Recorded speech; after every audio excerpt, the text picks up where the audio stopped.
time in color.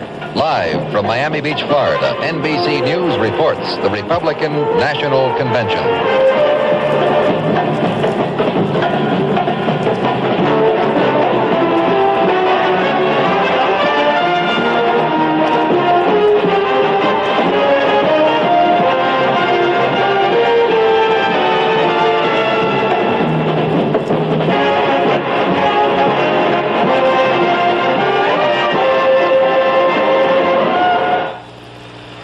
Good evening. NBC News is pleased to bring you the proceedings and some of the background of the second day and the third session of the 1968 National Republican Convention. It will help probably if I have a microphone attached to me. What's your microphone? Tonight... Well, just start over. They didn't hear the first part. Welcome to the second day and the third session of the GOP National Convention. How's that? This is the night for the report of the committees, principally the credentials and the platform committees. We are told that there may be a couple of squabbles. Somebody may raise a couple of minor objections here and there, but no trouble is anticipated. The outlook is for sheer harmony. David? Toward the end there, it began to sound like Chet Huntley. The Republicans seem to be having a pretty good time here in Miami Beach in these wedding cake hotels up and down the ocean front. But the people advocating Nixon somehow seem to be having a better time than anybody else, maybe because they're ahead. We'll be back. They have a mixed choir singing here. The hall is beginning to fill up with delegates going into their orange seats, Florida's favorite fruit and color. We'll be back with tonight's session and other news after this message from Gulf.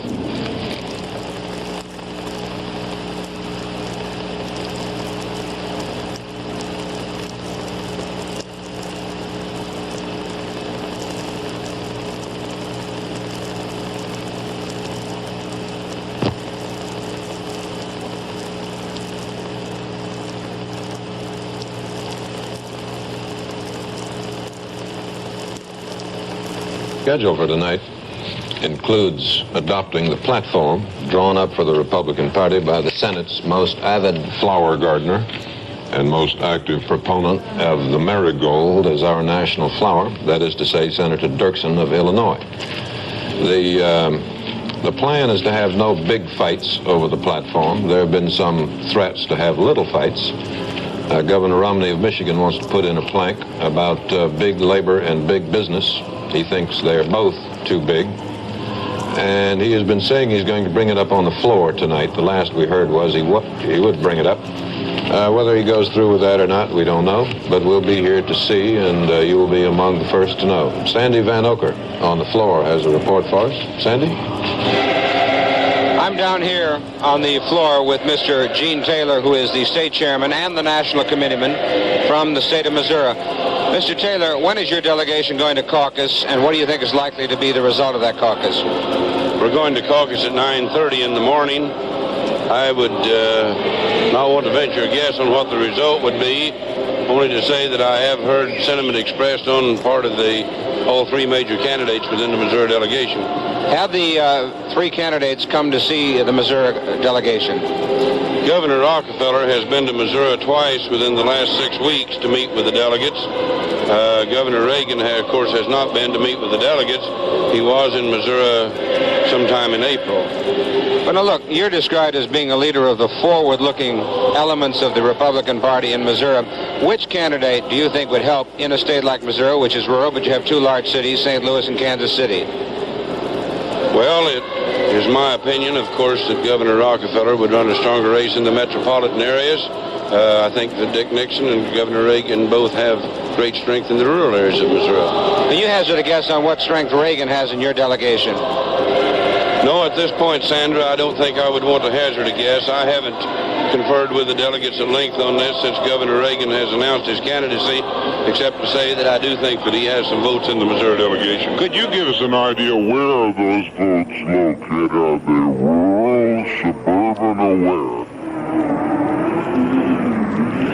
I think there's some rural and some suburban. Does he have any support in the big city? Yes, I think that he does. Governor Reagan made his declaration yesterday. It hasn't said any bonfires going, has it? Your delegation? No, I don't think that it has. I think that there was some strength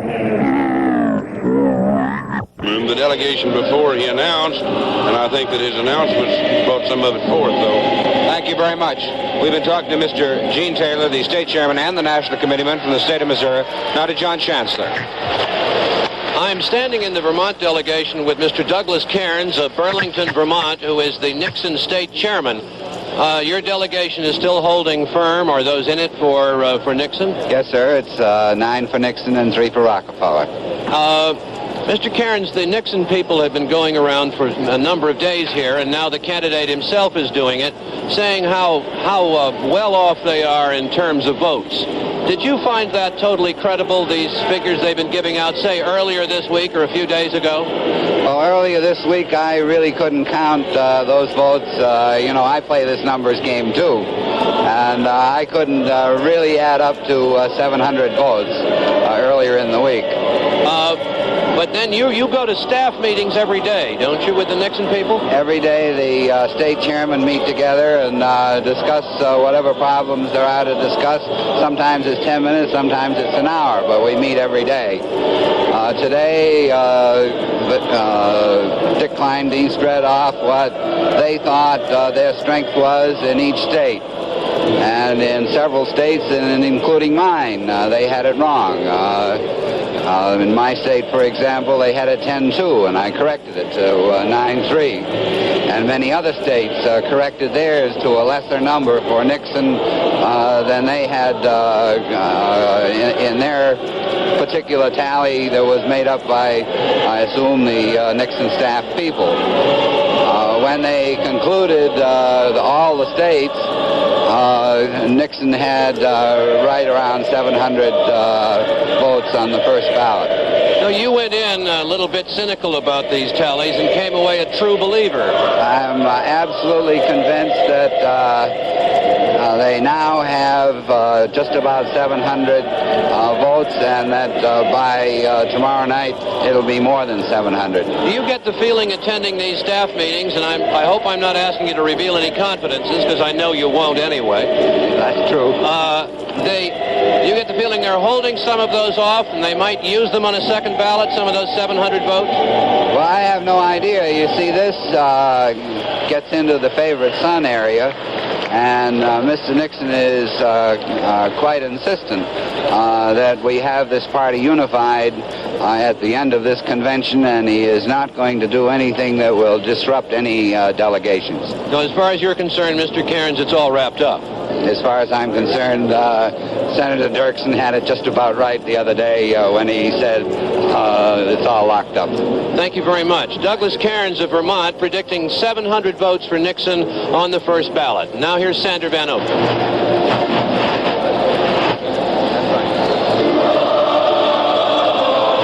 The Sander Van Oak on the convention floor with former Congressman Jim Martin from Alabama, who is the national committeeman-elect.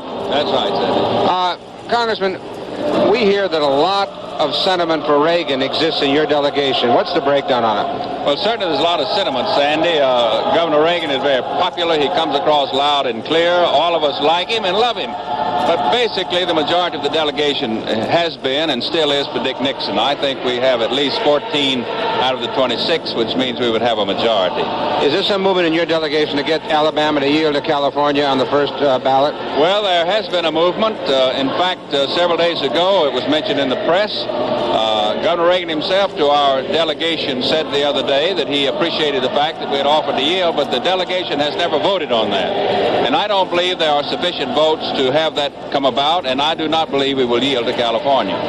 Congressman, my memory serves me, you almost beat Lister Hill for the Senate in 1964, and you ran against Mrs. Wallace, is that right? In effect, right. You ran against Governor Wallace. I ran against Governor Wallace. So you've got some experience in contesting George Wallace. Do you think that Ronald Reagan could beat George Wallace anywhere in the South? No, I do not. To be absolutely frank, I think Governor Wallace is going to carry Alabama. I think he's going to carry Mississippi. Excuse me 1 second. And other southern Excuse me 1 states. second. We just have to interrupt because Reagan's entering the hall. Hold on, we'll come back to this. Governor Reagan of California is in the, he's not in the convention hall, he's in the adjoining section of it. And the crowd you see here is surrounding him or surrounding the door he's just gone into. There is some tradition, the reason for it never having been quite clear, that a declared candidate, as he is now, does not come into the convention hall itself. Indeed, David, I remember, and you probably remember, 1952 when the late Estes Kiefover, when he was a candidate, showed up at the Chicago convention one afternoon with his elderly father. And maybe this is the reason for the tradition. It just about broke up the convention. I guess it does disrupt things. He has, he's come here to meet with 3 delegations, Maryland, Delaware, and New Jersey. But again, not in the hall, outside of it in those rooms. We interrupted Sandy Van Oker. Sandy?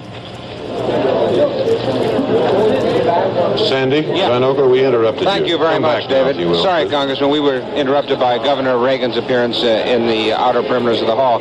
You started to tell me about Reagan's strength is against Wallace's strength, both in Alabama and in the South. I think former Governor Wallace's popularity is more or less set in the South with certain groups of people. Now, it could fluctuate, it could go up or down as the campaign progresses, but I don't think anyone, including former Governor Reagan, could take certain deep South states away from former Governor Wallace. So it would appear to me that Nixon is the best hope for the country. I think he'll be strong in the South. I think he'll carry some southern states. I think it would be a fallacy to think that we could win the South with Governor Reagan, but that would not be a fact. The fact of life is that Reagan might get more votes than Nixon, but not enough. Thank you very much. We've been talking to former Congressman Jim Martin, who's the National Committeeman-elect from Alabama. Now over to Edwin Newman.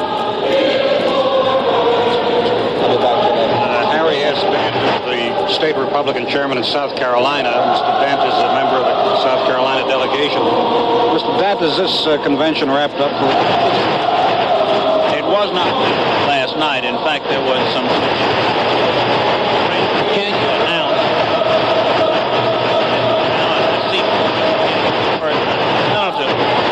South Carolina. Now favorites. Working very hard for Mr. Nixon. We committed Mr. Nixon on June 25th. Even after Governor Reagan's announcement that we did ourselves to it's the toughest thing we've ever done because we all love Governor Reagan. Senator Thurman does. We all do. Governor Reagan, as we saw, came into the hall, though not the auditorium here, a few minutes ago to talk to some delegations, including New Jersey. The New Jersey delegation is committed to a favorite son, Senator Clifford Case, a Republican of New Jersey and one of the more respected members of the Senate. He has as a favorite son, he has a little office set up in his hotel lobby, more as a formality than otherwise because he's not really a candidate, and it's staffed by a lady, a relative, I think, I've forgotten just who. Anyway, she said she was having a good time running the case for president office, but nobody ever came in except an occasional guest asking directions to the swimming pool. Now it turns out that some of the delegates committed to, it's mainly a Rockefeller delegation, but nominally committed to Case. Some of them are now beginning to have second thoughts and are becoming restive and perhaps want to switch. NBC's Paul Duke has a report on that. Paul?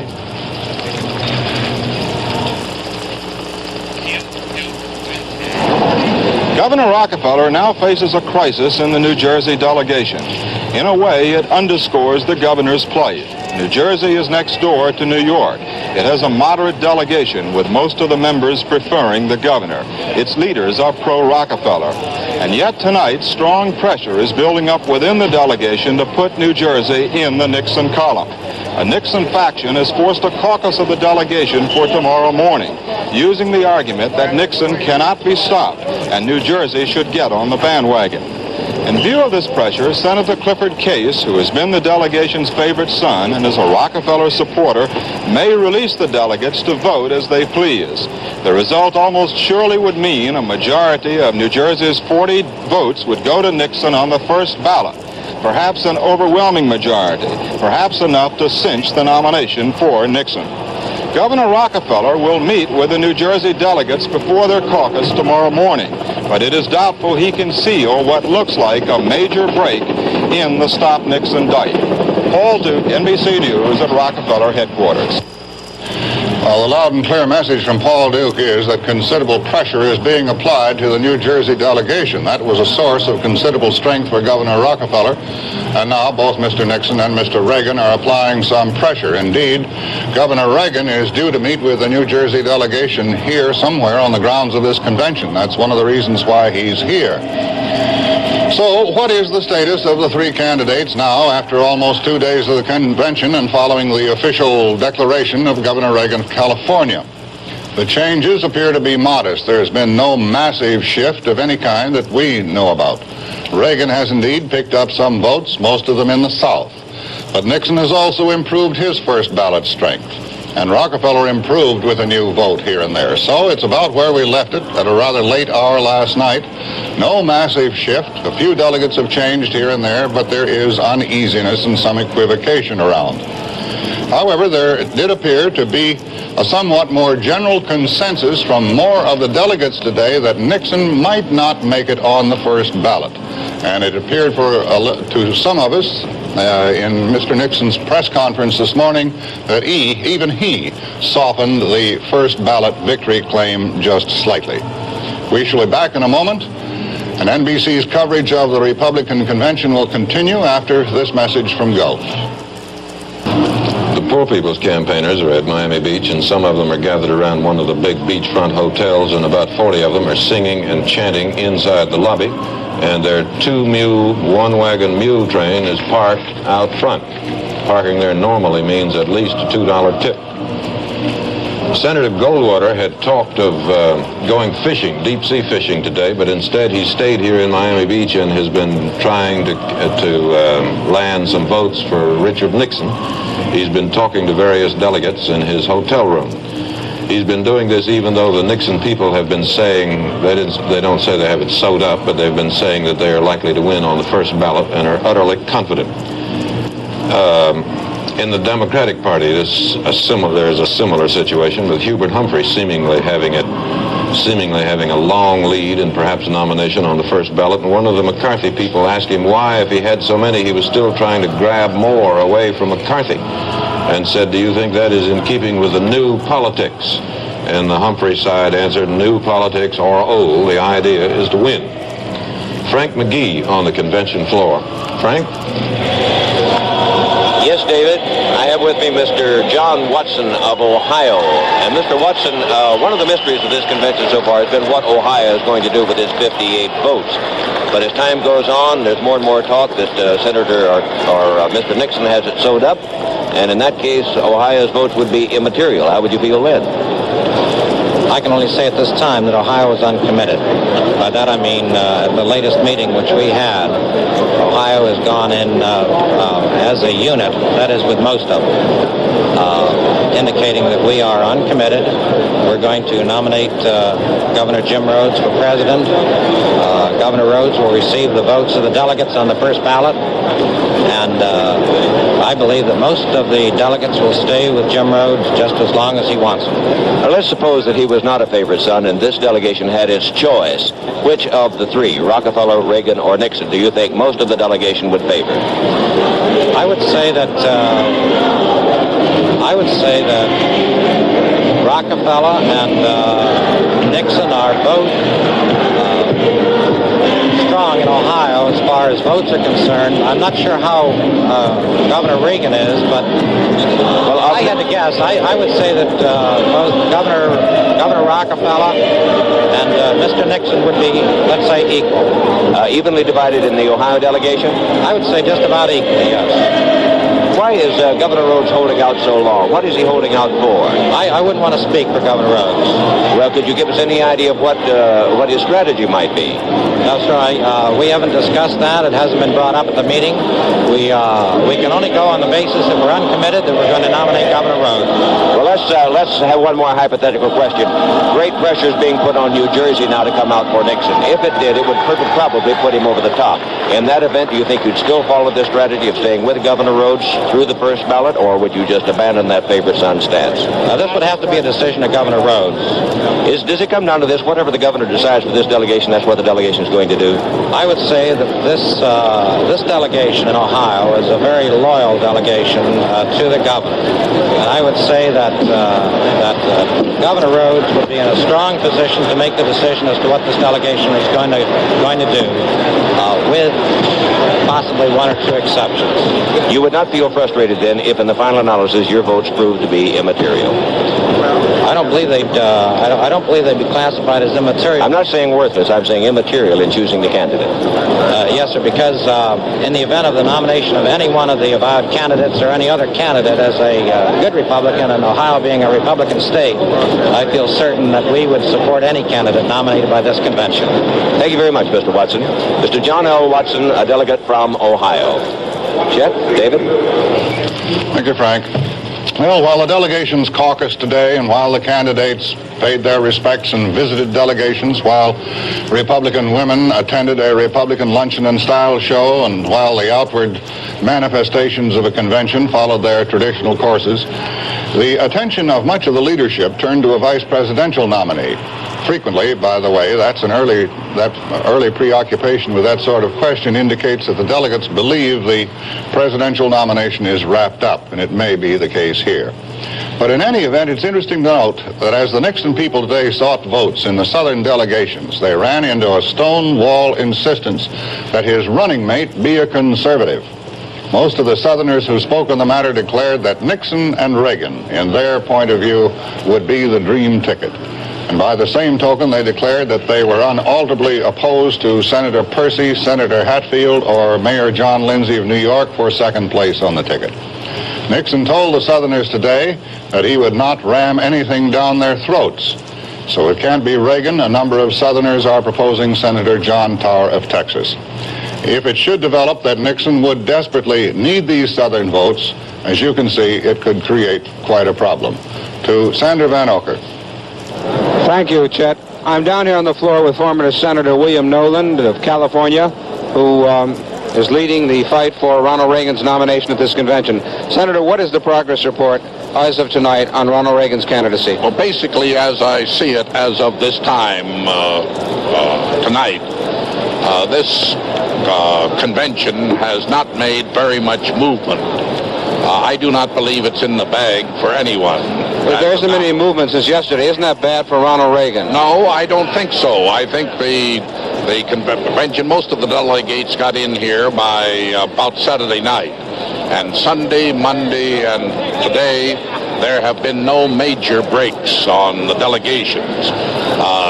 Normally by this time, if a person had 700 delegates or 650 or even 600, there would be a noticeable major movement toward him. There's been no such movement in my judgment of a major proportion.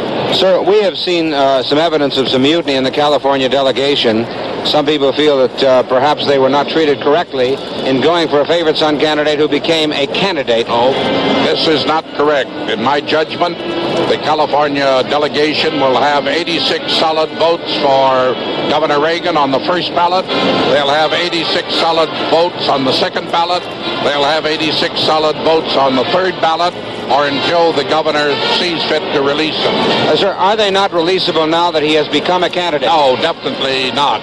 By state law, by practice, as we say in labor negotiations, by past practices, there's been no delegate who has ever broken his pledge since the presidential primary was instituted shortly after 1960. Sir, haven't Mr. Monaghan and Mr. Flournoy raised some objections to the way this was done yesterday? No, sir, I have not heard from either Mr. Flournoy or Mr. Monaghan on the situation. They signed a pledge, as all the rest of us signed the pledge. For a favorite son candidate? No, sir. For the pledge, it says, and I suggest you read one of them, it says to support Ronald Reagan for the office of President of the United States. For how many ballots is that, sir? Until released? Until released. Thank you very much. Fine. Former Senator William Nolan, leader of the California delegation, and heading the drive for Ronald Reagan. Now back to Chet Huntley. Some of our NBC reporters have been watching the day's activities up and down Miami Beach. We are ready for their reports. First, we are to hear from Aline Saarinen. There were two events at the headquarters hotel today, very different in spirit and in intention.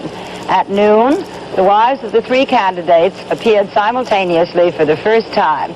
They sat at the same table at lunch, discreetly separated by other Republican women, and as Chet said, they looked at a fashion show. There were some amusing seating arrangements. Mrs. Ronald Reagan next to Mrs. Gerald Ford Jr., Mrs. Nelson Rockefeller next to Mrs. Everett Dirksen. There was no hair pulling. At the afternoon reception of the Minorities Division of the National Committee, the spirit was much more sober. There was open despair among many of the black guests that there was no real reassurance that the 1972 Republican Convention would be any less lily-white than this one. National Chairman Ray Bliss and Senator Jack Javits were among those who put in an appearance. The three candidates had been invited, but they didn't come. They sent their aides instead, lots and lots of them. The most popular guests were the black delegates from California and from Ohio, and the most animated topic of conversation, Ronald Reagan and the black vote. The guests here were also somewhat surprised when, as David said, that mule train that now is farther up the beach pulled up under the marquee where usually there are limousines and taxis. Aline Saarinen, NBC News, at the headquarters hotel. Sander was mentioning a minute ago in the interview with Senator Nolan mentioned that there has been no real movement toward Richard Nixon so far on the part of the delegates here at this convention. Well, if that is so, there has certainly been no real movement toward Ronald Reagan as well here at this convention. And there is a growing sense of frustration on the part of the Reagan staff members at this inability to shake loose for the governor the delegates that they feel they need in the wholesale lots in order to get Governor Reagan the nomination. Governor Reagan has spent the day going around from delegation to delegation, including meetings with the crucial Texas and Ohio delegations, and trying to shake loose some support. But so far as we can tell, he simply has not been able to do it. There has been some movement in Texas, a few votes in Michigan and North Carolina, but Governor Reagan said today that he still accepts the delegate count, which has been published many times over, of somewhere around 200 votes, and that is not enough to deny Richard Nixon the nomination.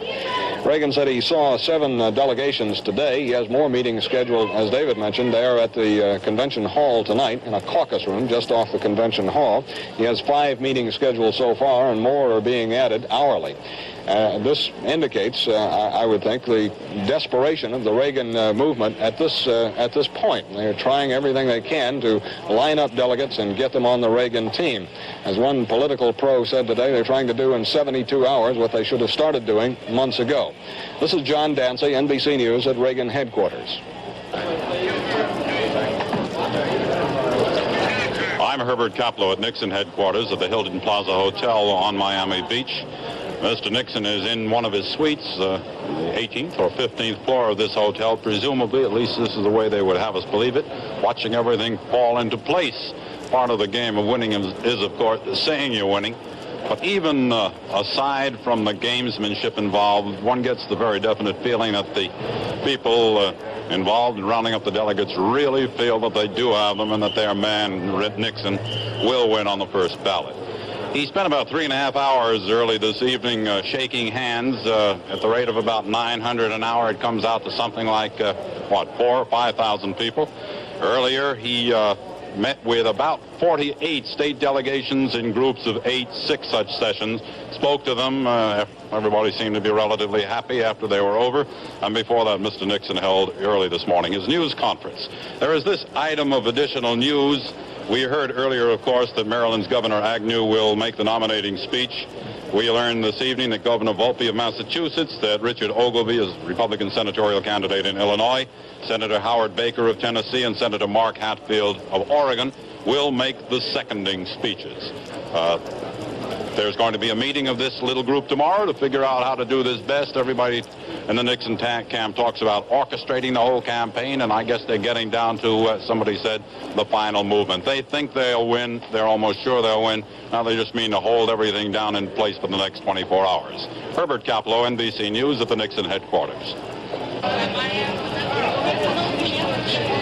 This This is Gabe Pressman outside Rockefeller headquarters. The governor of New York has spent a very busy day. As he summed it up to New York delegates a few minutes ago, I visited 7 delegations and covered 65,000 miles. The governor said he met with delegates from states including Utah, Minnesota, and Iowa, also some from Puerto Rico and the Virgin Islands. At a late afternoon news conference, the governor produced a dozen congressmen who he said were acting as a flying squad to make the rounds of delegations.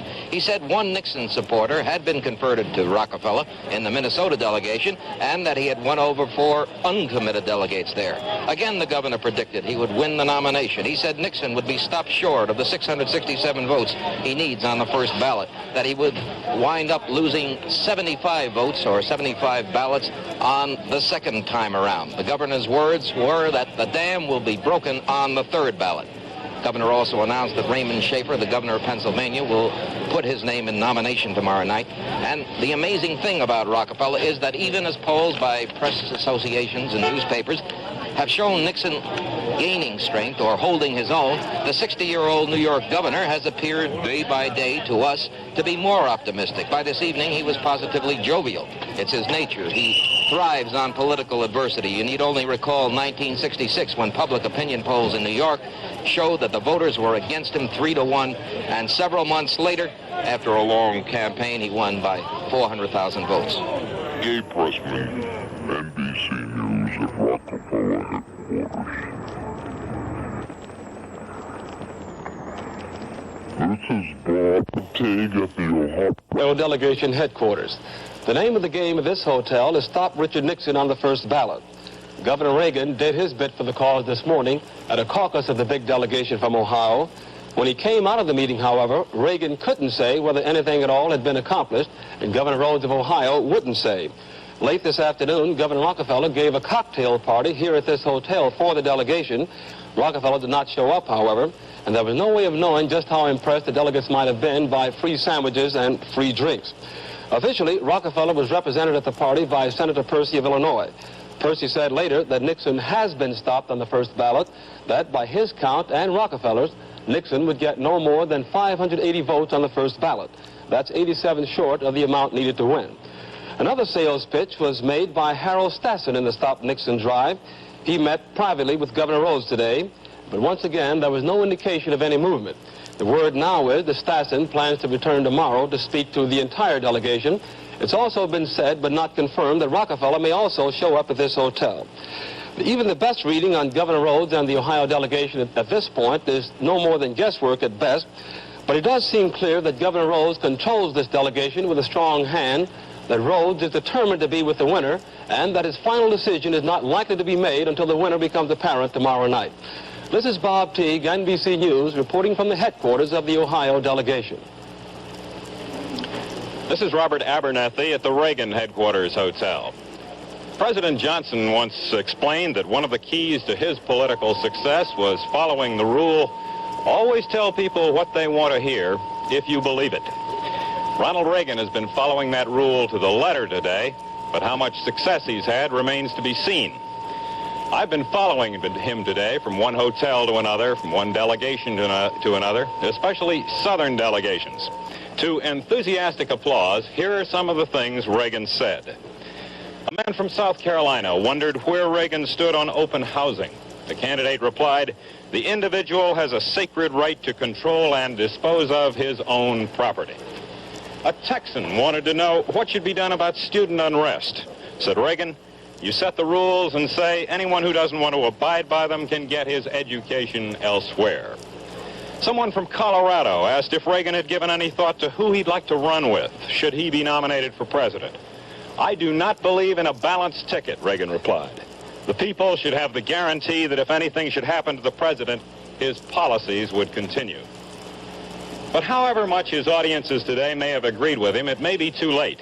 A South Carolinian, for instance, explained that although there's strong Reagan sentiment in his delegation, no one there wants to oppose Senator Strom Thurmond, who is pledged to Nixon and has assured his fellow Southerners that he is convinced that Nixon will not betray their most fundamental interests. It's a case, one Southerner told me, of heart versus mind. The heart would say go with Reagan, but remembering the losses of 1964, the mind says stay with Nixon. This is Robert Abernathy at the Reagan Headquarters Hotel. Aline and gentlemen, thank you. This series of reports we have just had came from the entire length of Miami Beach, extending from here in the convention hall to about, 6 or 8 miles up the coast to the north from the various hotels occupied by the various candidates and delegations, from NBC's live camera positions, which are placed several miles up the hotel in hotels and other places. And they're set up there for this and for whatever news there may be, press conferences, demonstrations, rallies, withdrawals, spats, love feasts, announcements, and other striking events. That is in Miami Beach.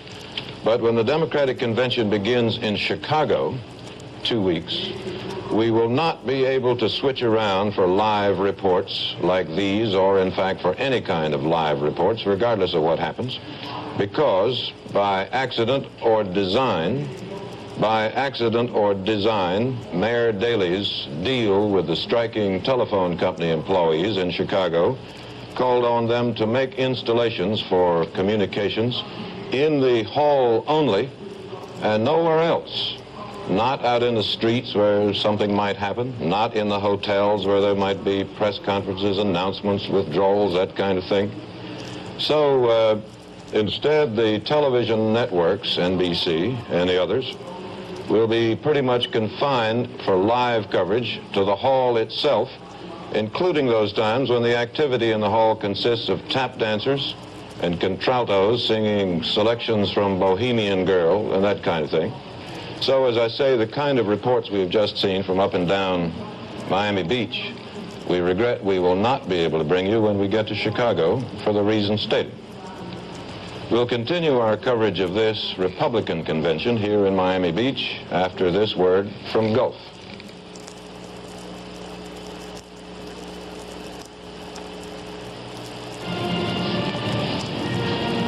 We're back again in our booth overlooking the floor of the convention. The preliminary ceremonies to this session of the convention have been concluded. Let's see what's coming up on the speaker's rostrum. Convention will come to order.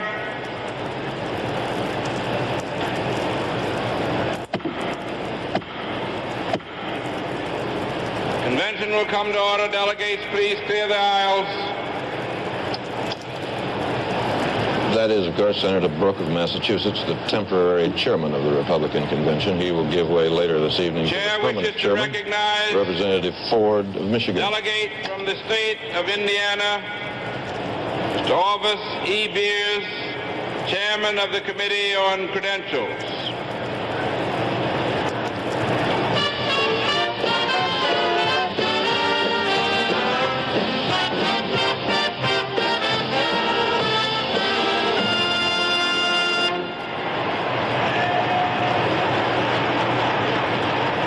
Mr. Chairman, it is my privilege to give the report of the Committee on Credentials.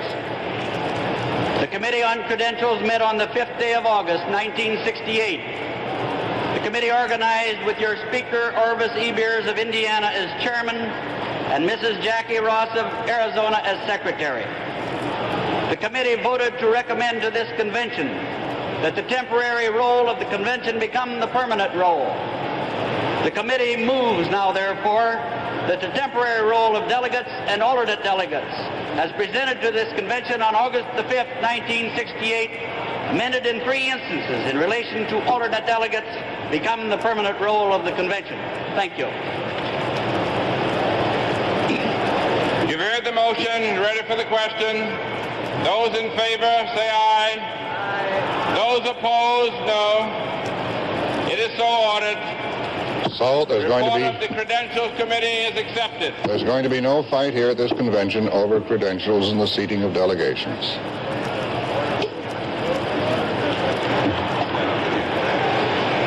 Nor about anything else, if they can manage it.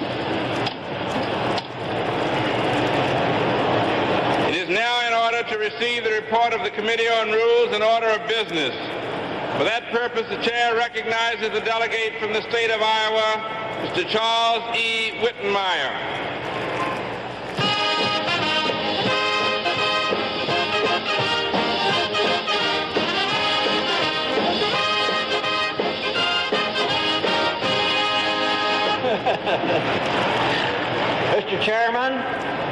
delegates to this convention. The rules and order of business in this convention, as recommended by your committee, has been printed. In the printed copy, all new material has been underlined and has been distributed to the delegates. I now present for your consideration a copy of the printed report of the committee on the rules and order of business. And, Mr. Chairman, I move that the rules so printed and distributed be adopted as the rules That's Governor of this Reagan, convention. of course, in a hallway outside the convention hall itself, talking to a crowd. Jack Perkins is there, I think, but in that crush, I can't find him.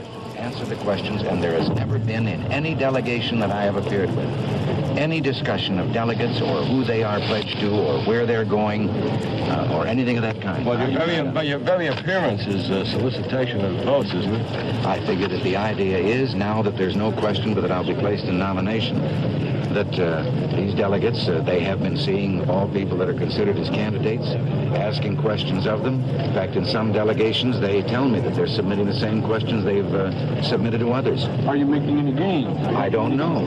Because I walk out as they're still in session in there, and I have never brought up the subject of delegates. Gentlemen, reaction here vary from some of the other delegations. What reaction in here vary from some of the other delegations? Well, it's all been about the same. They've all been very kind. We're all on the same team. We're all Republicans. Do you think Nixon? Many of the questions are the same. The major issues, law and order in Vietnam and so forth. What is your viewpoint? What is your philosophy and view on it? Do you think you have Nixon stopped in the first ballot? I don't know. I never set out to stop Richard Governor, Nixon. do you expect your name to be placed in nomination first tomorrow night? I don't know that. We're running 15 I really don't know. gentlemen. We have to go. Go ahead. Thank you, Governor. Thank you, Governor. Governor Reagan's aides say that he's running late already, and so they're going to take him back in. He has just met with the Massachusetts delegation, and that's just the first of a series of delegations that he has scheduled for tonight. Maryland, Delaware, New Jersey, Tennessee, Missouri, all of these he's going to talk with. He claims that as he talks to them, he does not solicit votes. He does not ask where their votes now lie or where they might end up. The Massachusetts delegation, of course, is legally committed to Rockefeller for at least the first ballot. So now Reagan has gone back in to talk to delegations, and he'll be here for the next 3 hours at least doing just that. This is Jack Perkins.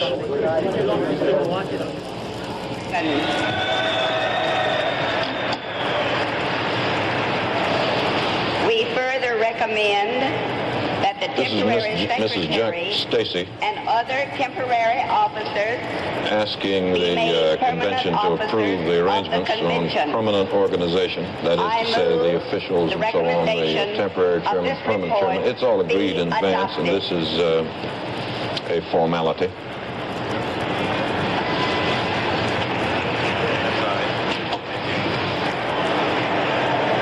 You have heard that Dr. Ralph Abernathy, who is leading the Poor People's Marchers here at Miami Beach, they arrived today, and we've heard a little bit about their progress, has come into the convention hall now with a small group of his friends, and they had tickets to come in.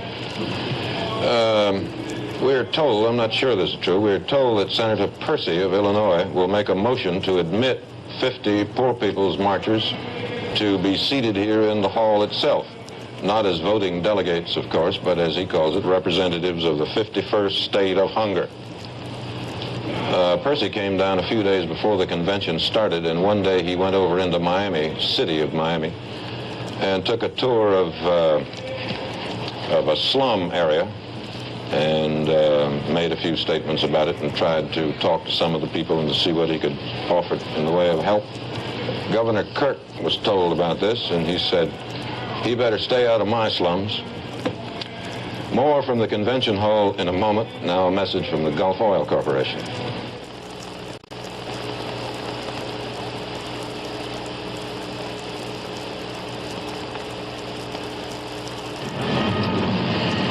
NBC's George Wilson reports that a Nixon strategist who has been lining up delegate support for the former vice president said a firm count late today by the Nixon staff showed 703 first ballot votes for Nixon. The count, so it was claimed by the Nixon man, included only those delegates whose first round support could be absolutely relied upon. Earlier today, a similar count by the Nixon staff yielded 692 first ballot votes. Thus, the Nixon staff privately estimated a gain of 11 votes during a day of ardent delegate courting. Well, we're getting, of course, all sorts of these conflicting reports as these estimates of first ballot count continue to pour out of the various headquarters. Now to Sandra Van Oker on the convention floor. I'm down here with Governor Raymond Schaefer of Pennsylvania, who will nominate Nelson Rockefeller tomorrow.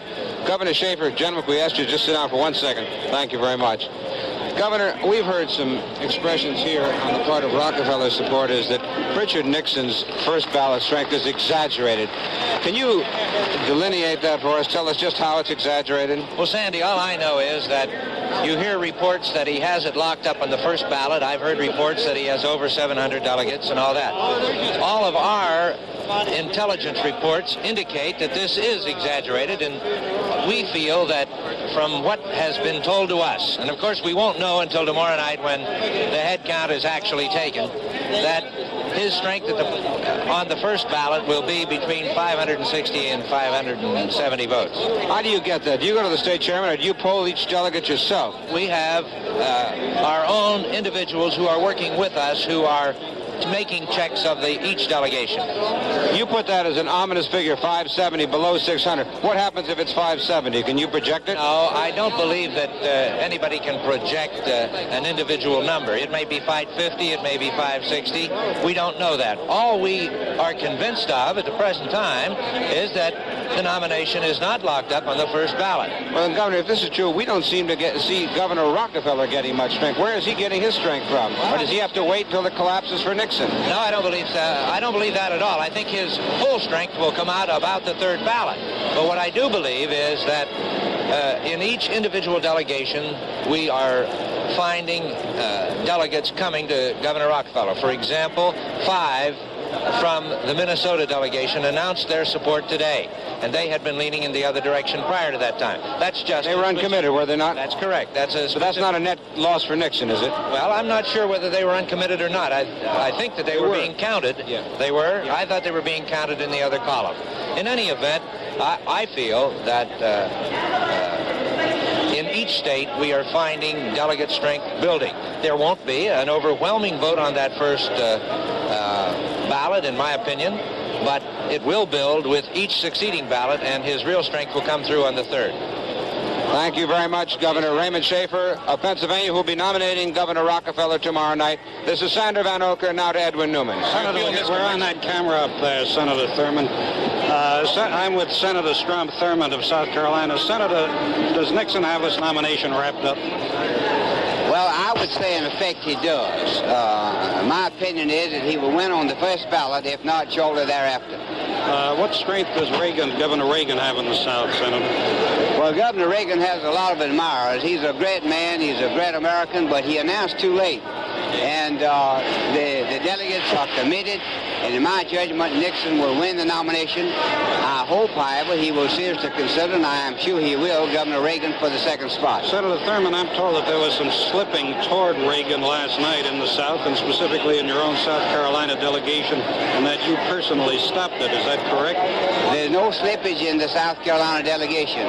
We all are standing for Nixon. There wasn't some slippage last night? Well, not to my knowledge. Well, I'm also told that you've come in... We do have, of course, in the South Carolina delegation, including myself, admirers for Mr. Reagan, for Governor Reagan. I'm a strong admirer of Governor Reagan, and I think most of our delegates are.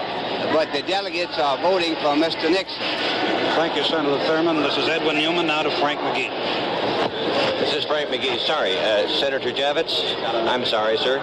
They came to us a bit early. Could you... Yes, sir. Would you mind standing, please? I have with me Senator Jacob Javits of New York, And Senator Javits, we're now within, you turn around this way, please, so they can see you. We're now within 24 hours of the nomination, and despite his best efforts, Governor Rockefeller does not seem to have waned away. A great, they're asking me to move you, sir. Despite his best efforts, Governor Rockefeller doesn't seem to have weaned away a great deal of strength from from former Vice President Nixon. Now, if there is any movement toward Rockefeller, where is it coming from? The movement toward Rockefeller depends upon the standing fast of the favorite sons and not getting on a bandwagon psychology, even if the Nixon forces muster 580 votes, which is within 87 of victory. And whether we can withstand that surge is the question. If we do, then the Rockefeller strength will come from the splitting off within delegations which go for Nixon of Rockefeller strength, which will be with him on the third and fourth ballots. You're talking about states like Iowa and Rhodes, New Jersey. Exactly right. All right, there's great pressure being put on the New Jersey delegation now to come out for Nixon now, and we understand that they're making some headway. Can you tell us anything about that? Well, you've put your finger on the key issue. The question is whether the delegates will understand that, like happens in a legislative body like the Senate, if you haven't got the votes, you just won't make it, even if it's by not having one vote. And if those delegates will just stand fast, we'll have an open convention.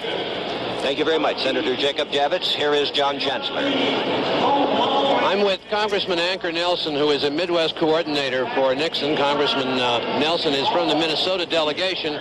Congressman, you just, I think, were able to overhear here in the same aisle some of what Senator Javits said, optimistically about an open convention. Yes. From your point of view as a Midwest coordinator for Nixon, how do you stand? Well, I think we're in real good shape as far as the getting the nomination, and things are looking very good. We'll lose a few here and gain some there, but I think things look very good, and I'm very optimistic about the possibilities, and certainly I am very optimistic in the area that I have some contact with. You have in the Minnesota delegation, I understand, some Lindsay strength, and I think this is the first John Lindsay strength we've discovered in the convention. Yes, John Lindsay, I served with him in the House, a very colorful, up-and-coming young man, and Lyle Schwarzkopf in our delegation has been a very, very ardent disciple as far as John is concerned, and with good cause. Is there any sentiment for Lindsay for vice president in the Minnesota delegation? Yes, there is. I know that Clark McGregor has indicated interest, and I think others have, knowing that he has color and would be a very acceptable candidate. Others have indicated interest in Hatfield, some Reagan, and it's quite divided on the vice presidential choice, but I think pretty much the attitude is that Nixon would indicate his choice, which would be a very compelling factor, and I'm assuming Nixon will be the nominee. Mr. Nelson, you lost one delegate today who had been for Nixon, registered to Rockefeller. How did that come about? Did Rockefeller persuade him today to change his mind? Well, I hardly think so, because his prepared statement was in his pocket prior to the appearance of Governor Rockefeller. However, Governor Rockefeller made a fine appearance, and as he always does, but it would be rather amusing to suggest that the speech was a reason for the change, because the prepared statement was in his hands prior to the governor's appearance. I got the chairman of the I don't want to put words in your mouth, but how would you describe that? Well, a little smoke-filled room involved. Well, the convention is finally getting down to business. That's the first hard charge I've heard from one Republican to another here. Well, it's not too hard. I guess it happens all the time. Well, it happens all the time, but it hasn't happened too often here. Thank you very much, Anker Nelson. This is John Chancellor standing with Anker Nelson, who says that the one Minnesota delegate who went to Rockefeller today appeared not to have made up his mind this afternoon, but had been talking about it and thinking about it before, and indeed had a prepared press release in his pocket. Now to Frank McGee. Thank you, John. I have with me Cliff White, who has for long months now been working on behalf of Governor Ronald Reagan, and who yesterday became an open and declared candidate for the presidential nomination. Now, what kind of work have you done today, and what kind of results have you been able to get, Mr. White? Are you getting any more delegates for him? If so, where are they coming from? Well, there's a lot of shifting around, and we really haven't been working for months. We've been around visiting with a lot of people, but we haven't been working on delegates at all, as he was a favored son candidate. But there there is still a great deal of shifting going on among the delegates in this convention, and I don't think anyone has the magic number yet. Where could we find some of that shifting going on? We're trying to find it. Well, no, I think you'll find some shifting coming in states, Hawaii. There's been some in Missouri. There's been some in Minnesota. I think there was some in Montana. Did I say Missouri? I think you did. And for a net gain of how many, Mr. White, would you say? I'm not counting delegates. I'll count those tomorrow night. Governor Reagan is out here tonight caucusing with a number of delegations. Yes. What kind of an appeal is he making? What kind of a pitch is he making? Well, he isn't making any pitch. He's appealing before these delegates who want the opportunity to ask him questions concerning his program, his views, his objectives, and so he's answering their questions. Mr. White, you are known all over the country, and I think with some justification, as being a very shrewd, very canny, very professional political operative. And there's no pejorative connotation to that at all. Now, let's suppose that as this convention draws near an end, you were approached and asked to advise Governor Reagan to take a second spot on the ticket with Nixon or Rockefeller. What would your advice be? Well, the governor's already said that he will not take a second spot, and I would also so advise him. Under no circumstances would you advise him otherwise? No, under no circumstances will he take any second spot on the ticket. He can make a greater contribution as governor of the most populous state in the Union, larger than all but 6 other nations in the world, than he could in the second spot. Mr. White, thank you very much. Pleasure talking to you. Now to Senator Van Oker. I'm down here with Mr. Clark Reed, the chairman of the Mississippi delegation. Mr. Reed, you had a chance to, and your delegation had a chance to meet with Mr. Nixon this morning. Are you still holding firm for him? Well, Senator, we're going unit rule and uncommitted. I'd say the balance of the delegation is for Nixon, and therefore we'll cast 20 votes for Nixon is my prediction. It could go either way, however. What's your tomorrow? Why could it go either way? Well, Governor Reagan has a lot of strength in our delegation. Well, I'd like to find out, what is Governor Reagan's strength in the South? I keep asking Southern governors, Southern congressmen, state chairmen like yourself, can he really beat, in your mind, Governor Wallace? Well, it's hard to say at this time which one could do any better than the other one. I don't think that's the issue. I think these people that are for Governor Reagan are just for Governor Reagan, not necessarily because he could not beat Governor Wallace or not beat Governor Wallace. But politicians are supposed to be practical people, and they do like to win, and you'd like to get state and local tickets elected. If they just like him, that isn't enough, is it? Would they really like to see his policies more like Governor Wallace? Is that what it's all about? Oh, not at all. I don't see any connection between Governor Wallace's policies or Nixon's or Reagan's. I think these people honestly prefer Governor Reagan as... Shades of opinion in both parties. And they are now devoted, A, to being elected, and B, trying to find something to do about the problems that confront this country, something to do that works. And whether it passes the litmus test of liberalism or conservatism is just not that much important anymore. The question of ideology in the true classic sense is really hardly worth discussing in 1968. Almost no one does anymore. Well, to be sure, this convention is neither an extremely conservative gathering, and it's certainly not part of the new left. It is somewhere, I dare say, in between those two extremes, but precisely where, again, I don't know. We'll be back with more of NBC's coverage of the Republican convention after this message from Gulf. Of the 1968 Republican National Convention, brought to you by Gulf Oil. Senator Dirksen, the Demosthenes of Pekin, Illinois, has arrived in the hall, and Senator Van Oker is ready to talk with him. Sandy? Thank you, David. I'm standing here with Senator Everett Dirksen, the chairman of the Platform Committee, who will be reading part of the platform tonight. Senator, what's the program on tonight in terms of the platform? Well, I'll make an introductory statement, and the preamble will come from Governor Chafee of Rhode Island and the 7 chairmen of the subcommittees which were organized for the purpose of getting the platform in rather digested shape for the full committee will each have a 5-minute part and present a succinct concept of what they've covered in their part of the platform. Is Governor Romney going to present an amendment on decentralization of industry and labor? I doubt it very much, although he'll ask for recognition to make just some comment. But there will be no amendment or effort at an amendment to the platform. Senator, do party platforms mean anything to political parties any longer? Well, it's surprising how often they go back to the platform in the course of a congressional session to see how a piece of legislation squares with a position taken by the party. Well, look, sir, this year, was it mostly for congressional consumption, or was this, in your idea, to unify the various factions within the party? Because take Vietnam, for example. You did go a long way to compromise with the Nixon and Rockefeller people, did you not? Well, Sandy, we had both items in mind.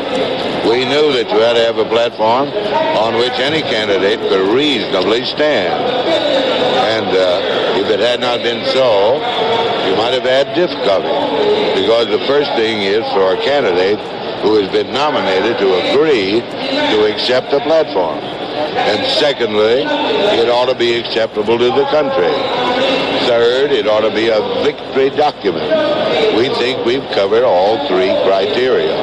Senator, could you give us a breakdown on just how the various factions, the Rockefeller and Nixon factions, worked with you, Senator Tower and Senator Rockefeller's people, on that Vietnam plan? Everybody was most cooperative, and I never saw a finer demonstration of diligence and fidelity and cooperation in my life on the part of the committee, consisting of 102 members.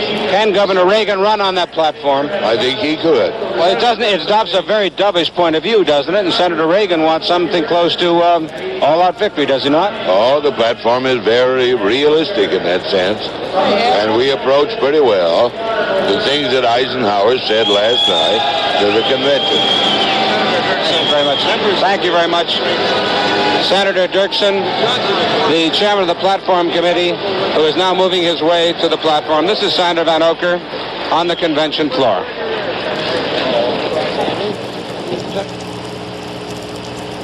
Poor People's marchers have arrived outside the convention hall, and somewhere in that crowd, it's hard to make it out because the light isn't too good out there, is the mule train. Hardly a train, it's two mules and one wagon, I believe. They have been marching around in front of some of the more glittering hotels. There's the wagon. Glittering hotels along the beachfront today, making one of the more striking pictures of this convention so far.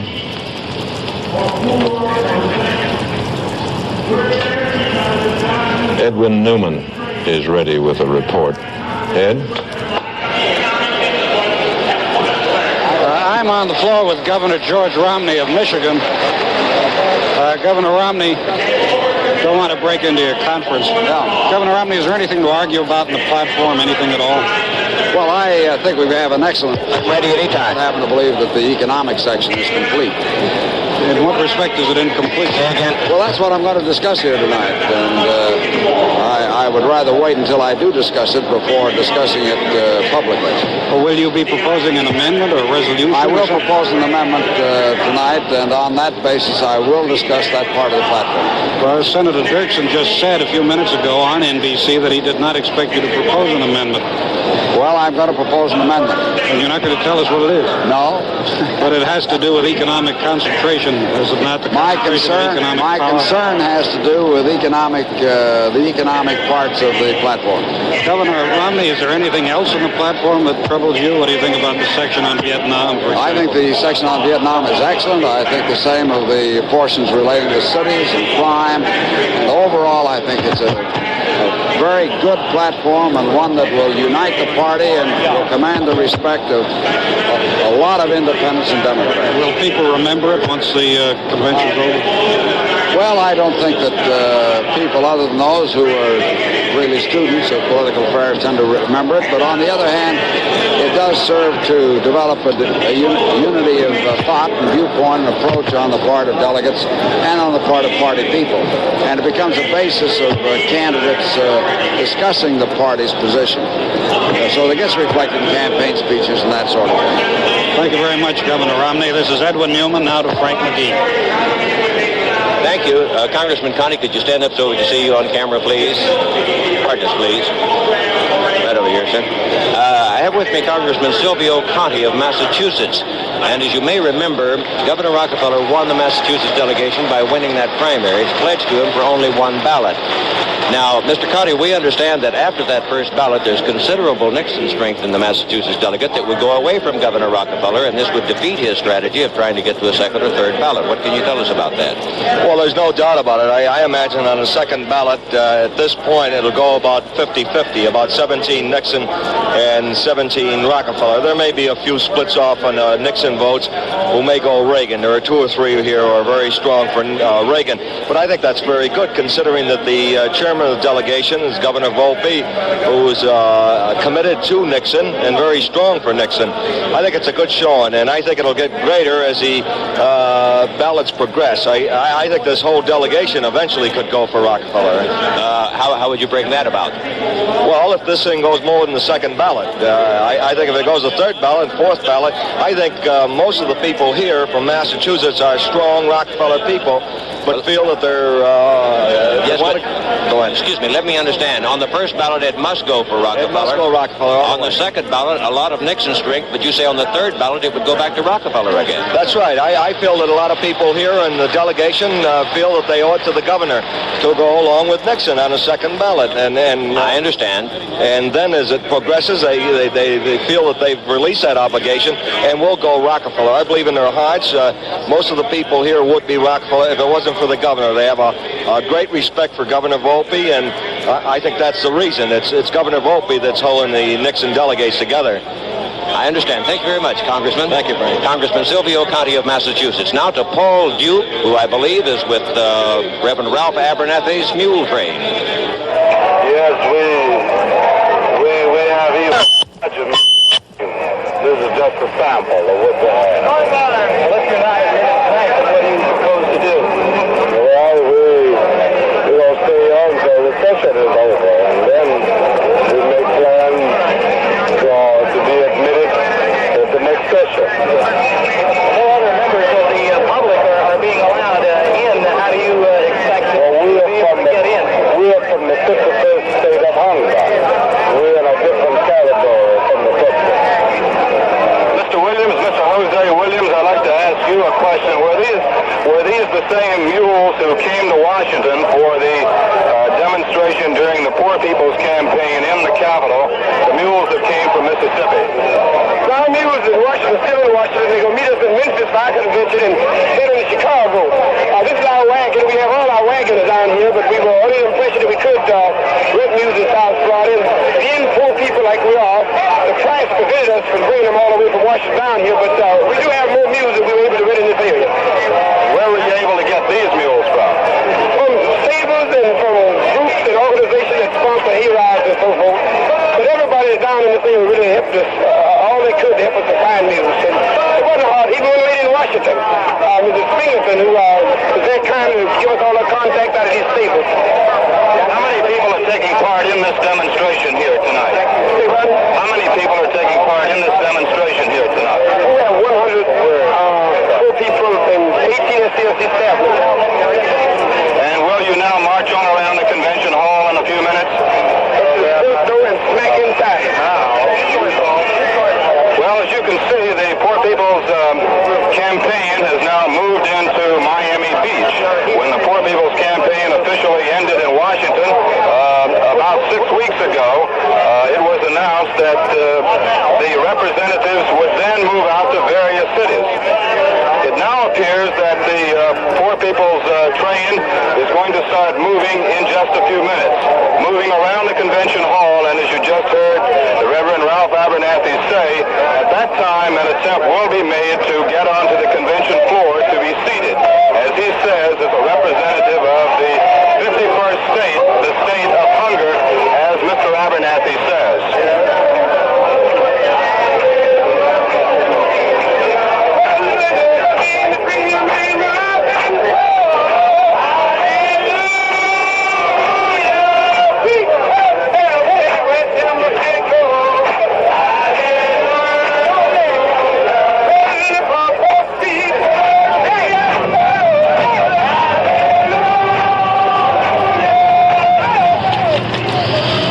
Senator Edward W. Brooke of Massachusetts, who, as you know, is temporary chairman of this convention and a key Rockefeller strategist, warned the Republican Party today that the nomination of Nixon might produce another 1964. He acknowledged that many delegates feel they owe Nixon a debt of gratitude, but Brooke said, we've got to show that you don't owe him so much to the degree of losing the election. A former governor of New York, Thomas E. Dewey, and twice the nominee of the Republican Party, has just been introduced. And let's go down to the convention floor.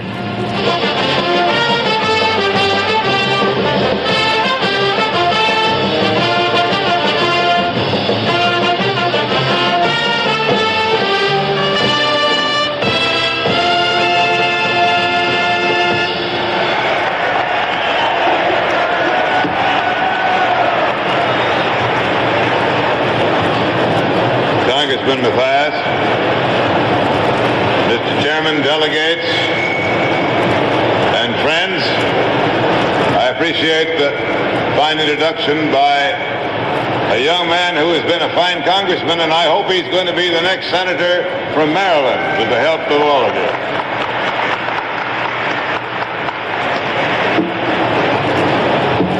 Our hearts are saddened by the news from Walter Reed Hospital,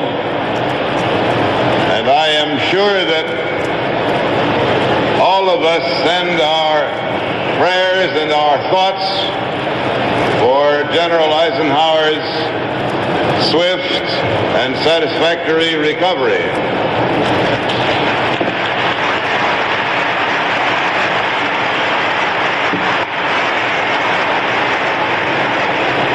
This added burden of his that occurred this morning will, of course, not abate his interest in the proceedings here, and I am sure that we are engaged in the best of all causes when we carry on this convention in order to carry forward the work he did so well.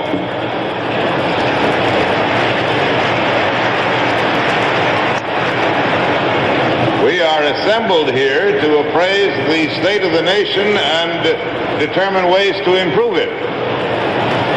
As I look at the situation we are in, both at home and abroad, it seems to me to need a whole lot of improvement. It is said that those who forget history will be compelled to live it over again. The converse is that those who do remember history will benefit from its teaching. So let's look for just a moment at recent history. In 1952, a Democratic administration had brought the government of this country to intolerable conclusion and corruption. All this was combined with a war in Korea, which it was unable to win and unable to bring to an end. The nation called on General Eisenhower and the Republican Party to get us out of the mess, and they did.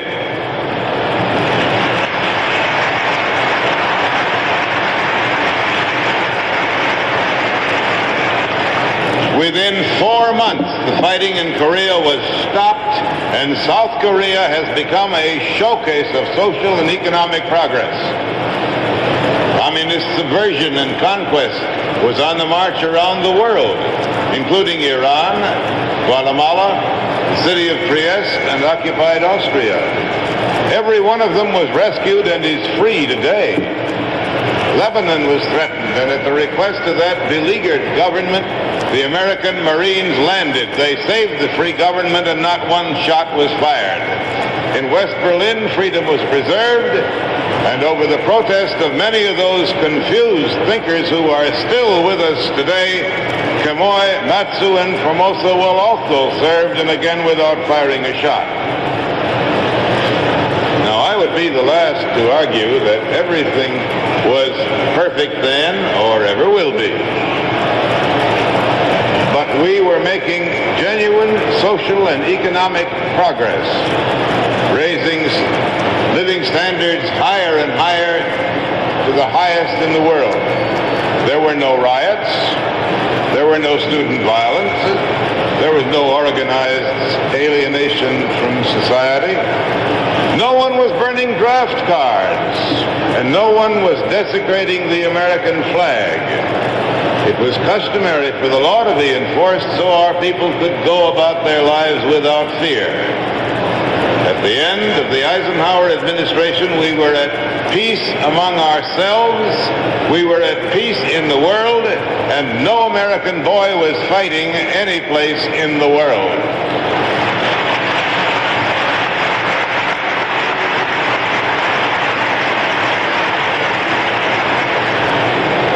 This was the achievement of the Republican Party, and I say we can start doing it again next January.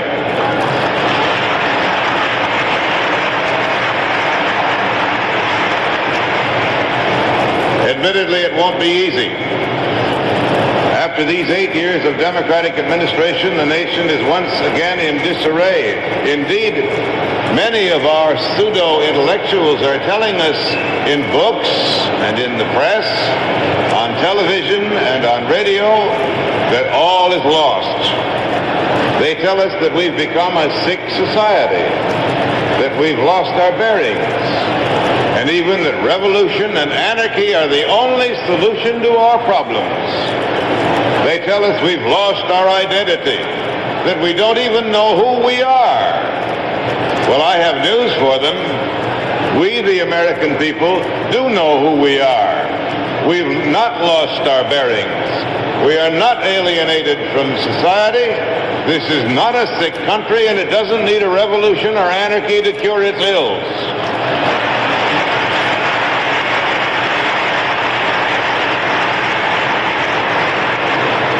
I'm afraid that the source of our disarray lies in the government in Washington.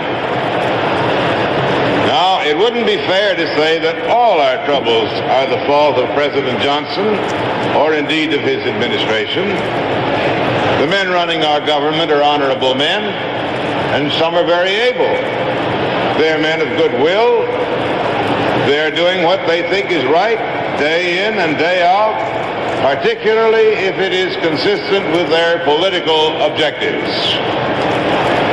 The real trouble is that the Democratic leadership has been so torn apart by conflicts and by violent ambitions that it simply cannot run a government.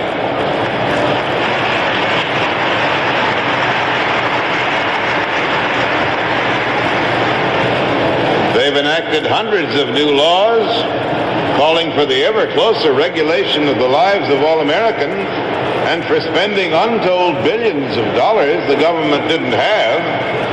And still, in spite of all the laws and in spite of all the billions, as a nation, we've lost our forward progress. Now, how did this come about? Surely the Democrats didn't plan it that way. I'm afraid they have just been doing what comes naturally.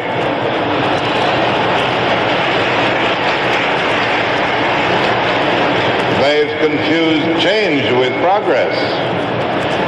They have announced a war on poverty. They've confused everything with performance, and they have announced the coming of the Great Society. They encourage the Negroes, the Puerto Ricans, and the millions of disadvantaged Americans to expect the millennium to arrive the next morning at 9 o'clock. It is not surprising that they've been disappointed. We've all been disappointed. One reason for the failure is that the agencies for providing various kinds of federal aid are not in mere disarray, they are in chaos. A respected member of the Congress undertook last year to find out how many federal aid programs there are. He was startled to find that nobody knows. There is no central directory, no listing, not even an index. After 8 months of investigation, so far he has identified more than 1,000 various aid programs. What do? Nobody knows. After 8 months, only a little more than 500 of them have even answered his questionnaire as to what they are doing. Imagine 1,000 agencies of the United States government falling all over each other in the name of federal aid. I suppose this was all done with the good intentions, But it is said that the most irresponsible and undesirable of all places, the streets are paved with good intentions. With all this confusion, it's no wonder the aid programs are not getting through to the people. This administration promised equal justice under law for every citizen. Instead, there is today a general sense of mistrust, of insecurity and discontent. One of the reasons is an official attitude of permissiveness lost almost in that weird new doctrine that nobody needs to obey the law unless he agrees with it. Another reason for this sense of insecurity is that nobody feels safe on the streets or even in his own home. The last 7 years of serious crime has grown 9 times faster than our population. Murder, arson, larceny, and criminal assault have become commonplace. It's a large part of what we read about in the newspapers and see on television. Wholly aside from the shocking growth of the street crime, organized crime has become a national scandal. It is a sad fact that federal prosecution has been flabby and inefficient. I used to have something to do with the administration of justice, and I can tell you that it must and it can again become vigorous, competent, and certain. We also need a new sense of moral leadership, which takes its stand on the side of the people. Our children are entitled to know that an orderly, decent, peaceful society is possible. They should know that we had under the last Republican administration such a society, and we can have it again. This administration has given us inflated budgets, inflated deficits, and inflated currency with its ever-rising prices. They've scattered billions of dollars around in waste and poor management, so the value of your dollar has gone down and down and down, and not by any means all due to the Vietnam War. For example, in 7 years in the Department of Agriculture alone, they've inflated the number of people on the public payroll in that department from 86,000 to 113, in Interior from 50 to 72,000, and in General Administration from 29 to 39, more than a third. Now, only last week we were presented with a budget, a deficit of $25 billion, which is absolutely incredible. Obviously, if we ever want to stop our spiraling taxes and prices, we need to restore good management to this government, or the dollar won't be worth a nickel by the time they get through with it. There was a time this year when people abroad were unwilling to accept dollars at full value because they didn't trust us. The crisis came last March when the government of the United States had to call a meeting of the central banks of Europe and beg them to help us out in stopping the flow of dollars. By contrast, when the Republicans left office 8 years ago, the government was as sound as a dollar, and the dollar was as good as gold, and that can be done again when we get a new administration.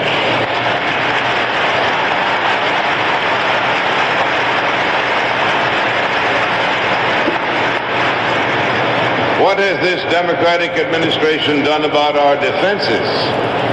I'm sorry to say they've lost sight of our main objectives. They've developed no new strategic weapons in 7 years. We learned from the Air Force Chief of Staff 2 weeks ago that our great lead in intercontinental ballistic missiles is gone. In short, we have stood still for 8 years while the Soviet Union has poured its nation's wealth into developing more and better submarines, more and better 20 to 50 megaton bombs, and secret new bombers and fighter aircraft. We have lost the great superiority by which power prevented a world war for nearly 25 years. Certainly every American yearns to have our country enjoy a secure peace. Every American yearns to abolish war from the face of the earth. The way we will ultimately succeed is through recovering enough power to negotiate from strength so that we can end the arms race and do it on our terms.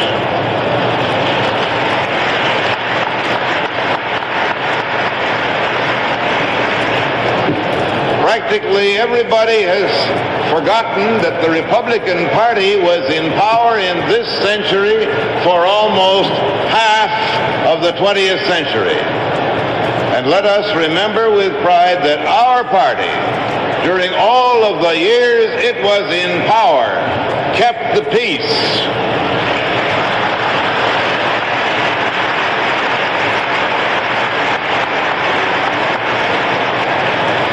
On this record, we have proved that we can again restore our national strength and build a secure peace, and there is no evidence whatsoever that the Democrats even know how to start.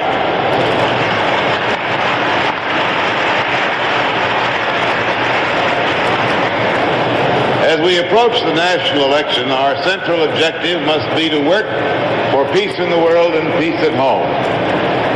Despite our present sorrows, our failures, and our national sense of frustration, our free economic system is still, by a wide margin, the finest in the world. Our people are the ablest and the most productive. Our sense of compassion for our fellow men is stronger here in America and has been more generously expressed than in any other nation on earth. Today we know that the disadvantaged must be the objects of our first attention at home. The Negro, the Puerto Rican, the poor, wherever they are, the residents of the ghettos and the rural slums will be uplifted with ever-improving housing, education, and job training. With a fresh new Republican administration, we can resume genuine progress in defeating poverty. We will restore stability to the economy so that pay increases will no longer be wiped out by inflation. We will restore the moral atmosphere of our nation so that crime and violence are no longer regarded by our children as a way of life. We will restore our national credibility and our national credit both here and abroad and keep them strong. We will breathe into America new hope, new confidence, and new faith. We will here nominate a president and vice president who have that kind of faith, who will bind up our wounds and unite us in building an ever brighter future for this, the greatest of the nations in all the world. Thank you.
Familiar voice, a familiar face, a familiar figure to certainly many of the delegates at this convention, certainly to the Republican Party. Thomas C. Dewey, one-time governor of New York and twice the presidential nominee of the Republican Party.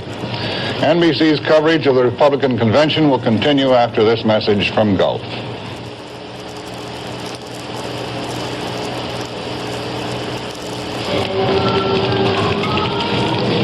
Now we've, in the hall, there is a musical interlude, Night and Day, The last speech, as you saw, was Thomas E. Dewey, who on one fateful night in 1948 went to bed the president-elect of the United States and woke up still governor of New York. He is now a New York lawyer, busy and no doubt prosperous. John Chancellor has a report for us on the convention floor. John?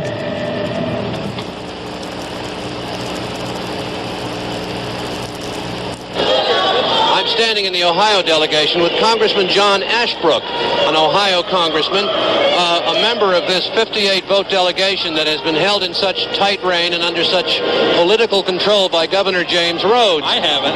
Well, I'm just coming to that, Congressman. Since the Ohio delegation arrived uncommitted here, we have all been polling its members and talking to everybody, but they have stuck with Governor Rhodes. Now, how do you feel about that, Congressman Ashbrook? Well, of course, the two votes that are pledged to me are not going to vote for Jim on the first ballot. We're going, at this point, to vote for Nixon on the first ballot, and I think there's quite a movement in the Ohio delegation among those who would like to vote for their favorite presidential candidate on the first ballot, who feel that a favorite son at this point is somewhat embarrassing. Now, you've been held for several days. You've had an opportunity within the delegation, I'm sure, Congressman, to get some idea of how many people feel the way you do, that they'd like to move right away. How many? Well, you'd break them up into those who militantly want it. I would say about 8 to 10. Those who would passively want it would be 15. I think the governor could probably keep 25 or 30 in any direction he wants to go. You would have a natural Nixon vote of about 40, of whom about 10 right now are getting very restless and feel that we're in a wee bit of an embarrassing position since the vote is building up and we're standing on the sidelines. Are we beginning in this interview with you to see a cracking apart of the Ohio delegation? Well, my two votes have never been there, so that isn't cracking apart. The two votes that are pledged to me are going to go for Nixon on the first ballot. I think you see right now, and I've talked to the delegates, a rumbling, a feeling that whatever's going on, they haven't been brought in on. They would like to be brought in on, and that at this point, sticking with a favorite son could be somewhat embarrassing. We should be for our presidential candidate, be it Rockefeller or Nixon. Will you make this argument at tomorrow morning's caucus, Congressman? I'll make the argument, but the move should come from those who are committed. Since I'm not committed, I'm one of the few delegates that can vote the way I see fit. It should come from those who are committed, and I think it will. That's my point. I think it will. So the fact is that tomorrow morning we will not be able to see, but you in the Ohio caucus will be able to see a kind of mutiny beginning. Well, you could call it that, but I think there's a genuine feeling among some delegates. They're here to vote for the presidential candidate. If the governor honestly is a presidential candidate, I think they would support him. I don't think there's any question about that. But if he's not a presidential candidate, they want to vote for Nixon or Rockefeller, particularly the Nixon people. And I think they feel like the ship's moving out and they're being left on the pier. And I think tomorrow morning you're going to find a few of the sailors telling the captain that we would like to vote for Nixon on the first ballot. We'll be watching. Thank you very much, Congressman. Congressman John Ashbrook talking about the possibility of a mutiny tomorrow morning in the Ohio delegation caucus. Now to Chet and David. Here is some more ephemeral material coming out of this convention. Governor Rockefeller supporters are handing out badges supporting Richard Nixon, but not for president. These badges read Nixon for Secretary of State. Oklahoma Governor Dewey Bartlett's withdrawal as a favorite son left a certain button manufacturer holding a bag full of buttons. They read, "The sooner the better, Dewey Bartlett our favorite son." But then the governor had the bad grace to withdraw as a favorite son and left the manufacturer, as I say, holding the bag with thousands of these buttons. But a member of the Oklahoma delegation may come to the rescue. They're going to be put on sale now for 35 cents each. And the sales seem to be pretty good. People are buying them as collector's items. 48 elephants are missing from the convention hall, and tight security has been clamped on the remainder. The missing elephants were part of a 5,600-foot square carpet laid at the entrance of the hall, and inlaid into this carpet were 110 elephant squares. 48 of them disappeared immediately. And Mr. Rockefeller was almost an hour late for a meeting with the Minnesota Republican delegation today. He blamed it on the traffic clogging Collins Avenue, and then he said, "I'll take it up with Claude Baby," referring to the governor, to Governor Kirk of Oklahoma, or of Florida. We'll be back with more of NBC's coverage of the Republican convention After this message from Gulf. Convention comes on. NBC News continues its coverage of the 1968 Republican National Convention, brought to you by Gulf Oil Corporation. It's quiet on the convention floor at the moment between events. Music is over and the next part of the program hasn't started yet. The temporary chairman, Senator Brooke, is vainly calling on the sergeant-at-arms to clear the aisles, a familiar cry. First time we've heard it this time. There has been a great deal of milling tonight. Some inattention during the speeches, reading of papers, quite a high level of noise in the hall from people wandering around. They've tried very hard to stop that this time, have not fully succeeded for numerous reasons. One is that in any political party, this or the Democratic Party, there are a great many people that just cannot keep out of the hall because they're holders of some kind of official position somewhere. They usually wind up being made assistant or honorary sergeants at arms, and they give them badges. They're not delegates. They really have nothing to do.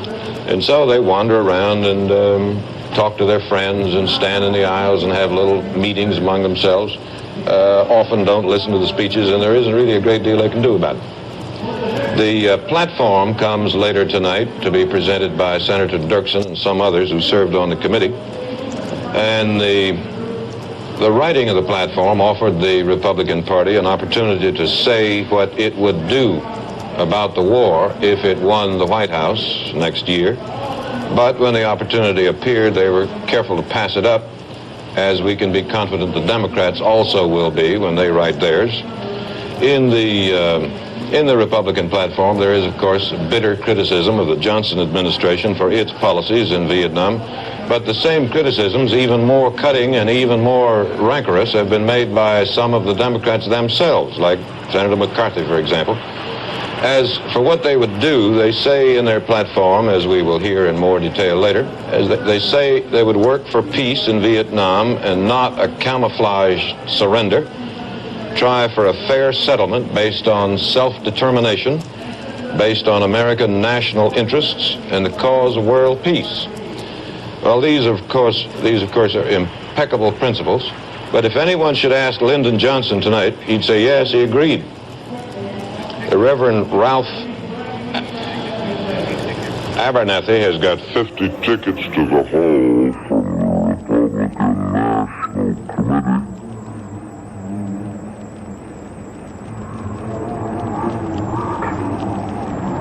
And they will use them shortly to come into the hall. 50 tickets.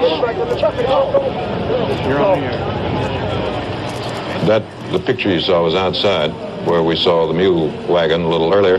But they have 50 tickets, and 50 of them soon will be inside. Anyway, they will adopt tonight the platform, including a plank on Vietnam and some other corrosive and abrasive issues that we all live with now.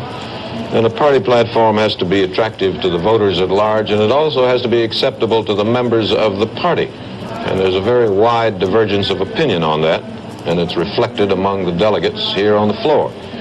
So we would like to ask our 4 floor reporters to ask around and to see how the delegates feel about the war and about their party's position on it. And we will try to do that from time to time during the evening and try to get, over the course of it and through a number of interviews with a number of people, some sense of what the Republican opinion here is on that subject. Some of it probably will agree with the platform and some won't. Chet? It's just possible that, speaking of the Vietnam plank in this platform, it's just possible that Ho Chi Minh of Hanoi has his copy of it by this time and has read it with some interest. It wasn't too many months ago that this party and the chief candidates here appeared to be quite hawkish about the Vietnam War. And as you say, they had an opportunity here to make it rather official. But as it turned out, the plank in this platform, as you will hear, is anything but hawkish. Ho Chi Minh might note that this platform calls for a program for peace. It promises the development of a clear and purposeful negotiating position. It speaks of peace with honor and de-Americanization of the war. Ho Chi Minh might also have noted the reluctance of all American political leaders, both Republicans and Democrats, to be overly specific while the talks are going on in Paris. Ho's advisors would surely call his attention to the positions taken by the three principal candidates here in Miami Beach this week. There's the 4-point program offered by Governor Nelson Rockefeller. There's the new and very modest position taken by candidate Richard Nixon. And Governor Ronald Reagan, who once vied, it seems to me, with George Wallace for hawkishness, now indicates that he could live happily ever after with this plank of the Republican platform. So Ho Chi Minh, upon looking it over, thereupon might just decide to wait a little bit for the Democratic platform and the nominee, but more or less to conclude, meanwhile, what has not quite occurred perhaps to all of us as yet, namely that our ability to tolerate a protracted war of this nature is in very grave question. And speaking of this plank, let's go to Ed Newman on the convention floor. I am with Mayor John Lindsay of New York City. Mayor Lindsay, in your speech introducing the keynote speaker, you described the war in Vietnam as a deadly folly. What do you think of the Republican platform declaration on Vietnam? It certainly doesn't go that far. No, it does not. It represents a compromise, but a far better compromise than I thought was possible originally. When I testified before the platform committee, in order to recommend to the committee that Republican opposition as a minority has an obligation to differ and to offer an alternative. I was not very hopeful, but this plank here, in recommending strongly a de-Americanization of this most unwanted war, is a far better result than I thought might come out. What do you think made it possible then, if it was so much better than you'd hoped for?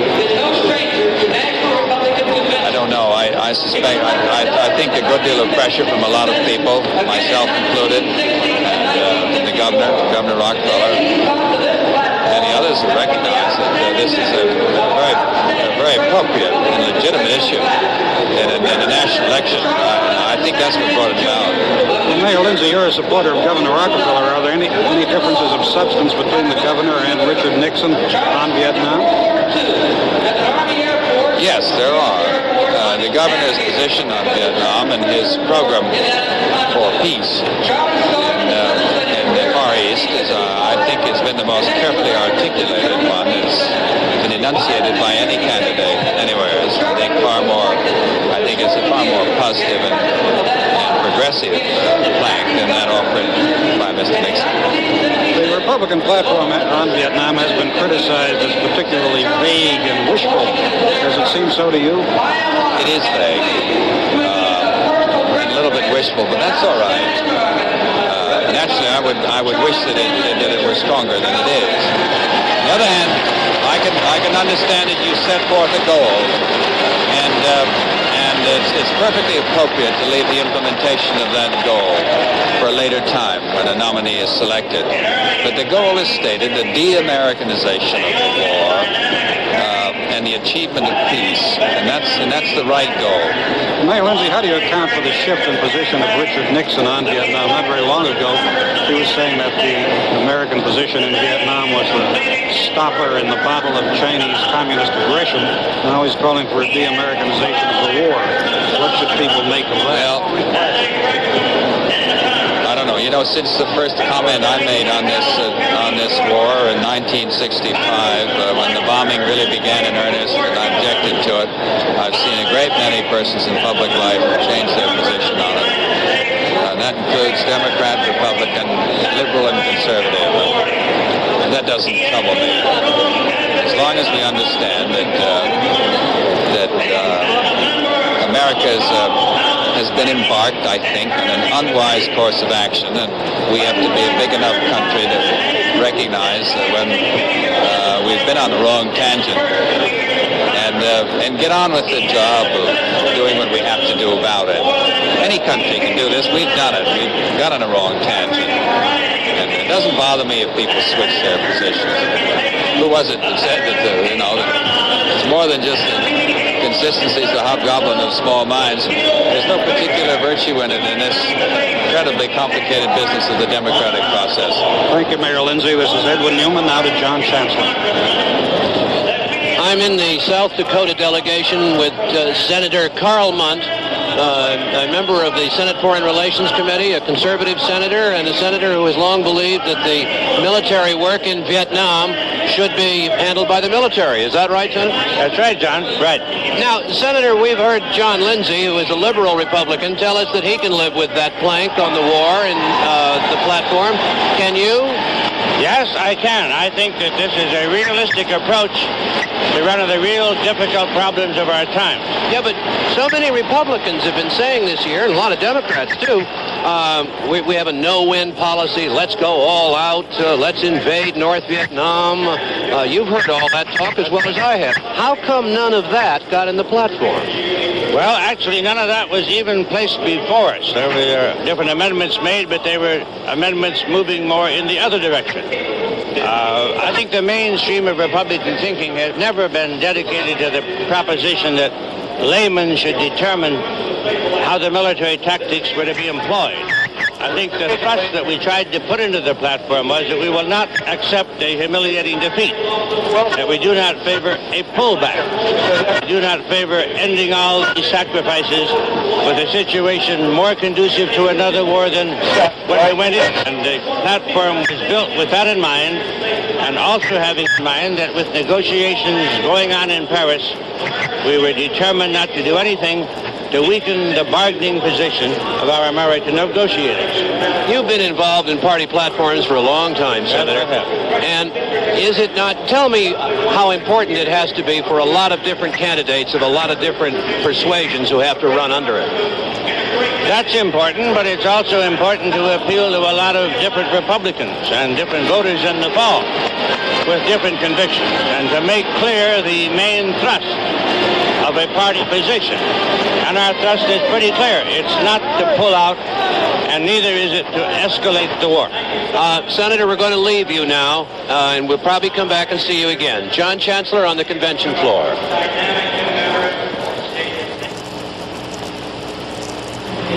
These are the Poor People's Marchers, now armed with 50 tickets given to them by the Republican National Committee,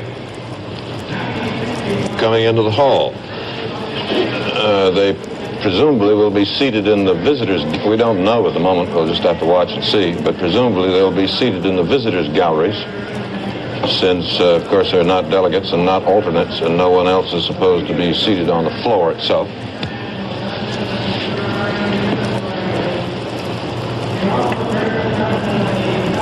Most of the marchers here, I believe, came from Atlanta, down the length of Florida, and arrived here and began marching down around the hotels today with 2 mules, a wagon, and about 100 people. They're wearing shirts with the tails out and markings on the back, SCLC, Poverty March, and so on, with what looks like lipstick, red lipstick.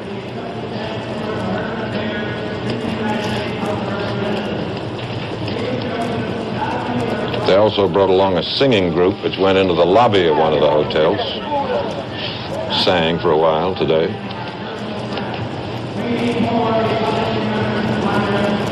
They took the mules up into the driveway of one of those marshmallow palaces down there.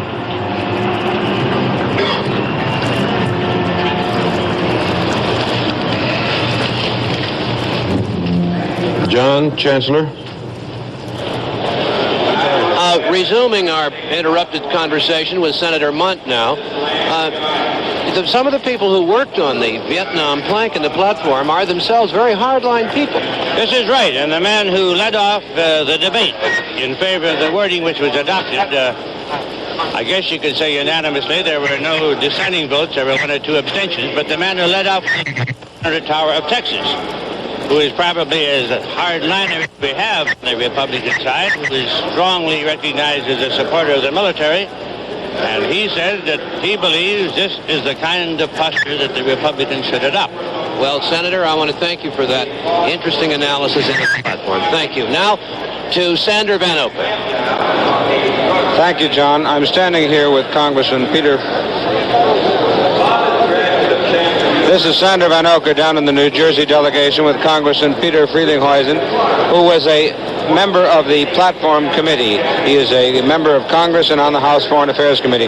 Congressman, you're reported to have been sort of the peacemaker to a certain extent in the platform battle over Vietnam, or would you not describe it as a battle? I think that's an exaggeration of my role. I was upset about the language that was proposed in the draft that was submitted to us on Thursday. I offered some alternative language. There was some very intensive consideration given to the alternative language.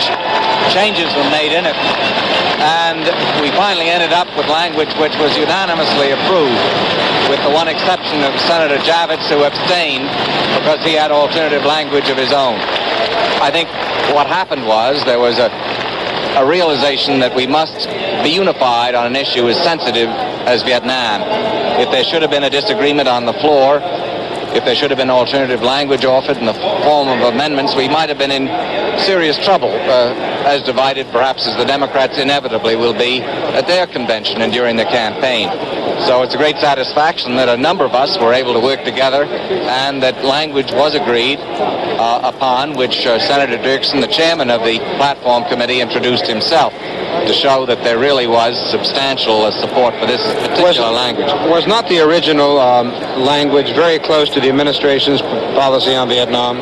I don't think so. The administration's policy is so confused that this is one of the reasons Republicans have a talking point. The language was fuzzy. It could have been read in unfortunate ways, in my opinion. You could have claimed that it was hawkish or would lead to something. Greater escalation? Either escalation or an impatience with negotiations. In this area, it does seem to me we need to phrase things very carefully.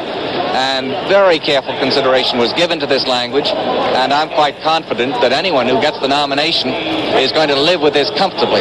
Including Governor Reagan? Well, I assume that he's not going to get the nomination, and I haven't asked him whether he could live with it or not. I would suppose he might have more difficulty than others. But in any event, all it represents is a platform on which a nominee is going to stake his own position, which may be somewhat different. We haven't picked the road with any particularity. It is an indication of our concern, an indication that under Republican leadership we can do better than the present administration. Thank you very, very much. That was Congressman Peter Frelinghuysen from New Jersey. Now to Edwin Newman. McGee. Frank McGee. Thank you, Sandy. I'm talking with Senator John Tower of Texas. And Senator Tower, we've just heard Senator Mott describe you as among the hardest of the hardliners on the question of the war in Vietnam. A bit earlier, we heard Mayor John Lindsay of New York City, who is certainly one of the leading doves, say that the language on Vietnam and the platform is perfectly acceptable and satisfactory to him. My question is, if it satisfies a dove like that, how could it satisfy a hawk like you? Well, I think that there are certain elements of Vietnam policy that doves and hawks alike can agree on. Now, I think these terms dove and hawk are not entirely descriptive, and you can't divide everything in terms of black and white. Well, we'll drop those terms, but you two certainly have not agreed on the course of the war. Well, this is true, but there are certain things that we seek to accomplish that, for example, a negotiated peace. We all want a negotiated peace, but none of us want a camouflage surrender. So this is something we can't agree on. And one thing we can agree on is that we've got to have new leadership that's not inhibited and bound by the mistakes of the past, that can recognize those mistakes and move to correct them. Would you personally have been pleased or more pleased if there had been stronger language in the platform on this? For my own part, I might have wanted stronger language, but on the other hand, some of the others might have wanted not so strong language. I think we arrived at a position that all Republicans can repair to, and therefore I think it's a very good plank. We certainly did not want the Vietnam issue to divide our party to the extent that it has the Democratic Party. Well, they're certainly going to raise the charge that by satisfying both schools of thought on this question, you have really written a platform that doesn't say anything. What would be your answer to that? It says a very great deal. It points out all the mistakes we have made. It proposes a continuation of negotiations. It suggests... Booth above the floor of the convention. Here's an interesting item. We were talking a moment ago, and you saw pictures of Ronald Reagan coming to the convention grounds where he was to talk to, among others, the New Jersey delegation. And we remarked how the pressure was being applied to that New Jersey delegation in attempts to break it up. NBC's Dave Schmerler with the New Jersey delegation reports that Reagan picked up many compliments but no votes in a meeting with New Jersey delegates. Reagan had 1 vote out of 40 before his meeting with the delegation. He still had that 1 vote after the meeting, and he changed no minds. Reagan would make a very fine president. I just think that Rockefeller would make a better one, said Delegate Philip Hoffman. Nixon supporters in the New Jersey delegation also saw no reason for them to switch. So according to that, the New Jersey delegation, for the moment at least, is staying about as it was. David? Mr. Nixon, you may have seen if you were tuned in with us earlier, Mr. Nixon was talking at the beginning of our coverage tonight about his behavior since he got to Miami Beach. He said all the other candidates are making a lot of noise. This is, I'll get back to that. This is Ronald Reagan, Governor Reagan, You could almost get in the convention building, but not the hall. Your approach to the Vietnam problem is the same question that you gentlemen ask in press conferences. Are they asking about a revolt in your delegation? Oh, no. No, because there is no such thing. Well, They're Governor... talking about law and order. They're talking about the economic situation. Sometimes there is here and there a question of some specific problem of interest to a state.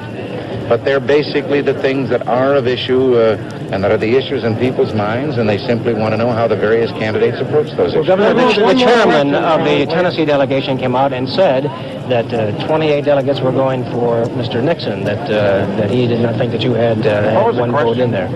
Well, he was asking, and he really answered his own question. He was saying that the Tennessee delegate came out and spoke about how many delegates are going for Richard Nixon. Yes, as I say, many of these delegations are, by way of their own conventions or their own election processes in their states, committed. In some instances, they're committed for a while with a possibility of moving at a later date if there are a number of ballots. And so they're all equally interested in hearing not only from the one that they are now committed to, but the others. And I've been told in almost every case that they've had the others there to talk to them. This is true of many of them. And actually, it's too difficult to keep track of and know when you go in whether you're speaking to a committed delegation or an uncommitted delegation. Senator Howard Baker of Tennessee said that there was strong feeling for you as a vice presidential candidate among the Tennessee delegation. One of the questions I've been asked by many of these delegations is with regard to the vice presidency. And again, I've made it plain.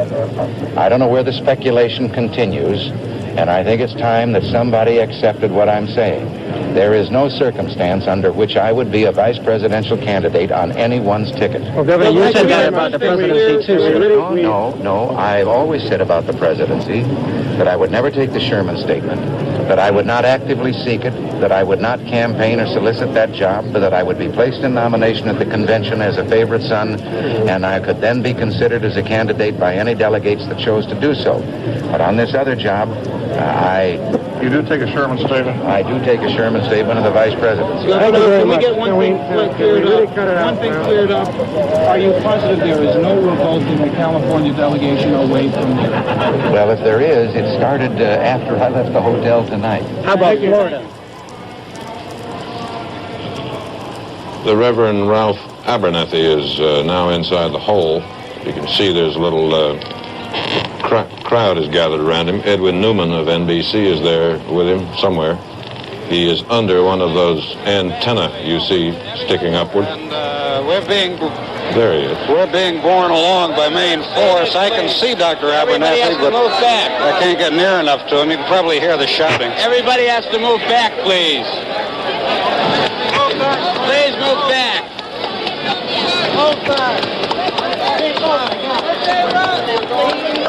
No, ma'am, not until they get seated. Everybody move through the aisle, please. Abernathy, before he came in, said, "We are now Everybody entering the move political through the arena." aisle, please. And he could not have been more right. Move through the aisle, please. Up the steps, up the steps. If it is any comfort to him or any interest to him, it is impossible even for the rich to move around through these aisles. Well, that's science. I'm with you, though. Walk through the aisle. That dress knows where he's going. I haven't seen his ticket yet. Somebody, one of the ushers has just announced in the middle of this that he hasn't seen Abernathy's tickets yet. You got 52 tickets. The most humorous remark of the convention.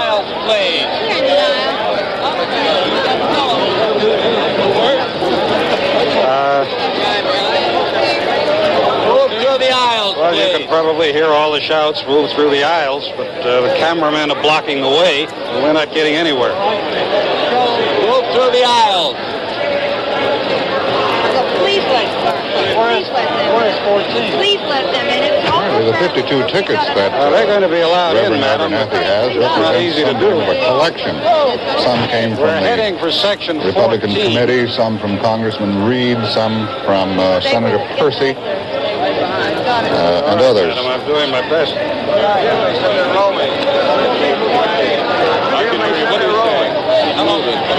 Keep moving, please. Well, Abernathy's about 10 or 12 feet from me now. I once closed to within about 4 feet. Please, moving back. We're still moving along towards section 14. They gave them the tickets as observers. And section 14, I think, is where they're going. That's Section 14 is what we're told here, David. I wouldn't say this is the best place in the hall to get information. Ed, it may be the worst. Section 14 is up on the left side. Yes, we're being urged by people to let them in, but I don't think there's anybody right here side. actively Speaker's right. trying to keep them out.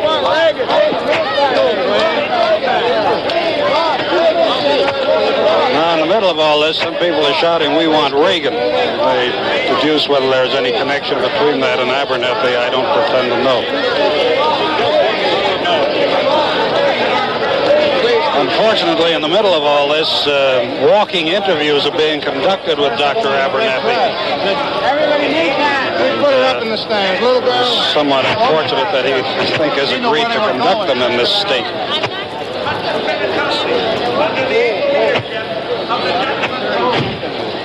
This is one of the stranger moments of the convention because in the background I can hear what is going on the platform.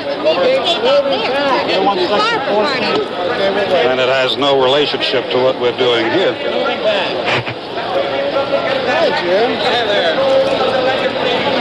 Dr. Abernathy seems happy enough, big smiles and waves. Keep moving back. We have to clear this aisle. Please, keep moving back. Keep moving back. We have to clear this area. Ed, it often happens in convention halls that what goes on in one part has nothing whatever to do with what's going on in another part. You are what, sir? I'm the police chief. Oh, I have the good fortune to be with Rocky Pomerantz, the police chief of Miami Beach, who is as wide a man as you can hope to be behind. I think I'll get right behind him. You're safe. Chief, how long has it been since you've been in a flying wedge like this? About 8 minutes ago, outside. All right, people, let's go! Mr. Pomerantz is a very good man to be with, but I can't tell, being swept along with him, is whether Dr. Abernathy is still back there. Can you see Doug? Is he there? He is there, Ed. He's there. He's there, is he? Well, there's the cheer going up as he...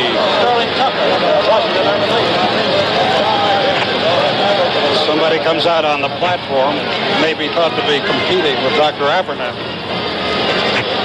How you making out? I'm all right, Chief Pomerantz. I'm all right. I'm happy to have met you.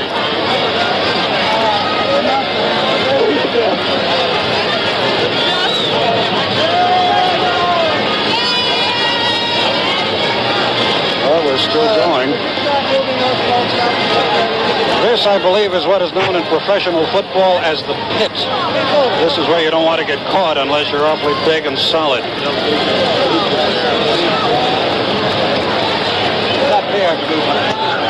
I'm not big and tall. Hurry.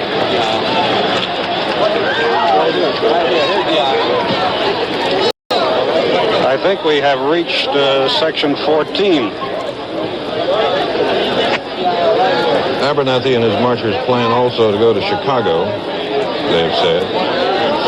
This is a somewhat irresistible urge. I hope these women are all right. They plan to reach, and they're going to move into the seating area proper.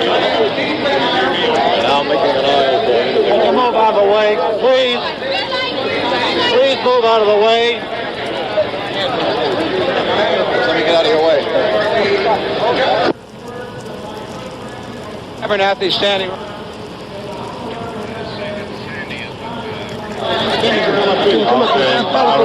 Dr. Abernathy, can we just get a word in with you here? Stop for 1 second. We get the Andy Frayne ushers to cool it. What's your purpose for coming here tonight, Dr. Abernathy? Well, I've come here to dramatize the plight of the poor and to bring the demands of the Poor People's Campaign to the Republican National Convention. Sir, do you think that the Republican National Convention has given sufficient attention to the needs of the poor in their platform? I do not think so. I testified before the platform committee. I think that it expressed some concern, but not enough concern. Sir, do you think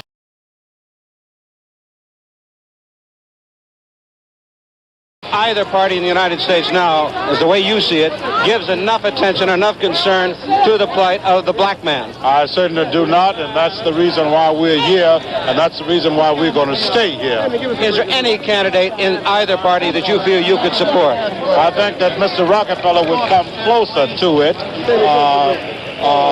and it may be that it depends upon who is nominated by the Democrats. Thank you, Dr. Abernathy. Jeez, we're going to be in trouble here. You're kidding. Truly you are. Sander Van Oker. This is Sander Van Oker signing off from what has come to be known as Section 14. That was the arrival, as you saw, the arrival of the Reverend Ralph David Abernathy and 51, I guess, I got 52 tickets, of his Poor People's Marchers in the Republican Convention Hall here in Miami Beach. As we said, he plans also to go to Chicago. He finds no political party, he says, sufficiently dedicated to the needs, wants of the poor people in this country, his and all of them.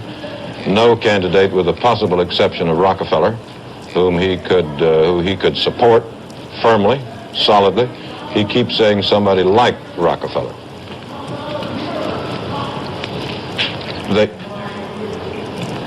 On the rostrum at the moment, just introduced, is Representative Gerald Ford of Michigan, who will be the permanent chairman of this convention. Now, let's go down to the rostrum.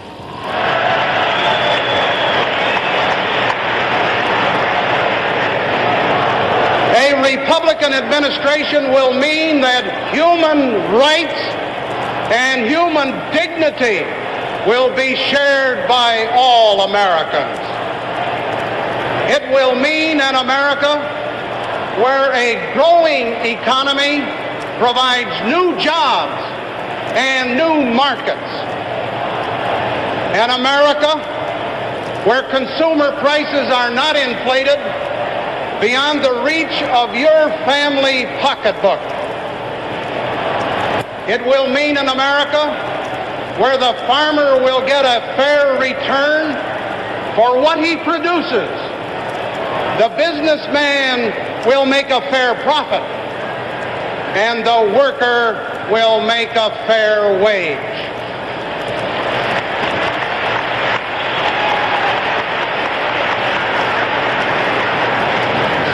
Those shouts that he's trying to ignore are "We want Reagan" and "We want Rocky." Tonight, all Americans are hungry for peace.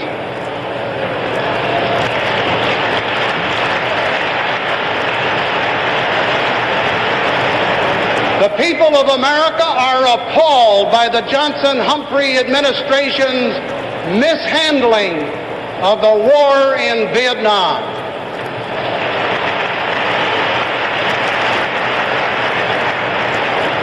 Republicans stand ready to achieve peace through strength. Under the Democrats, our military strength has dangerously declined compared to that of the communist world. We must rebuild our military power to the point where no aggressor will dare attack us or seize our ships.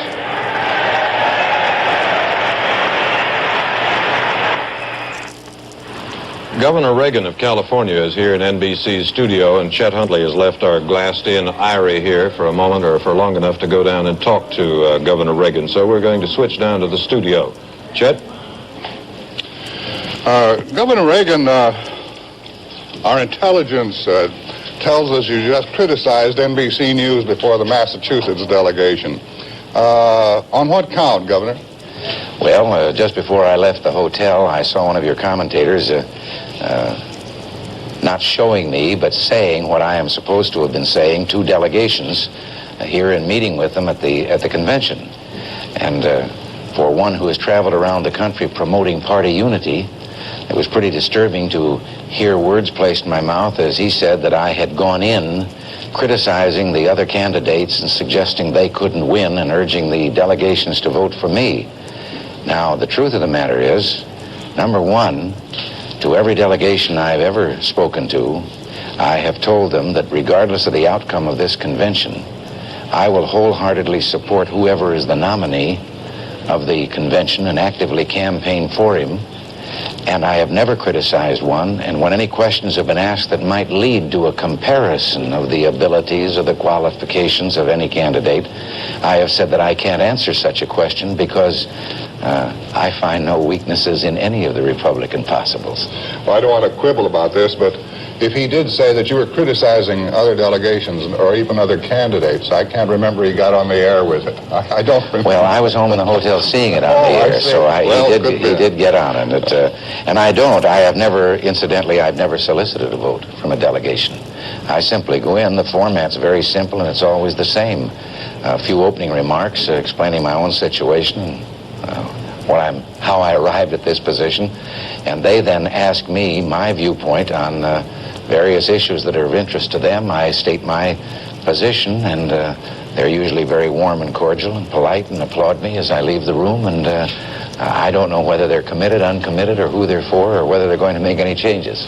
Let's try a new word, Governor. Instead of hunting for votes, isn't the name of the game, though, a search for delegate votes? Well, I'm quite sure this is the name of the game. But the manner in which you do it, and I don't know what the others may do, I assume they probably do the same as I do. That what you do is you figure you must, they want to know how you approach certain problems. What would be your answer if you were in that job? And I tell them what my philosophy is, what my approach would be. I'm sure the others do the same thing. And then they don't tell you then whether they agree or disagree with your approach. They listen to you, hear you out, and when they've asked all their questions, you run out of time, you leave. Now, I suppose this could be called a hunt, but it's there was even a little more than an inference, as if you went in and actually said, look, please, vote for me. You don't do that. You don't point a gun at them? No. Well, is there anything new on the delegate count front as of now? Has anything happened in the past few minutes we should know about? I was just going to ask you. I've been traveling all day. I haven't had a chance to find out anything, whether there have been any changes or whether there have been any moves. Nothing massive moving in any direction that we know of. Governor Reagan, you know, I think that the pressure appears to be on candidate Nixon to get you in second position on a ticket headed by him. Now, if that should come about, are you going to be able to withstand the inevitable pressure that is going to be applied to you? Yes. There is no way and no circumstance under which I would accept that position. Now, I'm not playing dog in the manger in that. I would think that any man would be very proud to have that in his history, his record. It would be a proud achievement for any citizen. And so I don't mean in any way to indicate that I look down on that job. I don't. But I didn't set out to have a political career. I'm in the office I'm in because of some strong beliefs I had about government and the philosophy of government.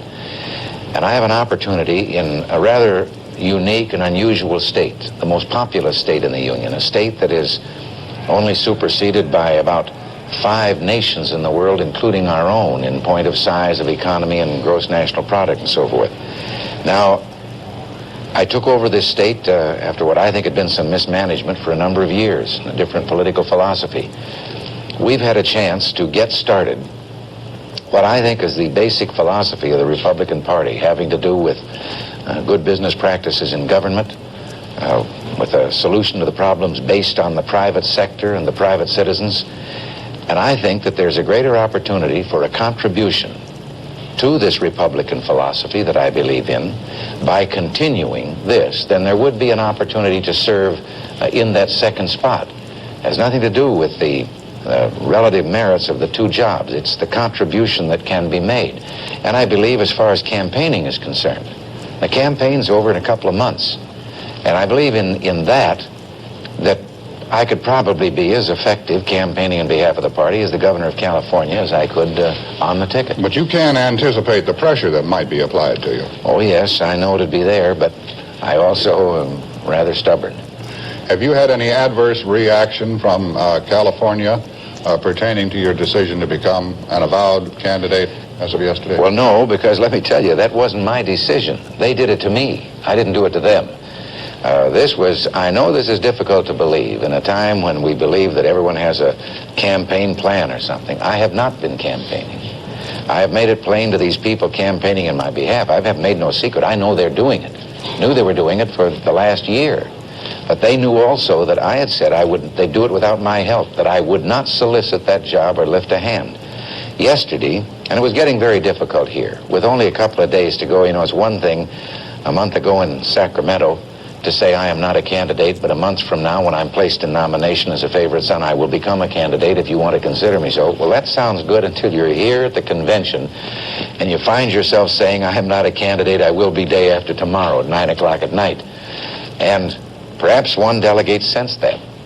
And at least yesterday noon, a delegate came to me and said, I don't want to do this without your permission, but I am going before the delegation, present a resolution that the California delegation tell you and tell the convention that in their eyes you are in fact a candidate as well as a favorite son candidate, that they consider you as a legitimate candidate.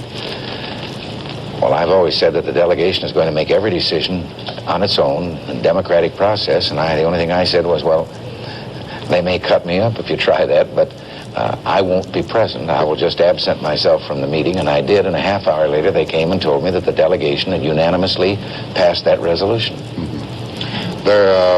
What about some reports we've heard that there was then a little unhappiness within the delegation a little later? Well, this morning, I don't know, we had quite a lengthy meeting, and this morning there were a number of testimonials, you almost could call them, or affirmations, a number of delegates, one after the other, that spoke in support not only of this, but of me and of continuing to have the delegation go that way. There was a rousing ovation, and it was a very heartwarming experience for me. I can say this, I don't think there's any question. We have a broad-based delegation, and I insisted on that. I wouldn't be a favorite son unless we had a delegation that spanned the entire spectrum of the party. So there are delegates in there who must have had in mind that if and when the time comes that there should be a move away from me in some direction. They have varying viewpoints. We have people who have been active in the campaigns in the past of both of the avowed candidates. And there was that unanimous vote. And yet there was this unanimous vote for me. Governor, when you first took office, I recall some of your critics said that you had perhaps a naive and overly simplistic view of what government is all about. Now, going on the premise that that might be true, how would you plead to the charge on the federal level? Do you think you have a simplistic attitude toward the federal structure of government? No, and I would think on the experience that I've had already that I realize that there are shades of gray. There are not very many areas that is clear-cut this and that. I realize all of this, but I'll tell you, I also think that there has been a tendency to create a philosophy of government by mystery, that people in government have delighted recently in saying to the people, oh, these problems are too complex for simple answers. In other words, leave it to us, leave it to government to solve. It's a nice, healthy thing for them, but not for the people. And I think sometimes the answers are simple. But what government doesn't want to face too often is the answers are also hard. And they don't want to make the hard answer, so they call it an oversimplified answer. Now, some answers are very complicated, some problems. But I can't forget that a man some years ago said that as government, or as the problems become more complex and as our civilization becomes more complicated and people more numerous, we're the first to say that we can no longer afford so much freedom for the people. And that man was Benito Mussolini. It is alleged that most of your strength is now in the South, Governor Reagan. Again, on the premise that that has any validity. Why would that be? Well, I don't know. I've had Southern delegations say to me they're greatly concerned about who can carry their state. They're concerned because of the threat of the Wallace campaign. And the South has just in recent years developed a two-party movement. We're still a very definitely minority party there. So they would be the first to suffer. And what they're worried about is that the basis of any real two-party movement is not the top of the ticket. It's the congressional and the state house offices and the courthouse positions that are up. And they're fearful that a Wallace campaign running only for the top of the ticket would wind up with Wallace winning at the top and perhaps just a blanket Democrat vote below that, and they'd lose this great opportunity. Now, some of them indicated to me that they believe that perhaps I could lessen that Wallace threat in those states. By the way, is it true that you are the only one of the candidates thus far who has accepted an invitation to meet tomorrow with the Negro groups here? I don't know whether anyone else has, but I was told today that on the schedule that I am meeting with them. I'm looking forward to it because I think we've got quite a California story to tell. Our Negro delegates here. You see, there's a question that I've wanted to ask for a long time of the Negro community that continues to vote Democratic in overwhelming numbers. They've had better than 3 decades of the Democrats trying to solve their problems, and the failures seem greater than ever. And it would seem to me that there ought to be a little curiosity about whether the Republicans might not be able to do something about those problems. Governor, I thank you for stopping in. Pleasure. Good to see you. Good to see you. Thank you, Governor Reagan. We're going down now to the platform for the remainder of the speech by the permanent chairman, Representative Ford. This convention marks the beginning of a long and hard campaign. With the help of the people, it will mark the birth of a new America.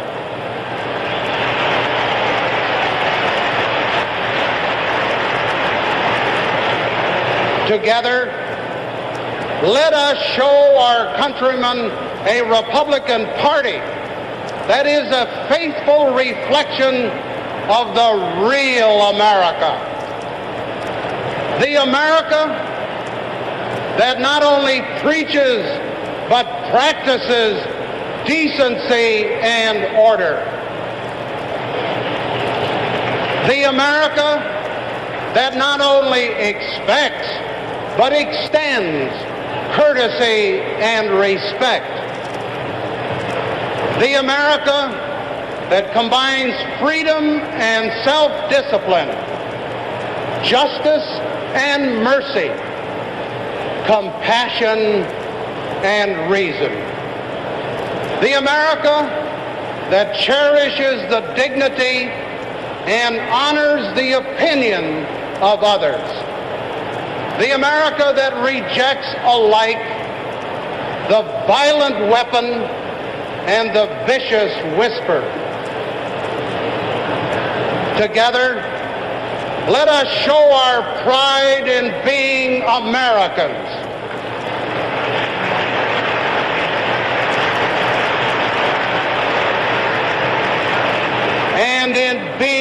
Republicans.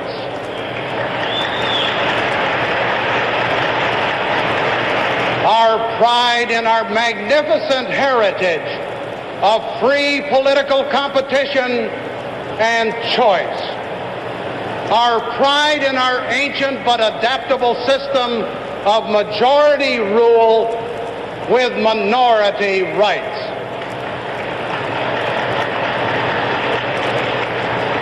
Our goal is peace and understanding at home and abroad. No more platitudes, no more unkept promises, no more politics as usual. Honesty, realism, decision, and action. Let us demonstrate here and now that the Republican Party has the integrity, has the intelligence, has the courage to save the Union once again. Thank you.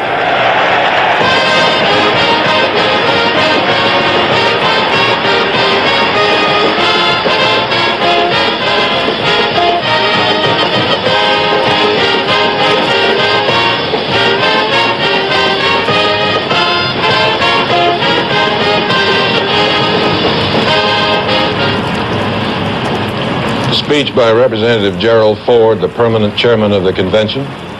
He was chosen for this assignment because he is young, vigorous, good-looking, the leader of the Republicans in the House because he is a mild conservative or a progressive conservative or a medium moderate or a slow liberal or something like that. We'll be back for the remainder of tonight's session. In a moment, right now, a message from the Gulf Oil Corporation. The delegate seats here in the hall are pretty well filled now.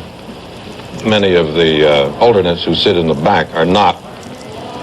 But NBC's Marty O'Connor, who is with the Illinois delegation, reported to us a few minutes ago that the Illinois delegates were complaining about the number of empty seats here in the hall because they thought it looked bad on television. That a number of Republicans asked to come into the hall and were given assignments and then didn't come and occupy the seats. And one of them said, wait till you see Dick Daley's show in Chicago. They'll have people hanging off the rafters. They might be city employees, street sanitation workers, laborers, sewer department workers, but they'll all be there and there will be an empty seat.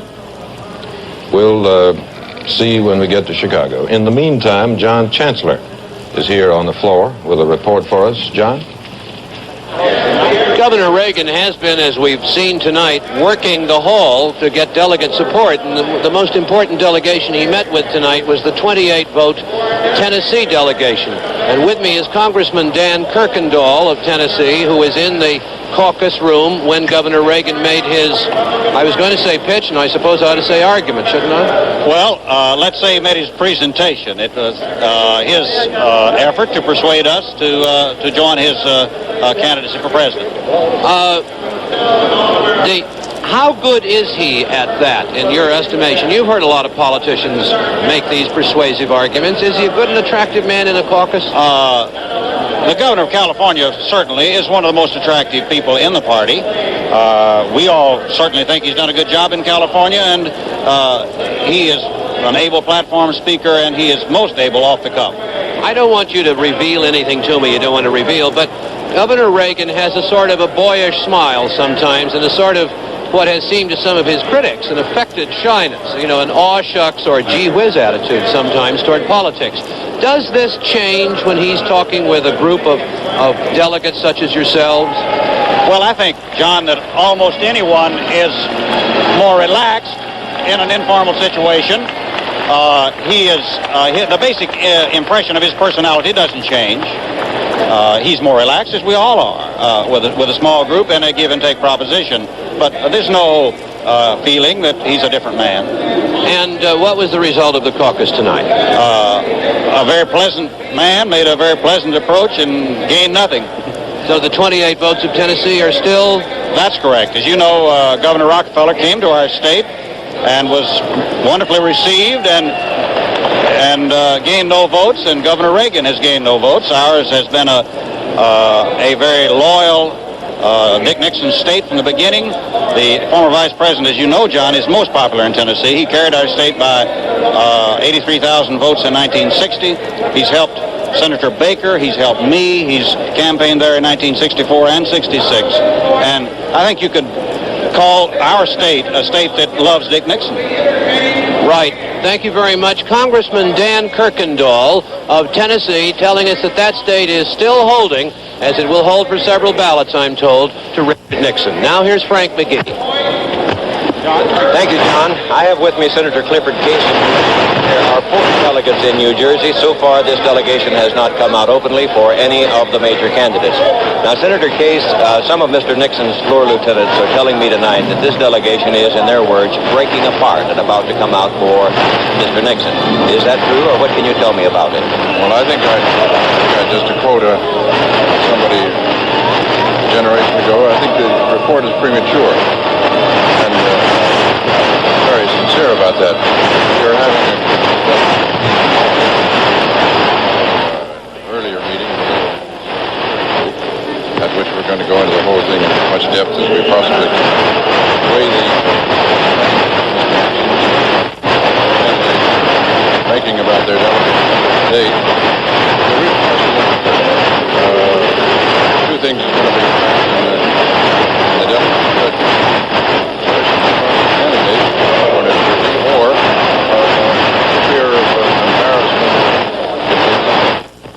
Those two things are working. Here is an item I feel that is almost a must. California Governor Ronald Reagan addressed members of the Massachusetts delegation tonight and made a low-key talk without once appealing for delegate votes. Reagan spoke behind closed doors, but said afterward he made basically the same speech he has made to other delegations he visited today. Reagan said he talked about law and order in Vietnam, among other things. Well, they don't let us in those meetings, and so we have to rely to a great extent on what the delegates, members of the delegation, say when they come out. And we'll be right back after this message from Gulf Oil Corporation.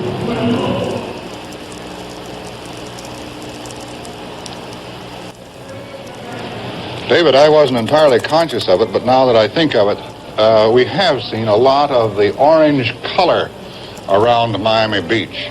I wonder why that is. On the inside and outside, and the seats are orange colored, and the jackets of the girls down here are orange, and there's even an orange elephant or two around the city, one hanging in midair. Well, this should have occurred to me. But the brilliant orange color blazers and everything else worn by the Florida delegation are catching the eye, and that's exactly what the Florida Citrus Commission was hoping when it presented the blazers free of charge to each delegation member. However, an explosion and fire in the manufacturing plant almost on the eve of the convention destroyed much of the stock and the sewing machines. This replies to the jackets. The resulting last-minute scramble to complete the 68 jacket order has produced some odd cuts and saggy fits. To Sander Van Oker.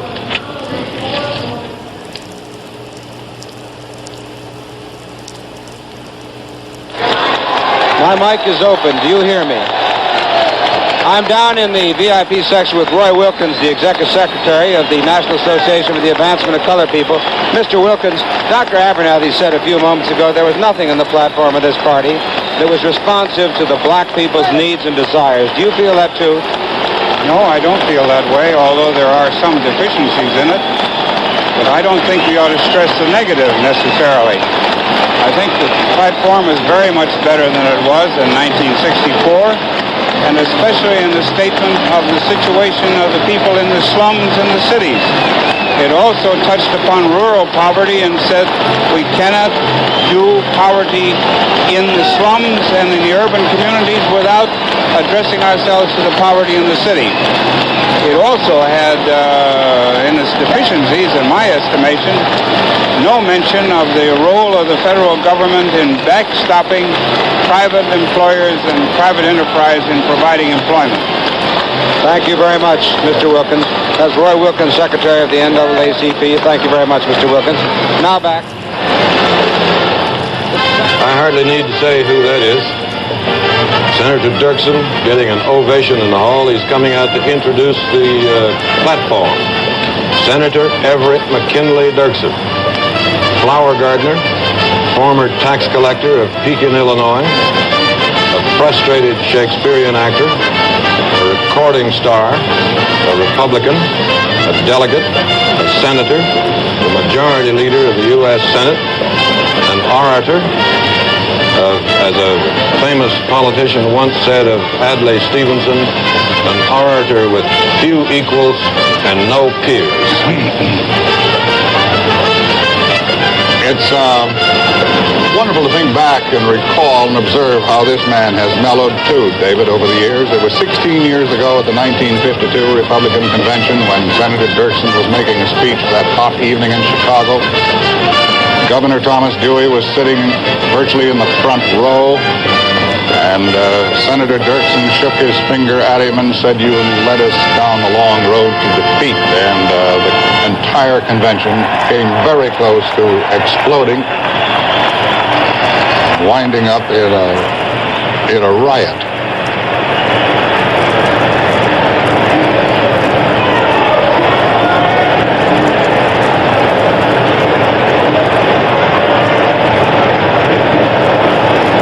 He always does that. Stands on a platform and waits and waits and waits. Quiet!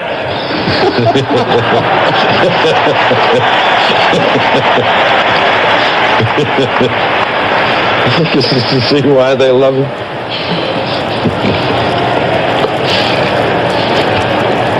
I accept the nomination.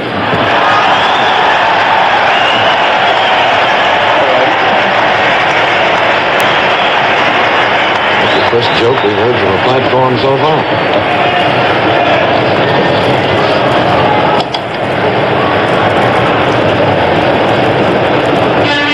Let's have quiet down here.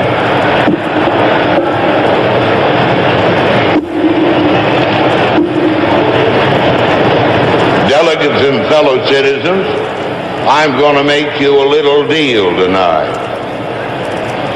Here are the speeches. Now, if you will be quiet for 45 minutes, I'll throw these speeches any place you want me to throw them.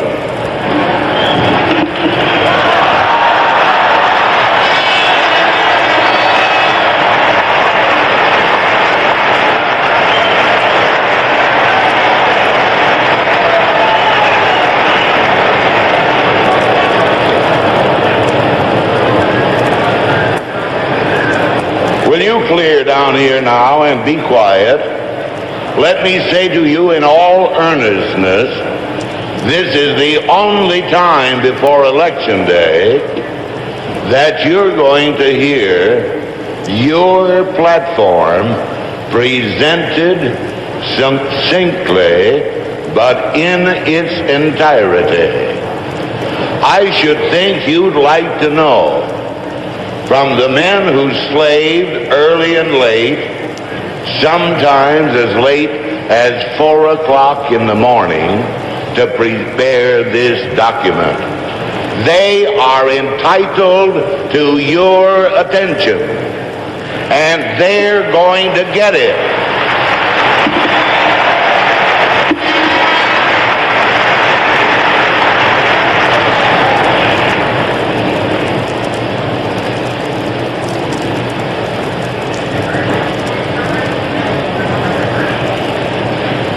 We'll have quiet, and we don't start until we do.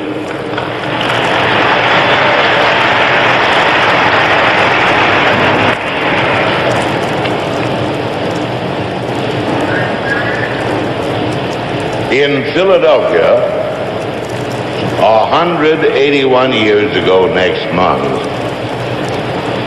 far-seeing men fashioned a new revolutionary form of government. It was a daring system, and the power was invested in the people. when they got ready to go home, Benjamin Franklin, over 80 years old, was the first to leave Constitution Hall.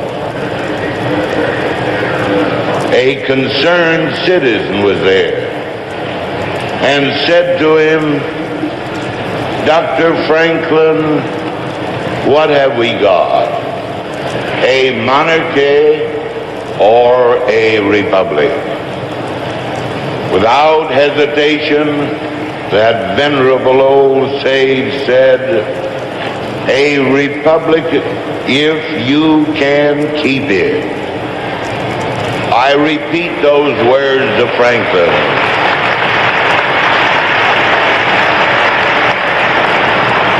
A republic if you can keep it. 74 years later, that challenge still echoed at Gettysburg. There, Abraham Lincoln posed the same deathless question: whether a nation conceived in liberty and dedicated to equality can long endure. It did endure through foreign wars, through depressions, through political storms, through economic tampering and tinkering. It has endured. Yet today we are challenged anew. Recently, a Soviet leader said that ours is a rotten, decadent society. God forbid we have to make the point, but if they want to try, he'll quickly find out what Americans are really like.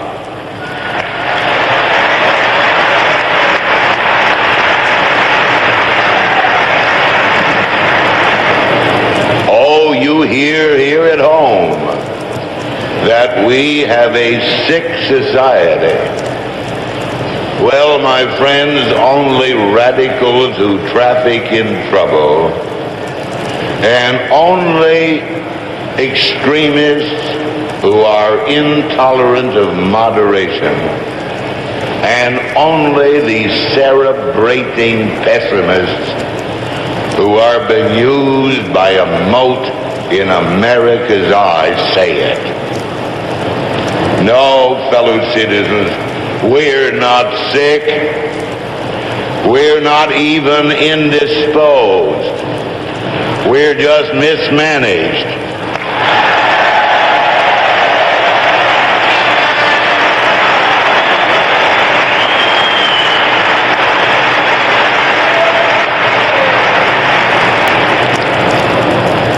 The great society may be unwell, but the God-fearing, hard-working, tax-paying, saving, enterprising millions who make up this nation are clean of mind, strong of heart, and brimming with faith in America.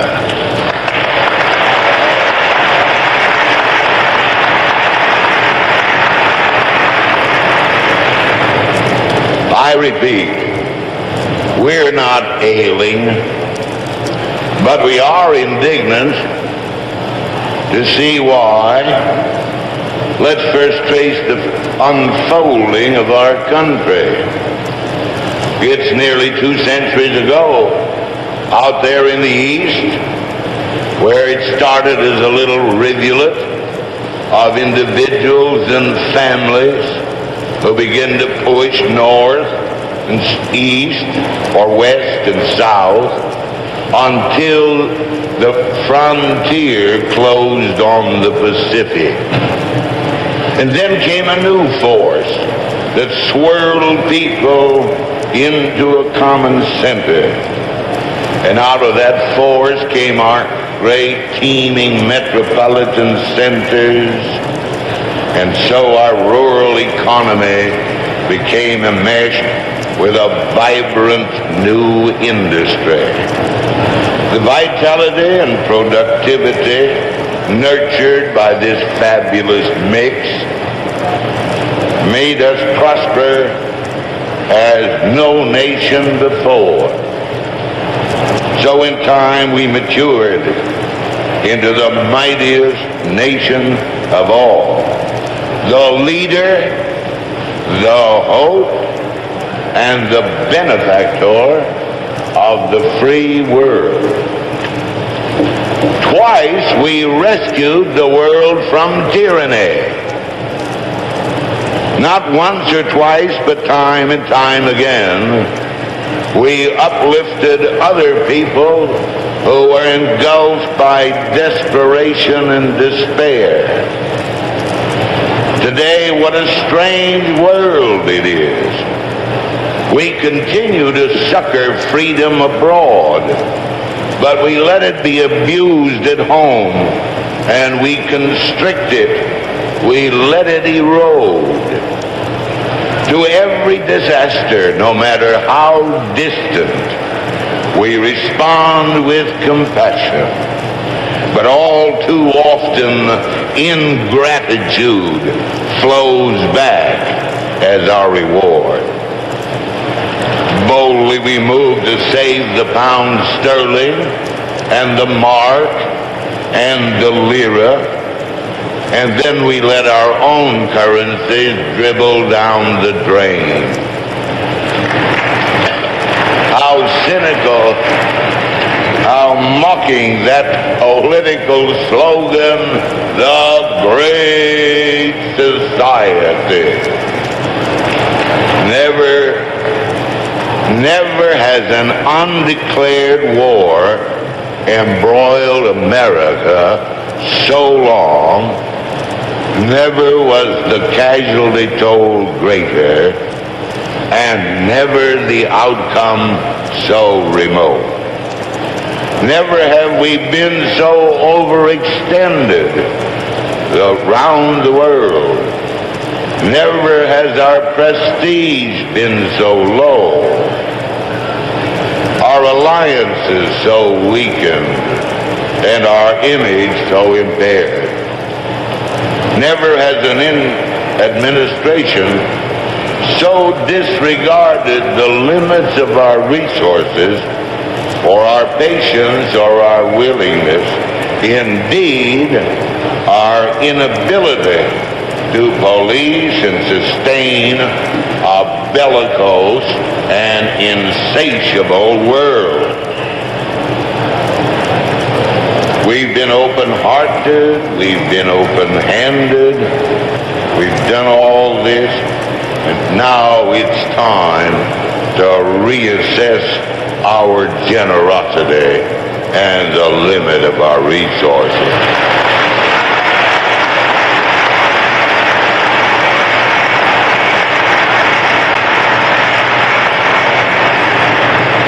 Never have we known a time in which foreign financial leaders have been so fearful of America's resolution to overcome the fiscal crisis. And never before has an administration so justified the concern of the foreign bankers. Not for a century. Listen.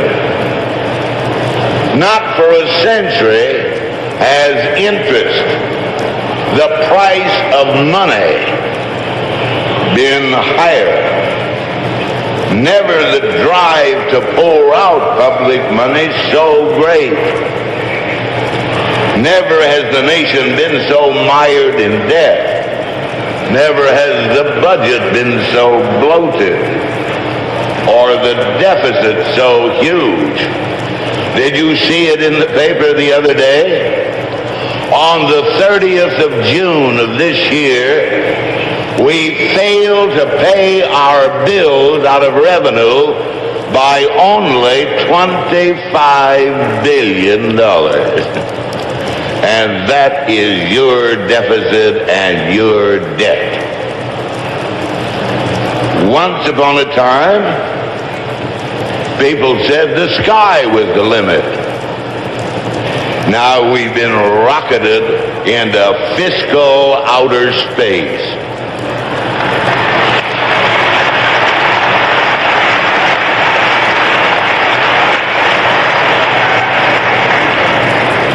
Never have work stoppages by public service been with us so much, and solutions so uncertain, and prospects for reasoned conduct so unsure.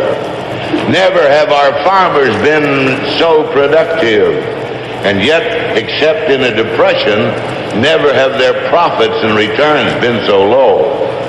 Never have the consumers in the country had such an abundance of food and goods, but at prices they flinched to pay.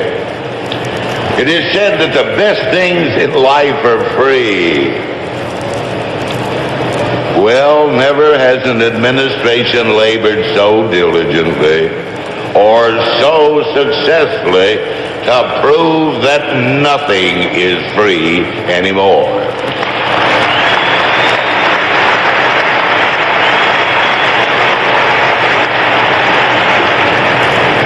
Never have our cities writhed into such jeopardy and fear.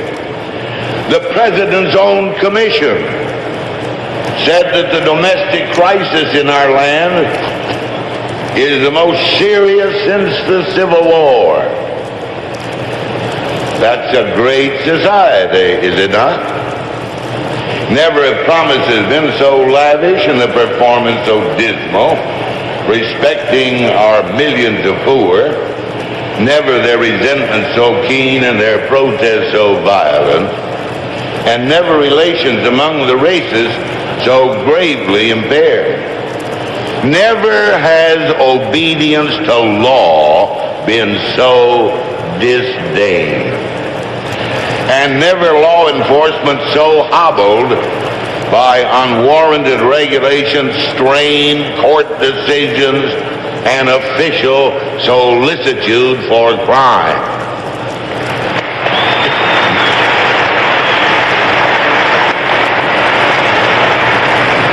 Now, ladies and gentlemen, let's tell it like it was.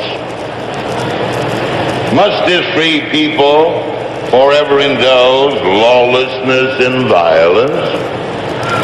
Must law-abiding citizens wear a bulletproof vest when you want to take an evening stroll? Must we avoid our great cities by night as if they were guerrilla-infested hamlets out in Vietnam? Worse still, never has the sanctity of life been so scorned. 2 young Marine officers go into a restaurant in Washington and are killed in cold blood. Think of it. A United States senator is assassinated while campaigning. A Christian crusader is martyred for leading a march. Policemen in our nation's capital are shot down, and the killing is and was condoned, God save the mark, by a group in Washington who ought to know better. Desperados convert the streets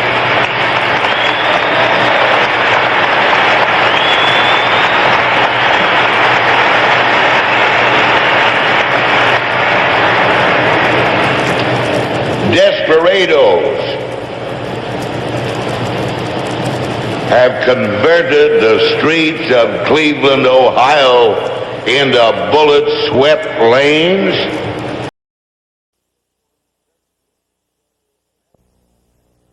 Uncertain, never has our leadership been so hesitant in rallying our people to salvage America's inheritance. How tragic that America the Beautiful has been allowed to become shamed, unhappy, and embittered. You know, patriotism in some quarters has gotten to be a dirty word. Sacrifice, except the thousands of youngsters 12,000 miles from here, who at this very moment risk death in a national cause, seems to be outmoded. This ballyhooed great society, which was the fancy brainchild of a British socialist 60 years ago, is not a New Deal, nor a fair deal. It's rather a straight-out misdeal.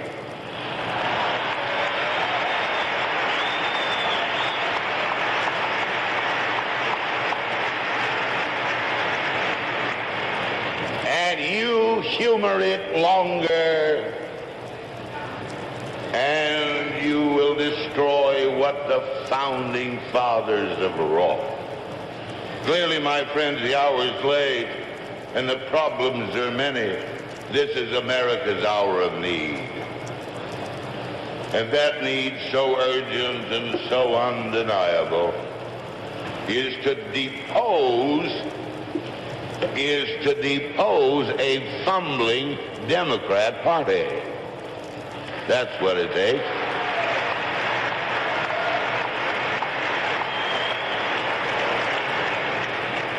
That's the party that's been long on promise and so short on performance.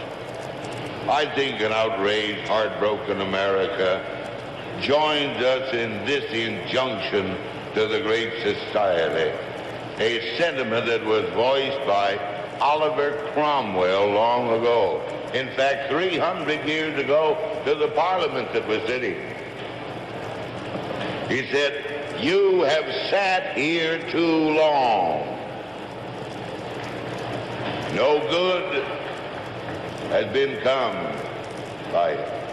Depart, I say, and let us have done with you. In the name of God, go." That's what Cromwell said to the Parliament.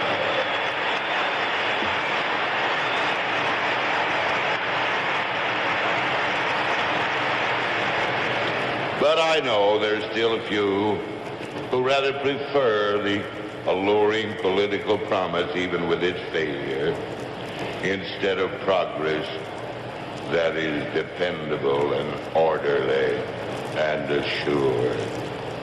Let such dreamers heed Lincoln's warning of a century ago. You know what Abraham Lincoln said to the young men of Springfield?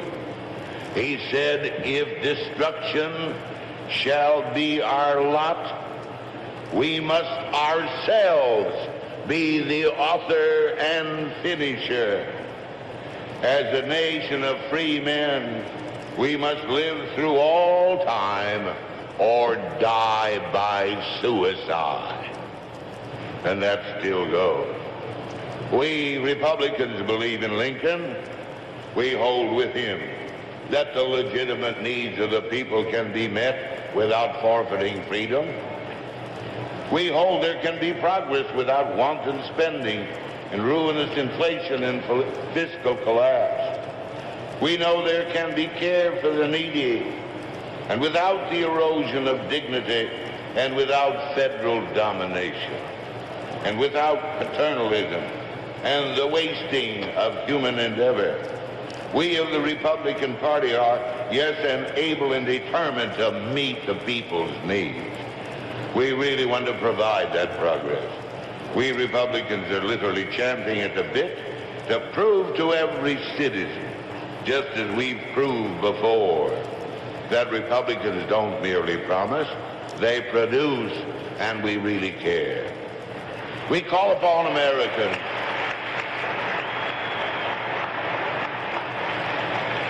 tonight, we call upon Americans, regardless of party and regardless of section, to join with us in retrieving this nation's birthright, of life, liberty, and the pursuit of happiness.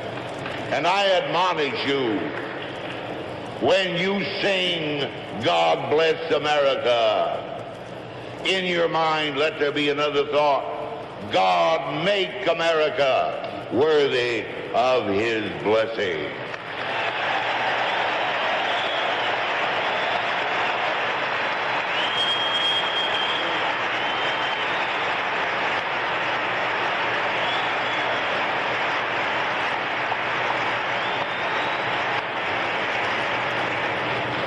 And let us pray that through God's grace we can become again a confident, peaceful land where the larks can be heard above the guns.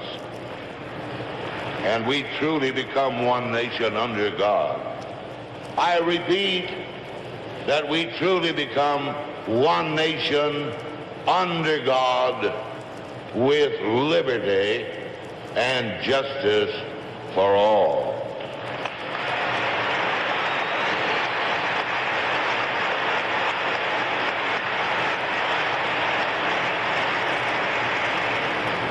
You say it with me, and let it ring the welkin. One nation,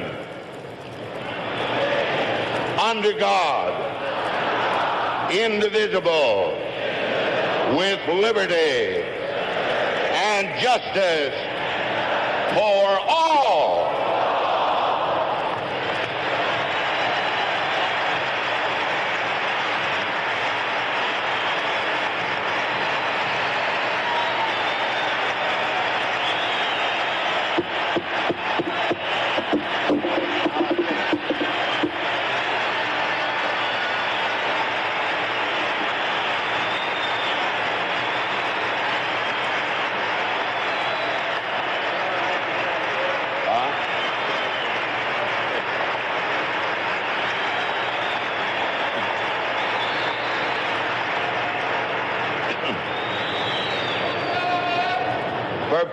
Permit me to conclude.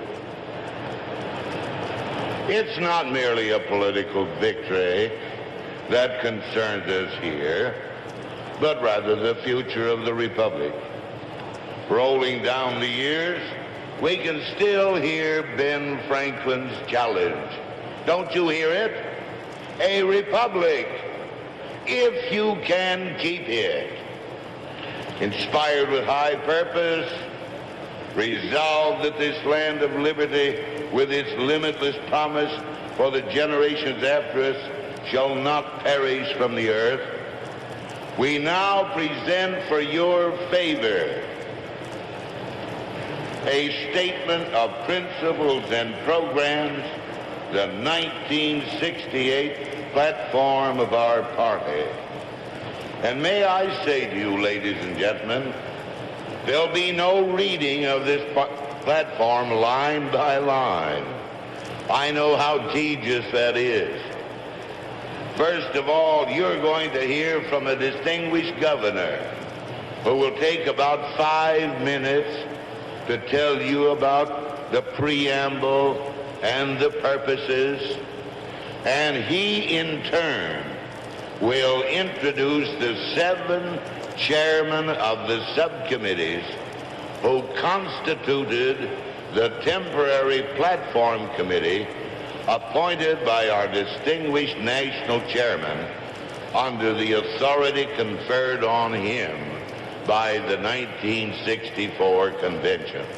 And so tonight, you're going to hear the platform. It'll be in a little package. I adjure you to be quiet and to listen, because this is going to be your chance. And so it's my pleasure and it's my privilege to introduce to you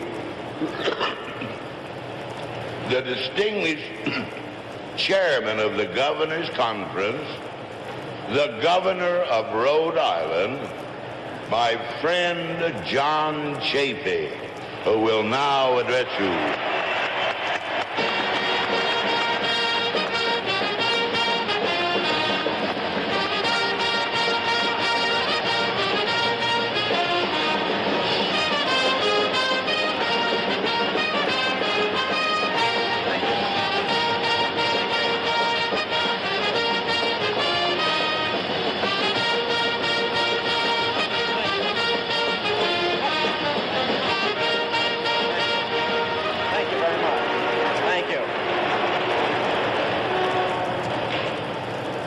Thank you very much. Mr. Chairman and delegates, this platform is the result of several months of diligent work, culminating in a full week's revision by 102 delegates from all over the country. We have had excellent and often colorful leadership in Senator Dirksen, our chairman. He has been fair. All have had a chance to have their say. We believe it is a good platform, setting forth clear directions not only for our party, but for the nation. And so we start this presentation with the preamble. With this statement of preamble, purposes, and pledges, we begin a historic document for our nation and our party, the 1968 Republican platform. Twice before, our party gave the people of America leadership at a time of crisis. Leadership which won us peace in place of war, unity in place of discord, compassion in place of bitterness. A century ago, Abraham Lincoln gave that leadership, and from it came one nation dedicated to the proposition of liberty and justice for all. 15 years ago, Dwight David Eisenhower gave that leadership.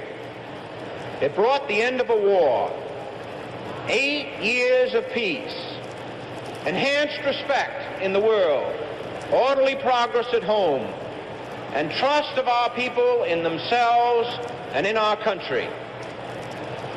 Today we are in turmoil. Tens of thousands of young men have lost their lives or been wounded in Vietnam. Many young people are losing faith in our society. Our inner cities have become centers of despair. Millions of America are caught in the web of poverty, lack of education, lack of employment or underemployment, lack of good housing opportunities. Inflation has eroded confidence in the dollar at home and abroad. It has severely cut into the income of all families, yours and mine, the worker, the farmer, the retired, those living on fixed incomes or pensions. Today's Americans are uncertain about the future and frustrated about the past. America urgently needs new leadership. Leadership that is courageous and understanding. Leadership that will recapture control of events instead of having events control us, thus restoring confidence in ourselves and in our future. Leadership which will develop imaginative, new approaches, assuring full opportunity to all our citizens. Leadership which will face and resolve the basic problems of our country. This convention, our convention in 1968, can spark a Republican resurgence under men and women willing to face realities in the world in which we live. Now, what have we got to do? First, we must urgently dedicate our efforts towards restoration of peace, both at home and abroad. We must bring about a national commitment to rebuild our urban and slum areas. We must attack the root causes of poverty and eradicate racism, hatred, and violence which so plagues us. We must bring about quality education for all. We must assure every individual an opportunity for satisfying and rewarding employment. We must enable family farm enterprises to participate fully in the nation's prosperity. We must give all citizens the opportunity to influence and shape the events of our time. We must give increasing attention to the views of the young and recognize their key role not just for the future, but for the present as well. We must mobilize the resources, talents, and energy of the private sectors of our nation and utilize the unique strengths, originality, and initiative that resides in local and state governments. We must reestablish fiscal responsibility and put an end to these spiraling increases in the cost of living. We must reaffirm our commitment to Lincoln's challenge 106 years ago when he wrote to Congress, "The dogmas of the quiet past are inadequate for the stormy present. The occasion is piled high with difficulty, and we must rise with the occasion. As our case is new, so we must think anew and act anew. We must disenthrall ourselves, and then we shall save our country." In this, our stormy present, let us rededicate ourselves to Lincoln's thesis. Let the people know our commitment to provide the dynamic leadership which they rightfully expect of this party. The party not of empty promises, but the party of performance.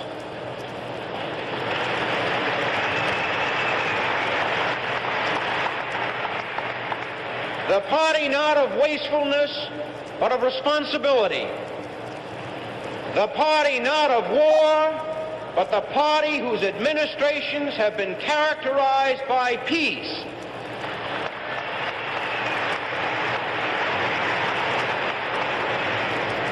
This is the Republican Party to which we welcome everybody to come to. Republicans, Independents, Democrats, come and join us in this great effort.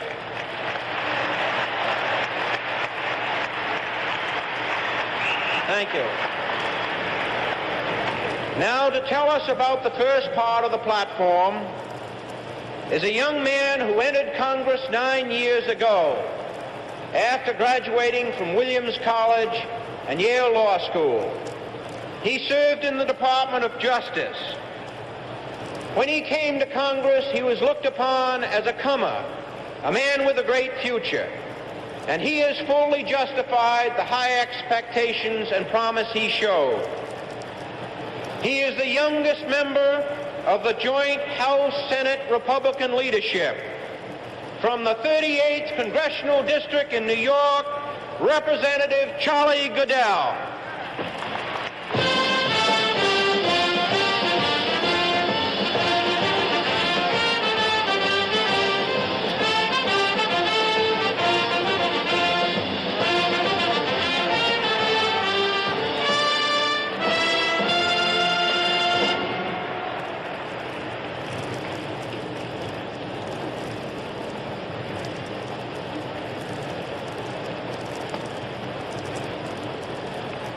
The crisis of our cities is a shameful blot on America. We see the flickering lightning and hear the rumbling thunder of urban unrest, racial disharmony. We see and flash their fears. We hear the sound of their alarms. We can face this problem. We can unite our country. But first of all, we must put an end to government by crisis. We must put an end to ill-conceived crash programs that treat symptoms and ignore causes. We as a party and as a country must anticipate new achievements. We must welcome the challenge of change in a restless world. We seek a just society from which respect for law and order will naturally flow. Our challenge is to create new cities across this land for 100 million new Americans who will join us by the turn of the century. Our challenge is to transform the blighted areas of our cities into centers of progress and opportunity, culture and talent. We pledge vigorous federal support and sensible state programs using a new mix of public and private funds, such as in urban development corporations.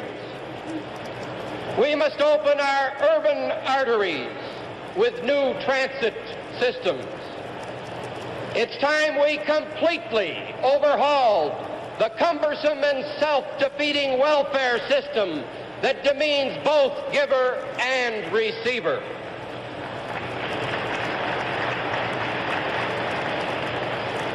We must motivate the less fortunate in our midst. We must motivate them to be a part of the genius of our system of private enterprise.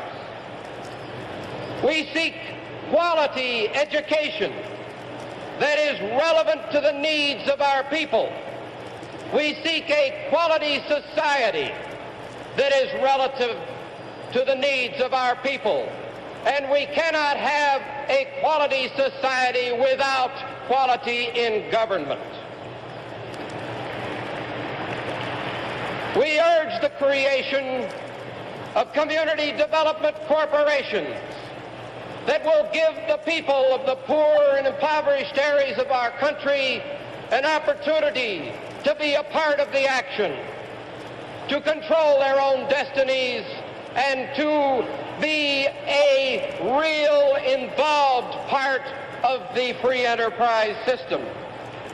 We urge also the creation of a domestic development bank that will make available to the poor both loans and an ownership in the equity of their communities. We must give all our people a piece of the action in this country. We must reinforce and refocus initiatives, private initiatives, to produce a new burst of energy that will solve the problems of our cities. We must involve those who are to be served by government programs with some power over their own destinies. We in this platform have recommended many of the realistic proposals that were put forth by the Commission on Civil Disorders appointed by the President. America can stem the flow of rural poverty to urban ghettos. We offer a program of rural revitalization based upon tax incentives and realistic training. And business must be involved in this training program. We must eliminate the overlap in present government training programs and utilize the expertise of the businessman who can do the job better. What this country needs most today is not a guaranteed income, but a guaranteed opportunity to earn an income.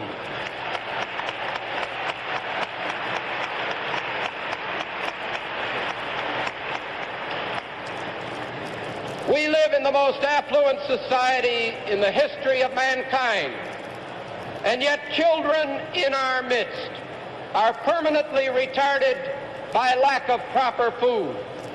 We have 6 different federal agencies distributing food in this country. We are spending over $27 billion on poverty programs, and yet we have many malnourished Americans. This is a tragedy. We Republicans would coordinate these programs and amply fund them to erase the tragic irony of surplus food and starving Americans. Education is the door to the future. No American should be denied education to the fullest potential of his abilities because of a lack of income. We will emphasize preschool programs to help those who start behind in our society. And we will give tax credits to the forgotten people in this society, the middle-income people who work hard for a living and must pay for a college education.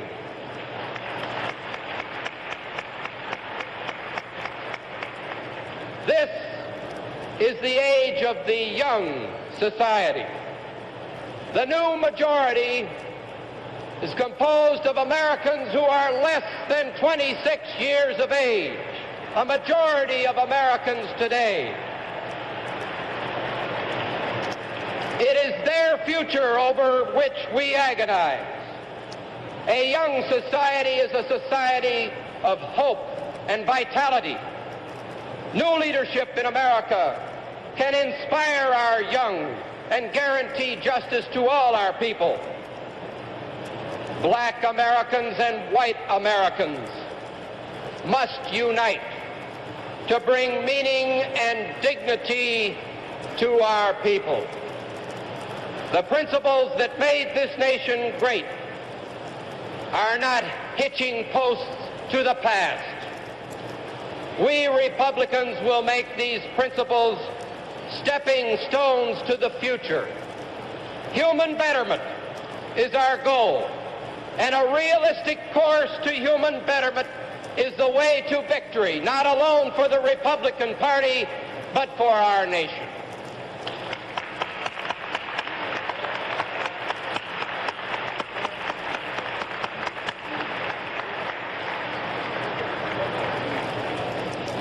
I am proud to present to this convention a man who lends considerable distinction. Section by section, the platform is being read to the audience here at the convention. Not word for word, but concise excerpts are being read to the delegates.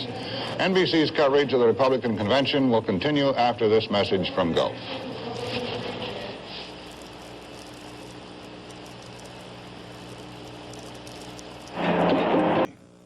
News continues its coverage of the 1968 Republican National Convention, brought to you by Gulf Oil Corporation. We're in a convention hall, and another speaker has just been introduced, Senator Hugh Scott of Pennsylvania, who is giving a brief resume of the platform section on human needs. So we'll go now to the platform. With crime in America. By contrast, we document what effective Republican leadership in Congress and our 26 Republican governors have done to fill the leadership gap in suppressing crime and in deterring the criminal. If we can do it in Congress and in the state houses, we can do it in the White House. And that's the job we are here to do as our party fulfills its duty to our nation. We offer 13 specific recommendations on what new leadership, Republican leadership, can do to commit the full authority of the federal government to assist states, localities, and law enforcement agencies to deal with rising crime in America. On civil disorders, we also have taken a responsible and balanced position.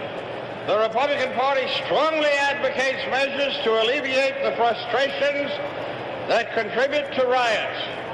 We simultaneously support decisive action to quell civil disorder, relying primarily on state and local governments to deal with these conditions. America has adequate and lawful means for achieving even fundamental social change if the people wish it. We will not tolerate violence.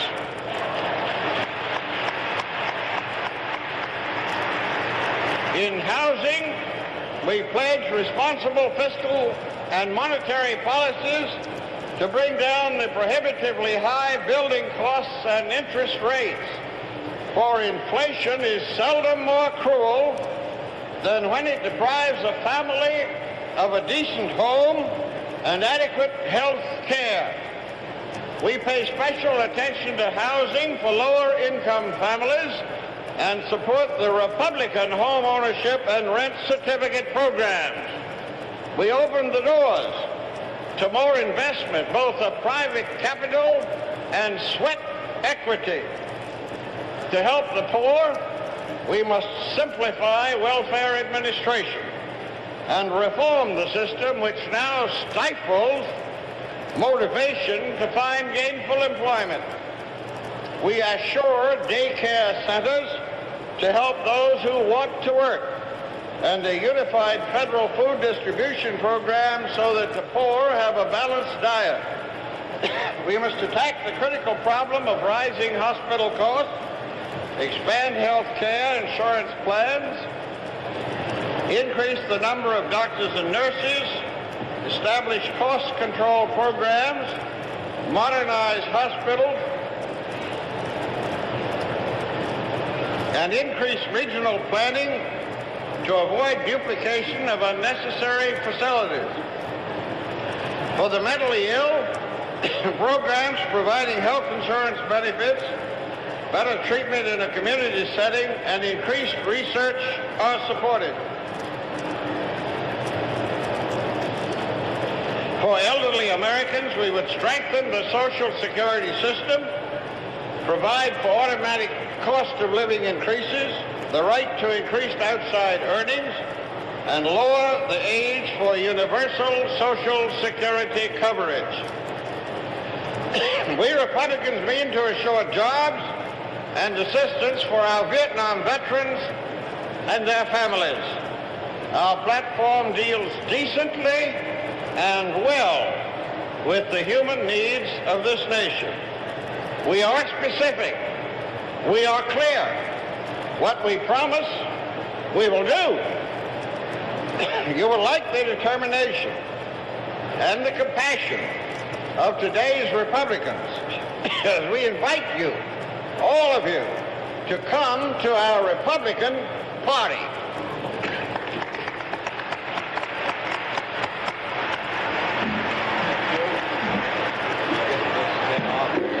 While the reading of excerpts from the platform continues, of course, the vying for delegate votes goes on without let-up.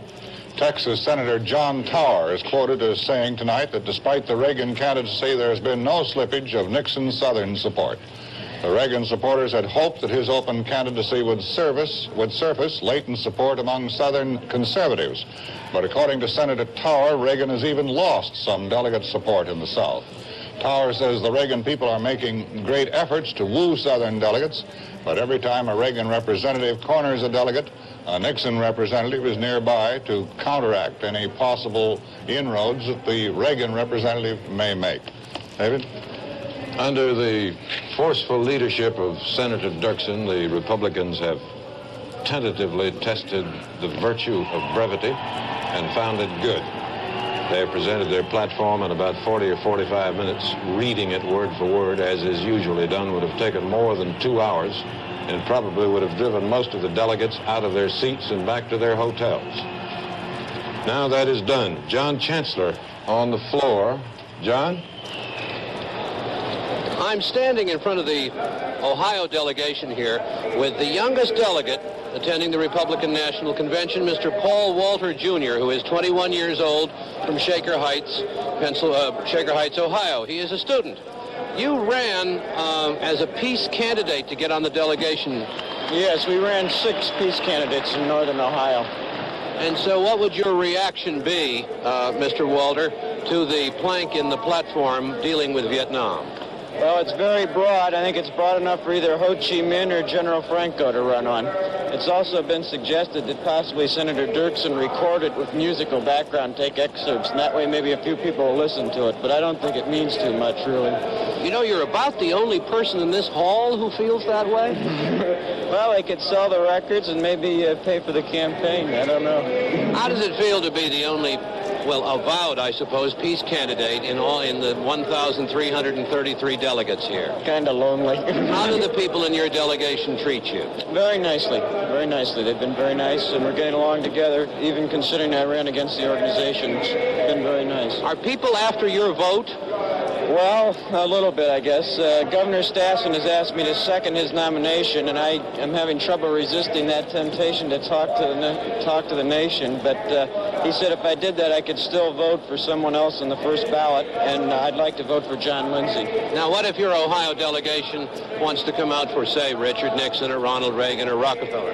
Not me. If either of them are ever nominated by acclamation, it will be a falsehood, because I'll never go for either one of them. Now, who's your man in the hall here? Do you have a candidate in the hall? You mean, beside Lindsay? I would say Governor Rockefeller, yes. So you'd be for Lindsay first? That's right. Now, have the Lindsay people talked to you, Mr. Walter? Yes, Deputy Mayor Sweet just talked to me and also to Lyle Schwarzkopf, who's a delegate from Minnesota, and he asked us to support Governor Rockefeller, vote for him. We wanted to nominate Lindsay. Well, they put the damper on that, and now they're asking us not even to vote for him. But Mr. Schwarzkopf said he wanted to stick with Mayor Lindsay, and I do too.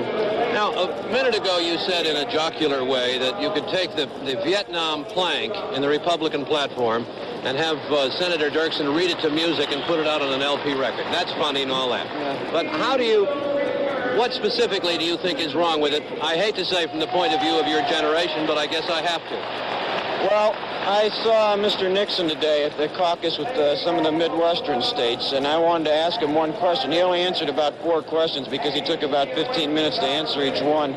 And I had my hand up the whole time, and he wouldn't call on me. But I just wanted to ask him, if he were president right now, would he end the limited bombing of North Vietnam to further the negotiations? And I think if they could just deal with a few specifics. We've had a lot of glittering generalities and histrionics around here, but very few actual specifics. If you were president, would you end the bombing if they gave us nothing in return for it? Count on that, yes. You would? Oh, if they gave us nothing in return? Well, I don't know. You'd have to... I jumped too fast. I think they would. From what I can tell, I think they would. I think you've got to de-escalate. After all, there are not any North Vietnamese or communists in San Francisco or causing things there. They're not dropping bombs on Washington. You'd get an argument around here about communists in San Francisco, but I don't want to ask you that. So.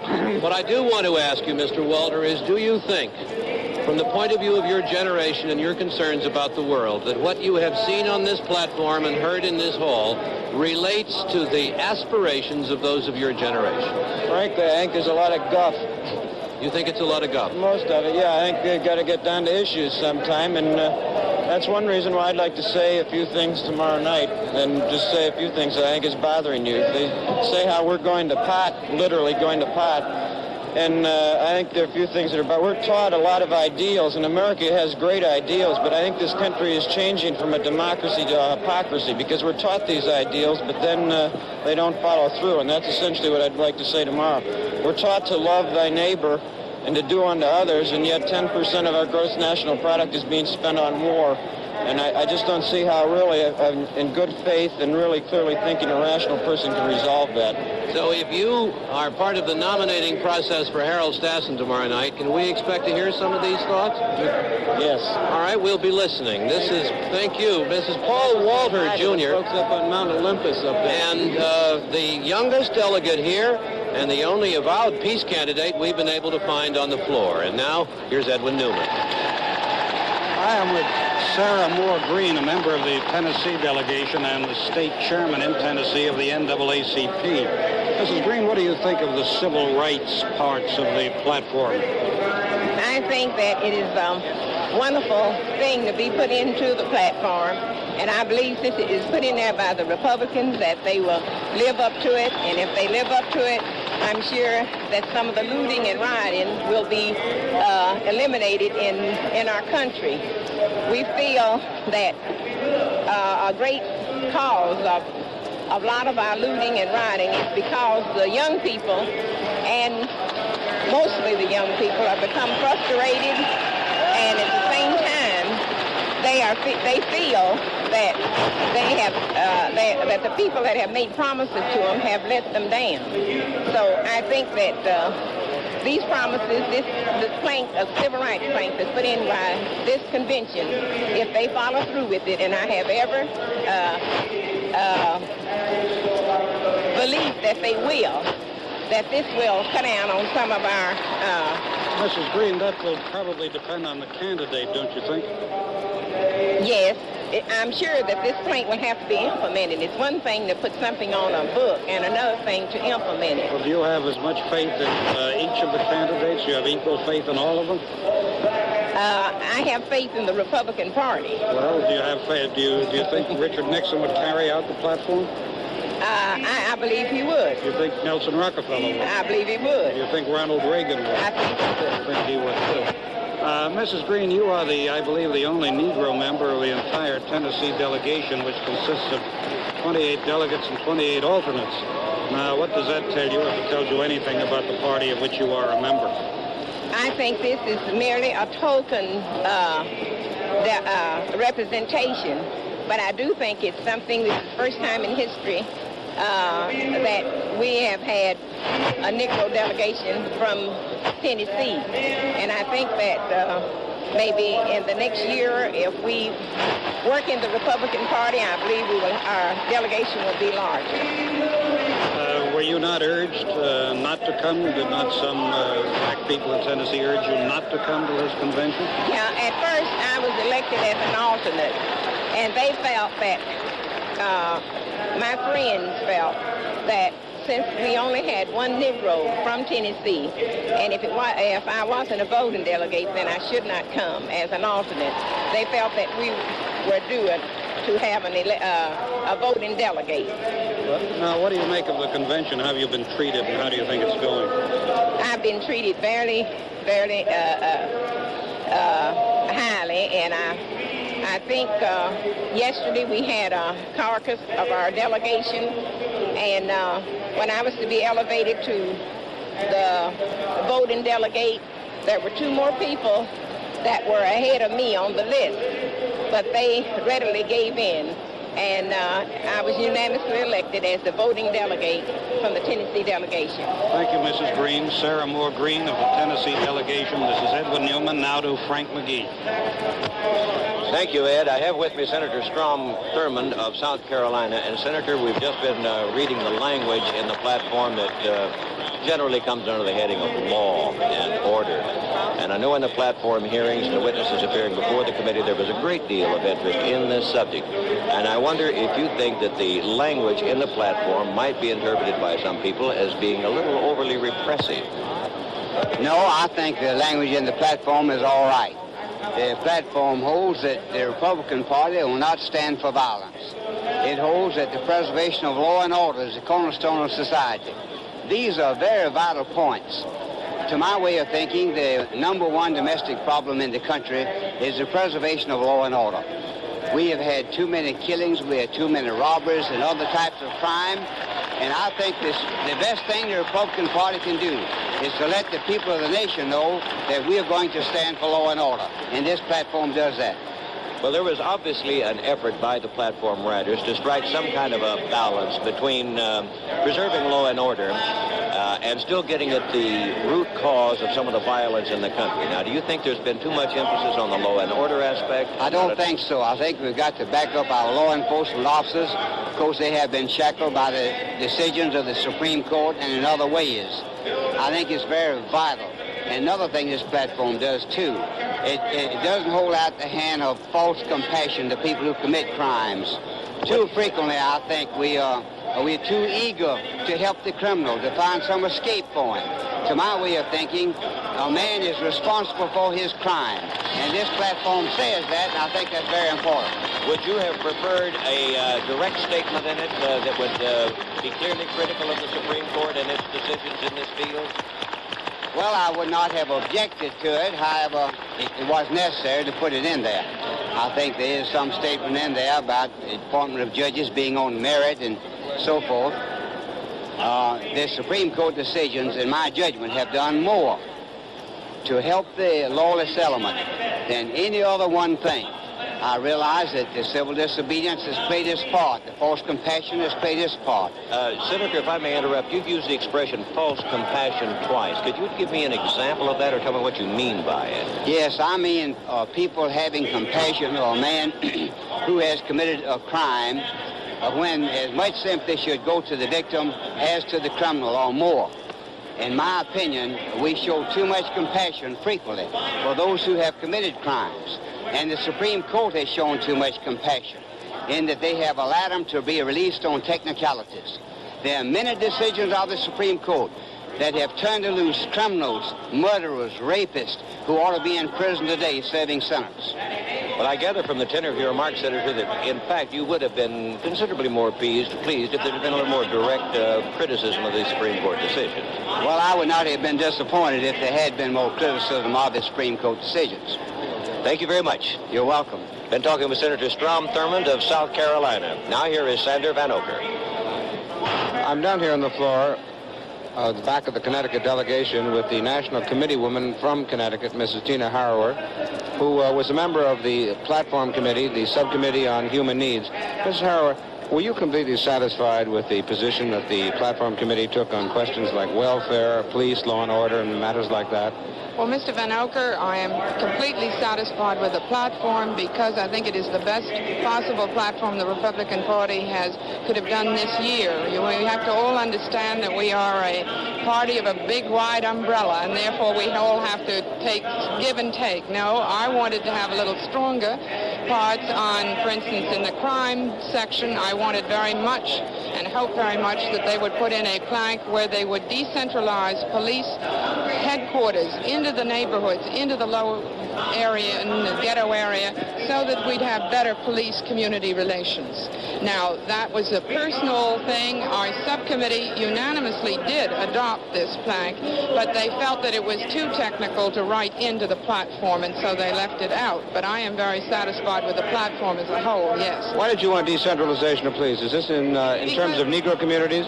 I think it's in question of in all the ghetto area and you see, I feel that those people in these ghetto areas have a very, very tough time with what they call a very big structure. That's all a police headquarters is. It's something that does something to them. It isn't something that helps them. And I want to see the police and the welfare get out of these big impersonal buildings with all the bureaucracy and down into the neighborhoods so that they can begin to feel the people's needs. But didn't you feel you were whistling in the wind in the committee when you brought up something like this? Well, sometimes one does, but in other times you have your hopes, and I was very pleased with how much there was that was brought in. I really am. Were you satisfied, because this gets to the heart of the Negro problem in great extent, with what they did on welfare provision? Well, yes, I was. They got one of the planks that I was the most anxious to get in, which was the talking about the man in the home, because I think that in welfare, the thing that's the most important is not to penalize the husband who is working and take his wages away, because that's what's breaking up these homes, and this is what we need, is to have a man in these houses. Thank you very much. I've been talking with Mrs. Tina Harrower, a National Committee woman from Connecticut, a member of the Human Needs Subcommittee of the Platform Committee. Now to Edwin Newman. I'm with Governor David Cargo of New Mexico. Governor Cargo, I think you have, perhaps I should say, some reservations about the law and order part of the Republican platform. Well, generally, I agree with the plank on crime, but I think that you have to read it in juxtaposition with earlier statements on other problems, because I don't believe that we should be in the position of making it appear that we're concentrating so heavily on crime and riots that we don't want to go to the source of much of these problems. In other words, I don't think we should use it as a defense mechanism to try to thwart efforts to adopt civil rights measures or to see to it that economic justice is dispensed to people in the lower income brackets throughout the nation. Do you think the platform puts the Republican Party in that position, makes it look as though that's what it's doing, leaning on repression? No, but I think that the candidate has to be very, very careful in interpreting it. or it's going to put us in that position. I think that the way the thing is written, if you tie it in with the earlier planks or that are found earlier in the platform, you can explain it very carefully. There are a couple of items that I do question. One I question as a lawyer. I'm not convinced that wiretapping is the best solution to crime. But there are some other things that we need to concentrate on. Just putting more policemen on a street corner doesn't do the job. You have to recreate a part of the moral fiber within people that causes them not to commit crimes. Governor Cargo, you're suggesting that a great deal depends on who the candidate is. That's right. Well, do you have equal confidence in all the candidates that they would carry out this platform as you would like it to be? Yes, I think they do, but I think some would do so more forcefully than others. For instance, I listened to Richard Nixon speak on the subject today. I think he has it in perspective. I think that Nelson Rockefeller has a good grasp of it. But I would be extremely leery of any candidate that would take the position that George Wallace does. Now, I have nothing against George Wallace, except he's not of my party. But I don't think that you can cure the problem of lawlessness by saying that you're going to drive the presidential limousine over anybody that stands in front of it. Thank you, Governor Cargo. Governor David Cargo of New Mexico. This is Edwin Newman, now to John Fenton. Yeah, I'll put it close. I'm standing here now with Howard Callaway, the Georgia chairman, who is also the Southern Regional chairman for Mr. Nixon here. And we've been checking with you, Mr. Callaway, from time to time. Yesterday, you weren't all that sure about what Ronald Reagan might do to you in the South, but now I understand you've got your position firmly locked down. You know, I've never seen a thing change as much in 24 hours. Yesterday we were in good shape, but today we're in great shape. Dick Nixon's been here. He's talked to all of our delegates throughout the entire union here, all the U.S. delegates. He has convinced them that he's the man of experience, and today we've picked up delegates in almost every one of my states. We're firm for several ballots, and we don't think it'll take but one. Now, what other evidence do you have that you're all that firm? You were saying this yesterday, too, Mr. Callaway. No, yesterday we were concerned because we lost North Carolina. That hurt us. There's no question about it. We lost 8 votes, and we don't like to lose 8 votes. We picked up 3 of those back now. But as we caucus, we find out that these are firm. One thing that I think has helped us firm up. First, we've got the right candidate. He's enthusiastic. He's got the experience and all of that. The other one is that the Rockefeller-Reagan get-together has, I think, backfired. I think most of the Rockefeller-Reagan get-together has backfired? Yes, I think it has. Most Southerners like to be for Reagan because they believe in him in his heart. And I think the getting together between the two has weakened us. When you get Rockefeller asking people to vote for Reagan. Oh, wait a minute. You say that Rockefeller people are asking Southern delegates to vote for Reagan? Oh, this has been going on for weeks, yes, but it's firmed up in the last day or two. Well, have you got any names or any specific instances? Sure. I can give you instances where Rockefeller has asked a man in South Georgia. He has said, I know you can't vote for me. I know it would ruin you at home, but how about holding out for Reagan for 2 ballots, and then I'll talk to you about the 3rd, and I'll consider that for future purposes as good as that. Have you got any names? Well, there was one delegate we had who last night announced for Reagan, for Ronald Reagan. It's Mrs. Smith, a delegate from Georgia. A Rockefeller leader in Atlanta called in to tell her how pleased he was. And said he was not making much noise down here in Miami Beach because he had the cards, whereas his 2 rivals did not have, and so were making splashy displays and spectacular predictions and so on. And he said he had learned to play poker a little bit in the Navy, and he had found always that poker players who have the cards are quiet, and those who don't have the cards make a lot of noise. Well, if those are Mr. Nixon's methods, it would be very profitable to play poker with him. NBC's John Dancy reports to us that Governor Reagan has gone a while ago, after you talked to the governor, Chet, to an island over in Biscayne Bay called Sunset Island to await further developments here in the convention. The house was rented sometime in advance to be used just for this purpose. Sunset Island is in Biscayne Bay between Miami and Miami Beach. Bob Morse reports to us that Barry Goldwater told a meeting of the Alabama delegates tonight that Nixon has ruled out Senator Percy of Illinois, Mayor Lindsay of New York, and Governor Rockefeller of New York as possible candidates for vice president. One of the Alabama delegates said after the meeting, Goldwater told the group that Reagan is Nixon's first choice for the nomination at this time, vice presidential nomination. The Alabama delegation is split between Nixon and Reagan, and Goldwater was talking to them on behalf of Nixon.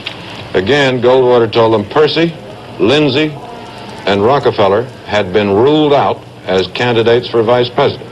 And, of course, Reagan says that absolutely, under no circumstances whatsoever, will he take the vice presidential nomination. And there we are. That opens up some interesting prospects. Now down to the convention floor to Edwin Newman and more on the platform. With me is R.N.C, delegate from Pennsylvania, former assistant counsel to the Warren Commission, former district attorney of Philadelphia, unsuccessful Republican candidate for mayor of Philadelphia last November. Present district attorney of Philadelphia. Present district attorney, beg your pardon. So you're very much concerned with law and order, Mr. Specter. What do you make of the Republican platform as it deals with that? I think the Republican platform is a good platform. It is general, as platforms tend to be. I think it is sufficiently broad for most of the candidates to stand on. There could be some greater specification to suit my taste in terms of the problems of crime on the streets and law and order, which we have in the city of Philadelphia. What specifically?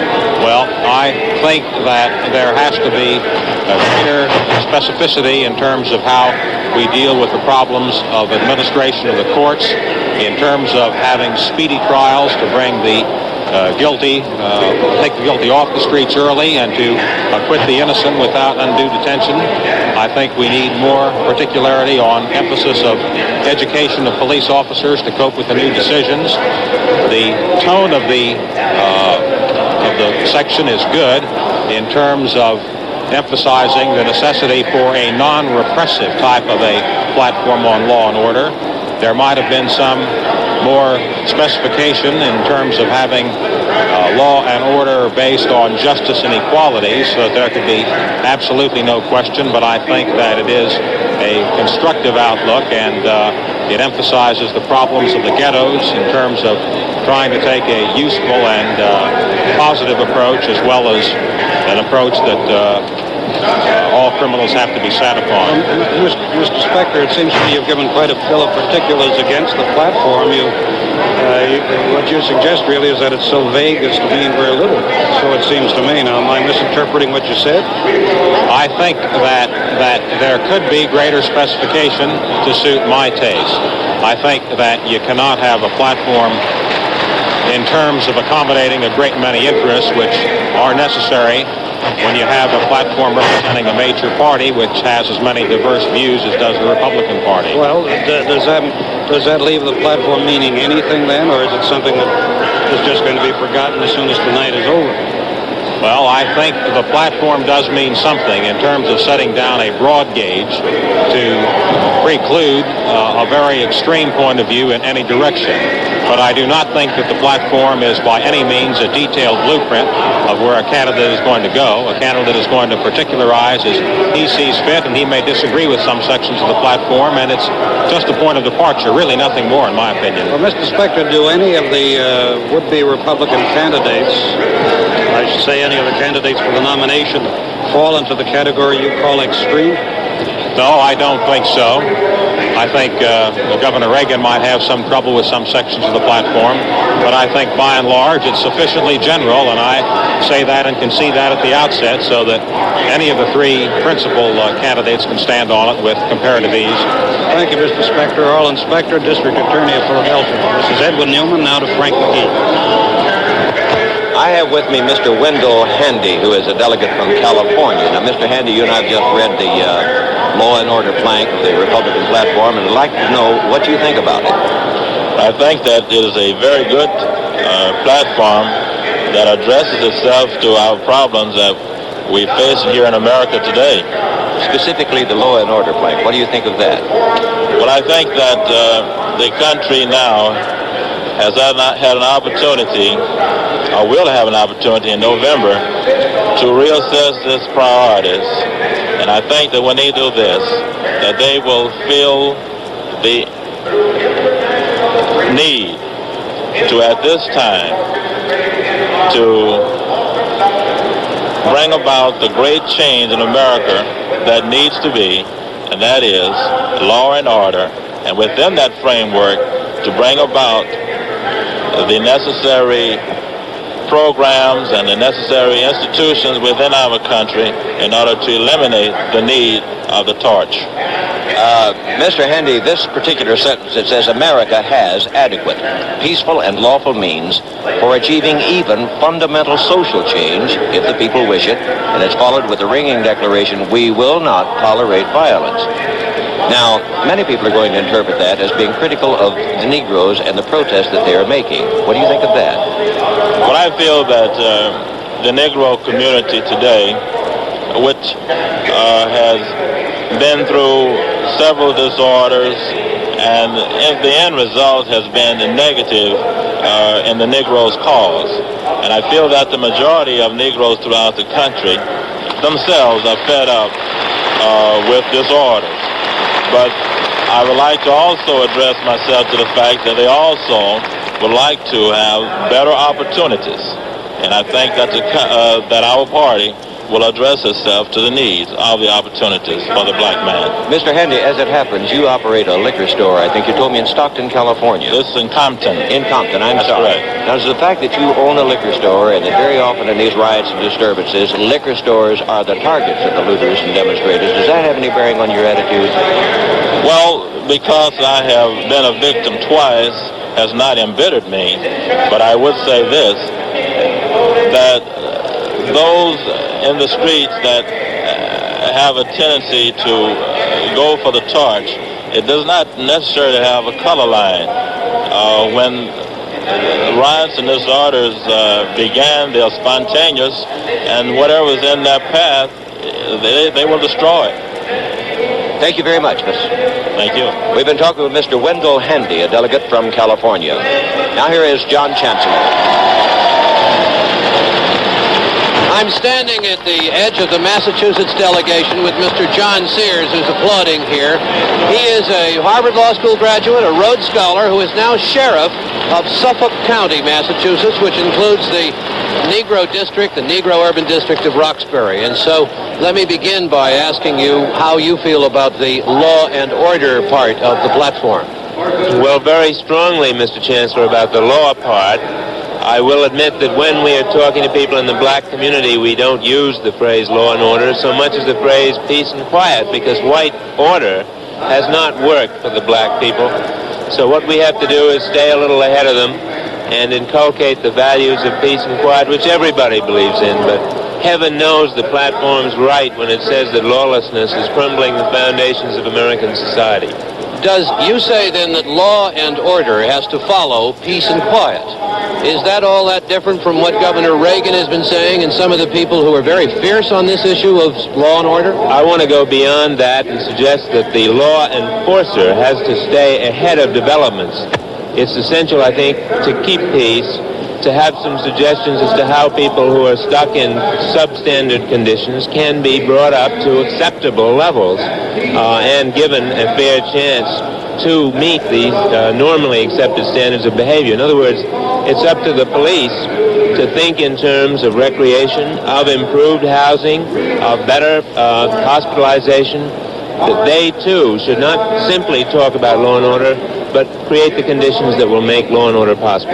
You've done some fairly innovative things in Suffolk County. There was a story around, and I don't think it was a true one, that you'd ask your men to stop carrying guns. Could you tell me about that? That's not a true story, Mr. Chancellor. What we have done is to create a new force of deputies in neighborhoods, including the black neighborhood, but we have some in housing projects in white neighborhoods. And these are men and women who go about in the streets risking their necks, God love them, to help their neighbors and to help the police. And they are normally not armed. Once in a while, we do have them armed. Just 2 days ago, we had a black deputy disarm a youngster on a bus, take the knife away from him, turn the boy over to his father, who didn't realize he was out of the house. And what he was in fact doing was holding up a bus driver at knife point. But you see what this does. This informs an American father that his youngster is out of control. It takes a knife away, which we now have in our custody. And some police officer may not be knifed this summer with that knife. But that was done, I may add, by a black deputy with the use of a karate move. The man was not armed, and he handled that knife-bearing youngster without having to pull a gun. And I think that a lot of law enforcement is possible without shooting. Sheriff, I hope we can get and talk to you again sometime during this convention. There are more things I have to ask you. Thank you very much. Sheriff John Sears of Suffolk County, Massachusetts, who agrees with so many others that the platform is a workable one for him as a politician and a reasonable one for him as a police officer. And now to Sander Van Oker. I'm standing here with Congressman Silvio Conti at the other end of the Massachusetts delegation. He's a congressman from Massachusetts and led the fight in the House for more stern gun control laws. Congressman, are you satisfied with the gun control measure in this party platform? Well, Sandy, I think that I'm somewhat disappointed. I think it could have been a much tougher and hard-hitting plank in the platform. I would have liked to have seen a recommendation of licensing of all guns in the United States, and also some kind of a licensing for the purchase of a gun or transfer of a gun, a mugshot, fingerprints of the individual. I happen to be an avid sportsman myself. I own many guns. I've hunted all over the world, and I don't think that it inconveniences anyone to have a licensing law. And this way here, the individual, the sportsman, the legitimate gun owner would have a license and an ID card which shows that he is a legitimate gun owner. And this way here we could track down the fellow, the criminal, the assassin, and the person who uses these guns for illegal purposes. But you didn't come anywhere near getting it, did you? No, we didn't. It's a very weak plank in regards to gun control laws, unfortunately. Well, where was the opposition from? The West? I think the great opposition came from the West and from the South. They felt that they would lose a lot of votes if they came out for a strong gun control plank. You've heard this argument in the Congress now here in the Platform Committee. Why do they figure they're going to lose votes? Why is it different in the East, or the Midwest, than it is in the South and the West? What's the tradition? Well, I think in the West and in the South, especially the West, it's an old tradition that came up when they were founded the West and they went over there with covered wagons. They feel that every individual is entitled to own a gun, and I feel that every legitimate individual is entitled to own a gun, and there shouldn't be any resentment against licensing a gun. The guy who is legitimate and owns a gun, he shouldn't have any fear to have a license. A person has a license to drive a car. A beautician gets a license to become a beautician. A barber gets a license to become a barber. And I don't see anything wrong or anything to fear in having a license. A lot of them fear that by having a licensing law that the next thing they'll come along and try to confiscate guns. This isn't so. This is the furthest thing away from the minds of individuals who are trying to orderly control the use of guns in the United States and stop these senseless murders and robberies that we have today. Did you feel there was any pressure brought to bear on the Platform Committee members by the National Rifle Association? No, I don't. I want to be very fair about it. I didn't see anybody around here from the NRA. Thank you very much, Congressman Silvio Conti of Massachusetts, on gun control legislation and its place in the platform. Now back to Chet Huntley. Well, it's not Chet Huntley, but we're back at the booth. And thank the four of you. We'll be back for extremely interesting series of interviews. Incidentally, I passed along a report a few minutes ago that Governor Reagan had gone over to Sunset Island. If he planned to go, he didn't go. He's still in his hotel. We'll be back with more on the Republican convention. Right now, a message from the Gulf Oil Corporation. That it had to be acceptable to whoever we may nominate. Well, you're back on the platform, and this obviously is Senator Dirksen. The presentation of the platform speeches is finished, and he is winding it up. Governor Romney will be along, we're told. That this document might be the predicate where our candidates can stand and carry on to a victory in November. There are some points of emphasis in the platform. One is freedom. I remember that old ditty that has impressed me so deeply and so long. And I hope you'll give Governor Romney, waiting in the wings, he has an amendment to offer. When freedom fails. the best men rot in filthy jails. And those who cry, appease, appease, are hanged by those they sought to please. That's where the emphasis goes.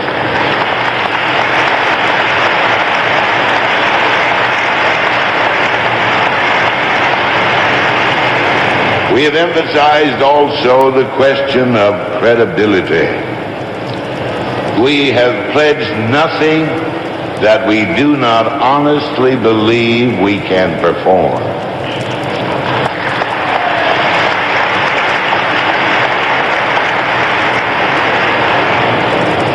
In a world where broken promises have become a way of life, we just think that a nation progresses not on promises broken, but upon the pledges that are kept. Through this platform also, you will find emphasis on the moral note and on the moral crisis which confronts us. At the core of that crisis is life and liberty and the quest for happiness. If life can be taken with impunity, and if freedom can be leashed away, and if the quest for happiness becomes a futile pursuit, then indeed are the moral foundations of the Republic in danger. We go back to Lincoln because that's the theme. The dogmas of the quiet past will not do for the restless present. The case is new. We must think anew and act anew. This is an era of change, in fact, of violent and rapid change. Clearly, we must disenthrall ourselves, as the great patron of our party said long ago, and then we shall save the Republic. We trust that this document can become the vehicle and the inspiration for a spiritual fervor that will send our banners higher, that will make the song of jubilation and of triumph louder and louder, so that it'll be heard in every corner of the land. And that when you go home from this convention with gratitude in your hearts and a sense of rededication to the Republic, you'll say with me once more, and let me hear it, one nation, under God, indivisible, with liberty and justice for all.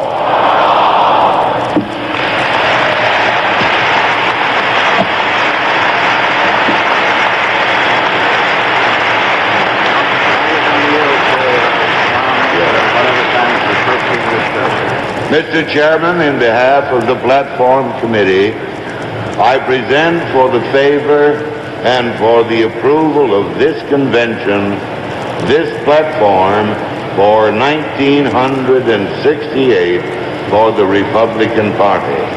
I shall move its approval and its adoption, but before taking an action or asking the chair to put the question, is there anyone who would like, under the rules of the House, to make a pro forma amendment by striking out the last word if there is a matter on which you would like to be heard? Let anyone who so desires now come forward and address himself to that matter. The chair now recognizes the delegate from Michigan, Governor Romney, for the purpose of a pro forma amendment and discussion. Governor Romney. Thank you very much. Thank you very much. Thank you very much.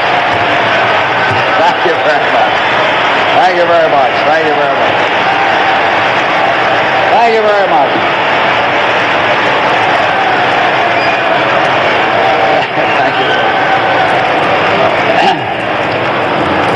Senator Ev, Demosthenes Dirksen, fellow delegates, and Chairman Ford. This is the first time this old rambler man has ever yelled for a Ford at a convention. Now, obviously, I don't propose that we strike the last word out of our platform other than for pro forma purposes. In fact, I'm not going to suggest that we make any changes in our platform because I think it's an excellent platform.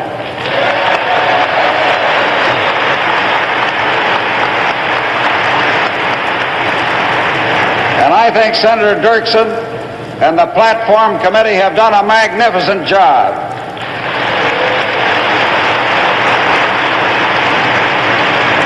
And the platform speaks clearly to the American people about the problems of the cities, crime, and Vietnam. And it's a positive program and a responsible platform, and I support it, and I hope that all of you will too.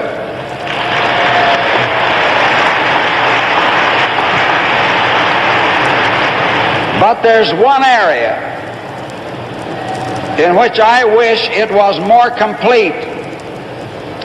I refer to its economic provisions and its pledge to eliminate inflation, poverty, and the deficit in the balance of payments, and to replace degrading handouts with jobs and rebuild our cities. As one whose vocation and life have been largely spent in our matchless competitive enterprise system, I know that these promises that I just referred to cannot be fulfilled without modernizing our basic national economic policy. And I refer to the problems resulting from our outdated collective bargaining laws. They feed the growth of concentration of excess collective bargaining power in the hands of excessively powerful union and employer groups. As a result, reward based on contribution is being replaced by reward based on raw power. Contract settlements are now granting wage increases 2 or 3 times increases in national productivity. And something has obviously happened to the principle of reward based on contribution when a plumber's helper just out of high school makes more than a veteran policeman or teacher.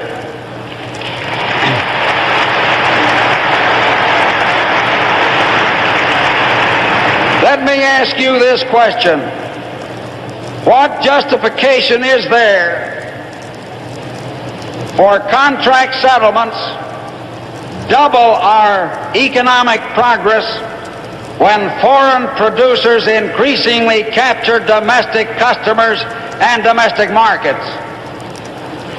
The net effect of settlements such as the recent steel settlement is higher prices and fewer jobs, and no political maneuvering can conceal that fact, that hard economic fact.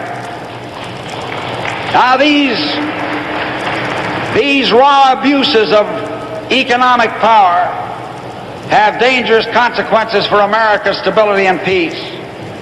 They generate ever more inflation, restrict job opportunity, encourage public emergency and public employee strikes, invite federal economic control, drive American industry out of world markets, send the dollar down the drain, and distort the economy general by making the consumers its victims instead of its beneficiaries.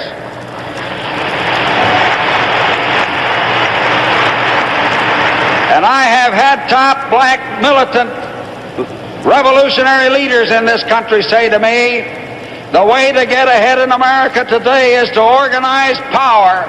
Look at how the unions and others use power to get what they want. And I want to tell you that we've got to deal with this problem of excess private power in America if we expect to get America back on the track.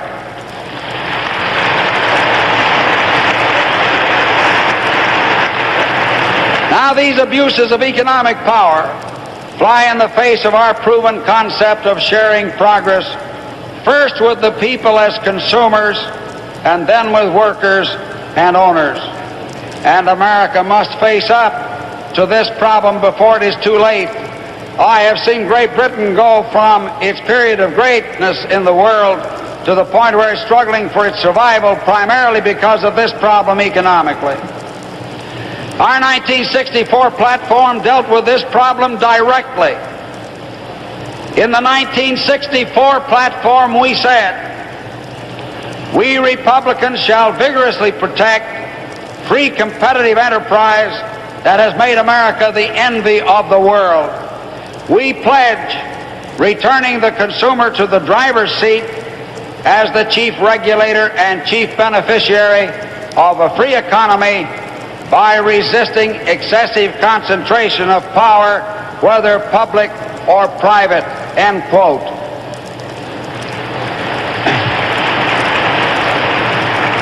While I regret that the 1968 platform does not contain such language, I am satisfied that the 1968 platform does not change or diminish the pledge we made in 1964.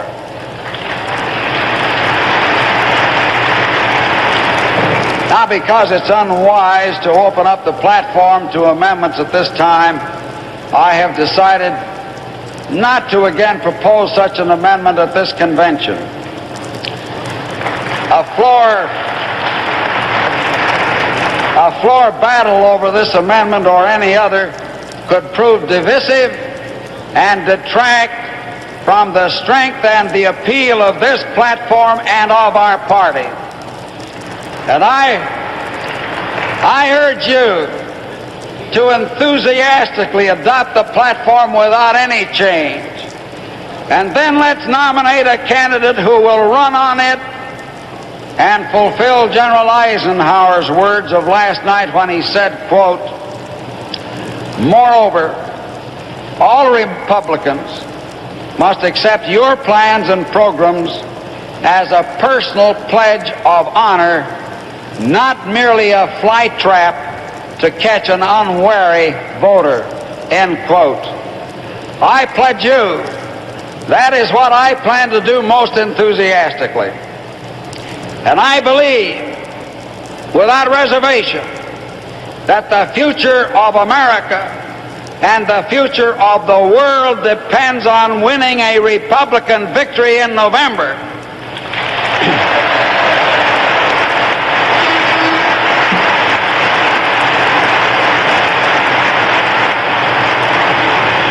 Because only a Republican president acting on Republican principles can give America back to the people and restore peace in Vietnam. And I want to say to you that the present leadership in this nation doesn't understand the basic principles of this nation. President Johnson said in his State of the Union address recently, "A great nation is one which breeds a great people." That is false and not true. It is not in accord with American principles or Republican principles. It is not a great nation that breeds a great people. It's a great people that builds a great nation.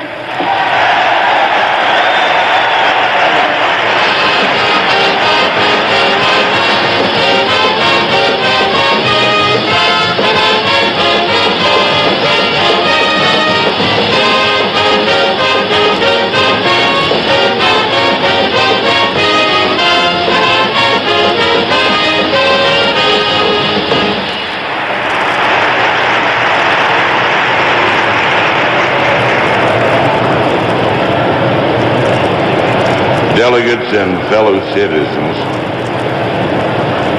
at the request of Governor Romney, we reopened the platform deliberations yesterday afternoon. and for an hour or more, we discussed the matter he had in mind, and in fact, a specific proposal. Finally, when it was apparent that there was a unanimous opinion on the part of every member of the committee that it should not be reopened for new language, no further action was taken. But I've discussed it with the distinguished governor of Michigan at considerable length. There is in this platform today ample language and sufficient latitude to explore and move to the objectives that he recited here this evening. I believe that it should be done. There has been a continuing exploration of antitrust and monopoly legislation in the United States Senate in the last 4 years. And the distinguished senator from Nebraska, Mr. Ruska, as well as myself, serve on the subcommittee of the Judiciary Committee that has been handling that very matter. I think it can be accomplished, and so no amendment to the platform is necessary, and therefore there is no question pending except the approval of the platform unless there is someone else who seeks recognition for a specific modification of the platform. The chair hearing none, or the chairman of the platform committee hearing none, does now present to this convention formally the 1968 platform, addresses it to the permanent chairman of the convention, and submits the motion that it be adopted and that it be approved. Thank you very much, Senator Dirksen. Is there a second? Delegates, you have heard the report of the Committee on Resolutions. The gentleman, or the delegate from North Carolina, was not on his feet and did not seek recognition before there was a second, and the decision by the chair is that the gentleman has lost his opportunity to offer an amendment. Each delegate has had a copy of the report. The report of the Committee on Resolutions has been discussed by Senator Dirksen, Governor Chaffee, and other members of the Committee on Resolutions. It has been moved and seconded that this report be adopted as the report of the 1968 Republican platform. All in favor say aye. Aye. All in opposition indicate no. The ayes have it. The report of the Committee on Resolution is adopted.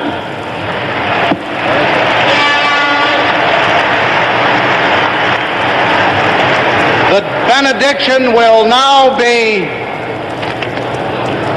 delivered by Dr. Donald. And I ask for the floor. Yes. Would you like Mr. R.T. Wood, Jr. of North Carolina. Would you like to go to the platform? I'll be fine. Mr. R.T. Wood, Jr. He's going to be given of North Carolina. They are giving him permission to go to the platform now.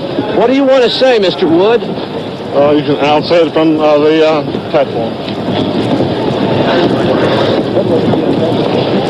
Mr. Wood is walking back now into the hall, the Chief Sergeant-at-Arms having allowed him, when he addressed the podium right below it, he left the delegation, and he walked up there, and they spoke to him, and he is now being allowed. Mr. Wood.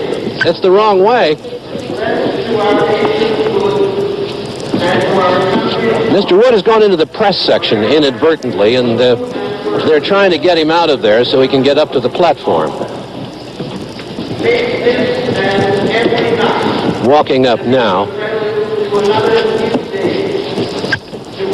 This reminiscent slightly at this point of the Joe Smith incident of, I believe, the 1956 Republican Convention, when in an otherwise smooth functioning convention day, one delegate named Joe Smith stood up and challenged the convention. This gentleman is moving through the press section now, the long way around to the platform. And Mr. Hood is walking up now the stairs to the platform itself. And there we lose him.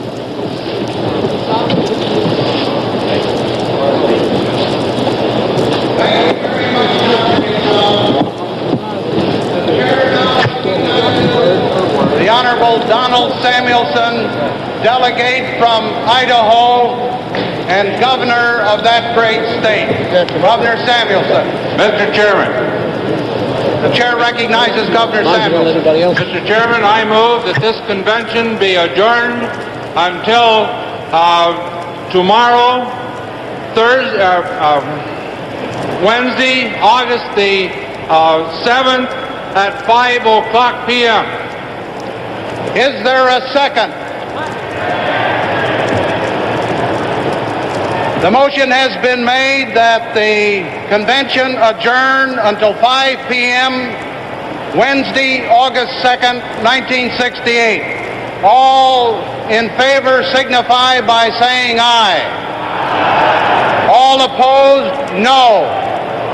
In the opinion of the chair, the ayes have it. The motion is agreed to. The convention will now stand adjourned until 5 p.m. Wednesday, August 7th, 1968.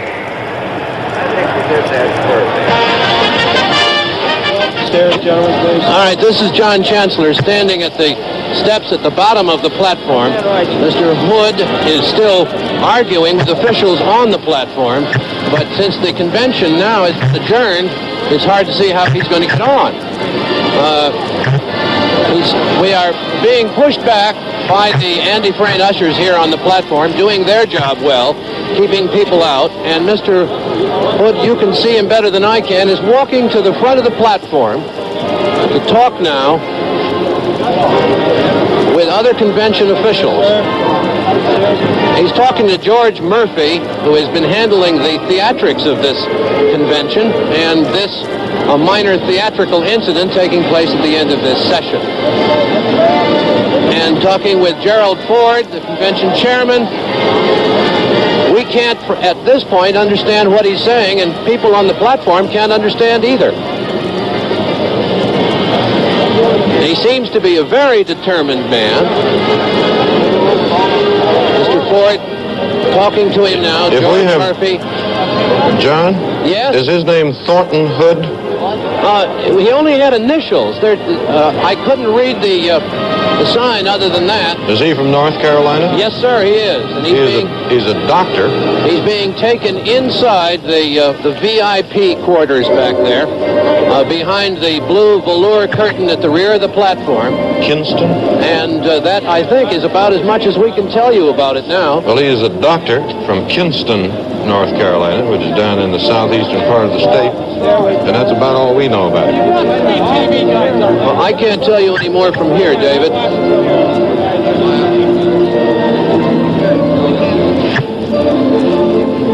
It did appear he wasn't waving that state marker sign until after amendments had been invited. No. It's impossible for those of us who have gathered here without platform passes to make our way up to the doorway of this room where Mr. Hood, or Dr. Hood, is talking with convention officials. NBC's people on the platform, Robert McCormick among them, are there at the door, and I'm going to see if I can't get them to come over here. That may take some shouting at this point. It would be interesting to know what he wanted. It would be indeed interesting to know. It was a surprise. Just a minute. Bob McCormick! Bob McCormick! Well, he can't hear me either. All we know is it's a man named R.T. Hood, Jr., a delegate from North Carolina. He won't say what his amendment was. He claims he was given the right to speak. They told him that he could speak, but that he was, you know what Ford said? Ford just says, he just repeated what he said publicly. That's the voice of an Associated Press man on the platform here. They have reporters as we do, but I'm unable to reach ours right now. Would you call Bill Monroe over there and ask him to come over here, please? The tall, bald-headed one, Bill Monroe, in the gray suit. We've asked one of the Andy Frayne ushers to see if he can tell us about the current status of Mr. Hood, which is probably, I would emphasize, not very important.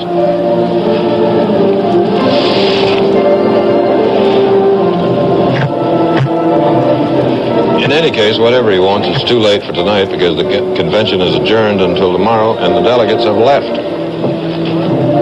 And it...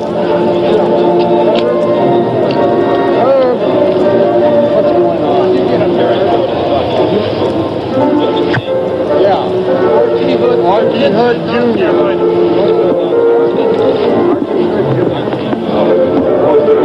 We're trying to get Bill Monroe.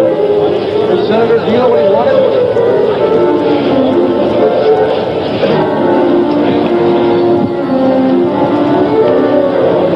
I'm trying to get Bill Monroe from NBC. Step off the ramp.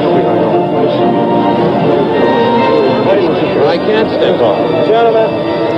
Recognize nobody moved. Yeah. So they thought possibly he had changed his. This is Mr. Murphy. And they went ahead and moved the adoption of the platform. And then afterwards, after it was voted, then he got up and waved the. Do you have any idea? Well, what did he want? I have no idea. I haven't got the slightest idea. Who's inside with him, Mr. Murphy? I think Jerry Ford, Everett Dirksen, and I don't know who else, but Jerry Ford and Everett are there. Do you have any idea what arguments they would use with him to tell him the convention is over for today? No, I think that they could understand that. It's been moved, the prayer's been said, and even Manny Harmon and the orchestra are going home, and so am I. They played without your cue for the first time this convention. They did it better now. I've trained them so well. You don't regard this as anything important, do you, Mr. Murphy? I don't think so, no. And if it is, I'm sure it'll be. Would you have had him on your program if he had been an accepted speaker, if he'd been told he could speak? By all means. By all means.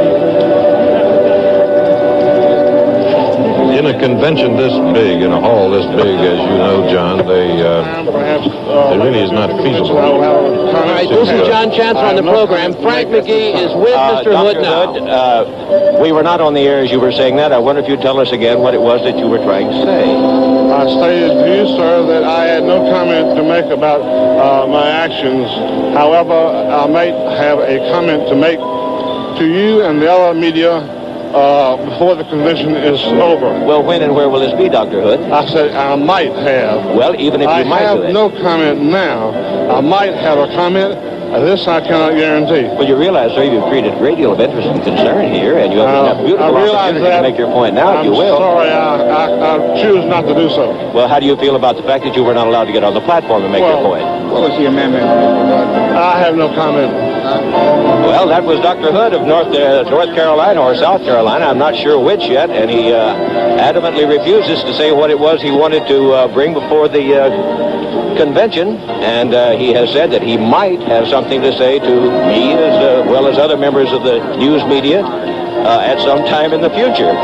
He realizes he's created a great deal of consternation, but if he's created a mystery, he's perfectly content to let it remain a mystery at the moment, and perhaps it will build it and get him a larger audience as time goes on. That's all we can tell you at this time. Dr. Hood is now walking out onto the convention floor, lighting a cigarette. It seems quite calm in the midst of the small controversy and confusion that he's created. That's all I can tell you right now. This is Frank McGee. Dr. Hood seems to be feeling all right, doesn't he, Frank? What did you say? Yes, Dave, I think he feels all right. Doesn't seem to be anything wrong with him. Some matter that he wanted to bring to the attention of the convention and was not permitted to at that time, and he's chosen not to disclose what his motives or his intentions were until sometime later. I thought for a moment we were going to have a replay of the 1956 incident at the Republican Convention in Chicago. And what was his name? Joe Smith. The Joe Smith incident. He tried to stop the nomination of Nixon. He later hired an airplane and flew all over the country. And the Joe Smith, no, let's see who did that. Joe Smith special. We'll be back finishing up the coverage of tonight's Republican Convention after this message from the Gulf Oil Corporation. It's been a long day here in Miami Beach. It began at around 8 o'clock this morning when Richard Nixon had a press conference, news conference, his first one in about 3 weeks. announcing, among other things, that if nominated, he would go to Russia, not to try to mediate or not to try to end the Vietnam War particularly, but mainly just to visit. David Douglas Duncan, who is one of the most admired of still photographers in this country, published numerous books of his pictures and his captions. He's also a writer. He is working for NBC during the convention and has been asked to go about wherever he likes and to take still pictures of whatever frozen images he likes to bring in, then to put them on the air however he likes and to say about them whatever he likes. He went this morning to the Nixon press conference, and here's the result.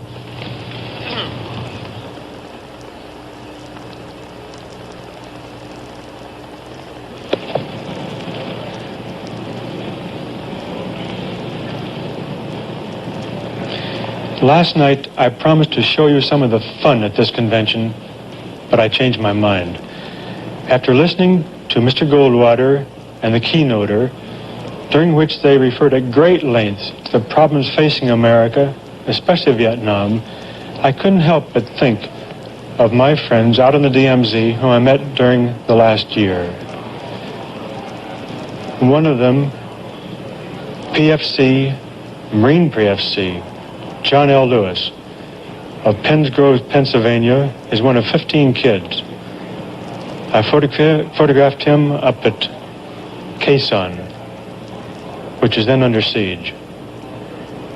A boy named Miller at Con Thien had come in from a 2-day patrol. Another Marine named Azuna from El Paso, Texas, also at Con Thien, was in the post when it had been under attack for a week, artillery and rockets. You meet a lot of people in my business. I met Dick Nixon 25 years ago in the Solomon Islands.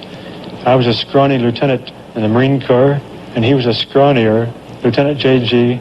in the Navy.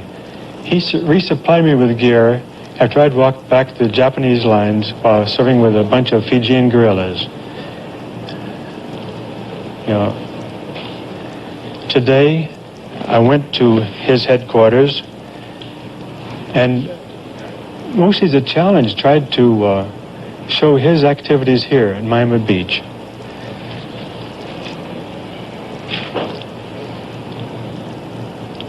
Security starts on the top floor of his headquarters, the Hilton Plaza.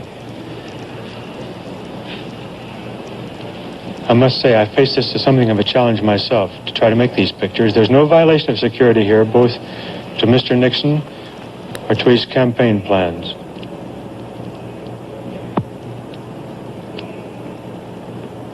There's the top floor, which would be the command headquarters during the entire fight here for the presidency, for the nomination.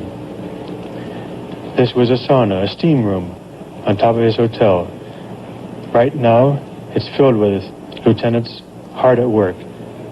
The command network of his radio setup and telephone. Deep on another floor, all of his staff gather, pass through, credentials are checked. These are civilian guards who do not wear arms. Other security supplied by congressional order by Secret Service. Guards are prominent. His pictures are prominent too. Every floor. This is one of the famous doors that has screens across the side and his face is on it. Network control for his transportation crew, looking down over Miami Beach. Another floor, another office, converted bedrooms of the hotel. The staff work around the clock. Many of them are young kids who have come in from all over the country. His press conference is something else. On the ground floor, on the mezzanine floor, everybody can come in if you have press credentials. And at that moment, he really takes off. I watched him with intense interest. Here's a man I've known for nearly half of my life, and wondering how he had faced the questions from the barrage of correspondents from all over the world. Some tried to needle him, some were sympathetic. He fielded them all, I think, very well. The questions, he handled them very well. I wish he had dealt with more length on the question of Vietnam itself, but he says he won't touch that until he becomes president.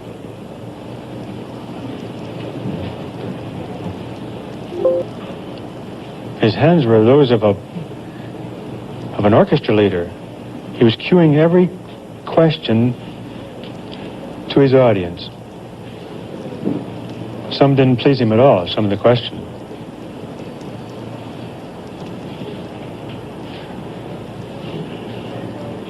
He never was at a loss for words,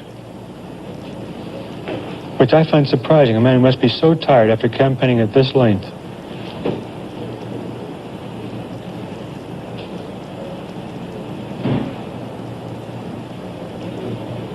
He got some surprising questions, too, that shook him up.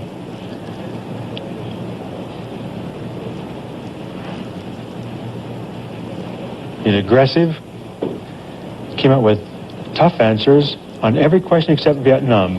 And there he thought he might be violating the policy of the president. Sense of humor. He did very well, I thought. I wondered what I would have done if I were in the same position. There are 300 men trying to pin him down. One false step and he's had it. And the headline goes out all across the world.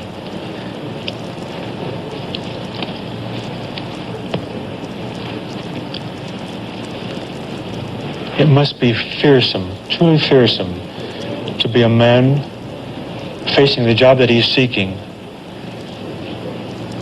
and wondering at night, surely more often than I, about what he will do if he becomes president to resolve some of the greatest problems of all.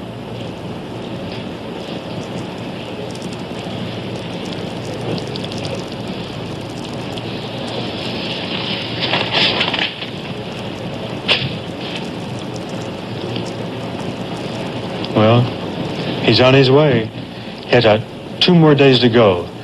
And yet, I really wonder what every candidate's thinking tonight in these last 2 days before the job lands on one of their shoulders.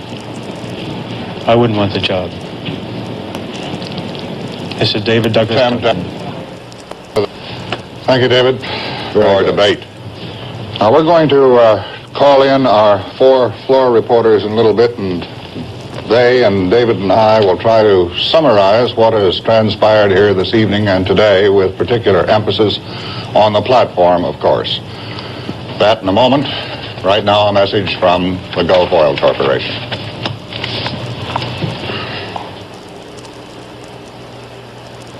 It's empty. Most of the time, anytime we start out... Hi, folks. Fill her up? Sure, please.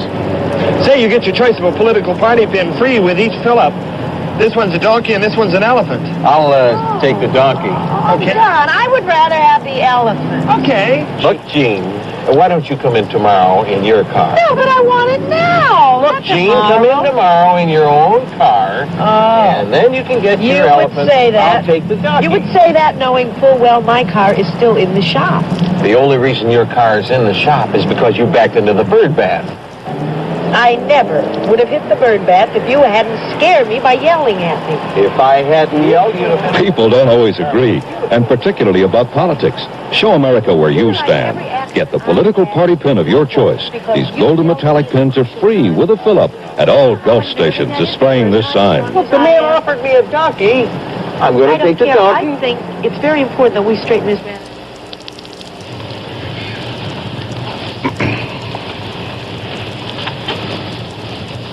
It is my understanding that reporter Frank McGee has a little more information on the North Carolina doctor who wanted to say something. Is that right, Frank?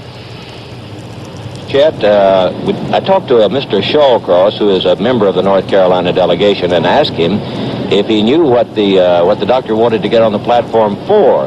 And he said as far as he knew, he had some kind of an amendment that he wanted to offer dealing with Vietnam. Mr. Shawcross was not able to tell me whether he wanted to change some of the wording that was in there, weaken it or strengthen it, or add wording to it. He just knew that it had to do with Vietnam. And he said that the doctor had not discussed this with any other members of the delegation before making his move, and it came as much of a surprise to them as it did to him. So I don't have a great deal that I can tell you, except that what he wanted to do was talk about Vietnam one way or another somehow. But he didn't move fast enough, and so didn't get recognized, right? That's correct. I'd like to talk about the platform, about Vietnam. Go ahead, John. I thought, really, when you think of the number of people we talked to tonight trying to analyze this, the reaction to the platform, with all these delegates out here representing so many different political situations at home, it was astonishing to me that the platform was artfully enough worded to satisfy all of them. And I would ask the other floor men if they would agree or disagree with me on my contention that this was all very nice, but I don't think the platform means anything in terms of the campaign to follow for almost any of these people, and I think it made them easier to accept its rather bland, neutral wording because of that. Ed? I don't entirely agree, John. I think, in the first place, that everything that's been done here tonight has been done to keep this tenor, to keep this convention going on an even keel, to maintain the even tenor of its weight, to allow nothing to disturb the apparent surface unity of the Republican Party. On the other hand, I do think that if, for the sake of argument, Ronald Reagan were nominated, he would have difficulty with his platform and, in fact, would have to abandon substantial parts of it, and I imagine he'd have to abandon the part that deals with Vietnam, because that doesn't seem to me to agree at all with what he's been saying.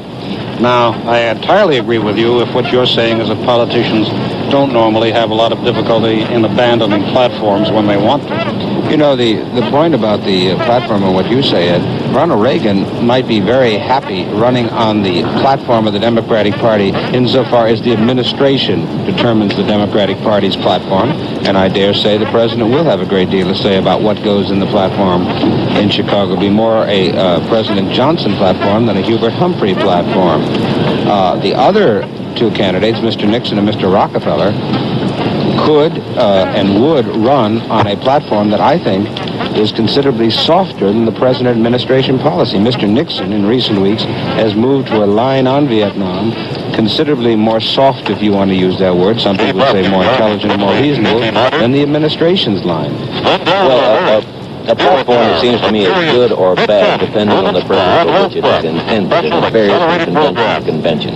Now, if the purpose of the platform can be said to put together some words that every member of the party can accept without wrenching their ideology or their actions too much, well, then this one is a good platform. If, on the other hand, a platform is supposed to represent the point of view of a presidential candidate, I don't see how this could be considered a good one. One more point, Sandy. If a platform is intended to appeal to the electorate at large and somehow rouse them and interest them and gain their support for the political party, I say again it's a failure. It is a failure, Frank, and, you know, I bet that not a tenth of the delegates here have read the platform. The platform in this particular instance, I think, has to be regarded as a symbolistic device. Nothing more than a symbolistic device, as Ed has suggested, to achieve harmony. On the Vietnam plank, for example, Senator Tower worked with representatives of Governor Rockefeller, Congressman Frelinghuysen, who is not committed for Rockefeller, but he represents a view close to Governor Rockefeller's. And these men could not be more far apart in their views, and yet they did agree on this because they went out of their way, Rockefeller and Nixon, not to antagonize the other. I think this is very, very important, and I think it's something that you will not see at the Democratic convention. Right. Now, I'd like to bring up another aspect of the problem of all getting along together, of the togetherness of this convention, and that is that if all the predictions are correct, Richard Nixon on one of these early ballots ought to get the nomination. We've got the platform behind us. We haven't had any serious delegation challenges. We're going to get the front-running candidate, in many people say.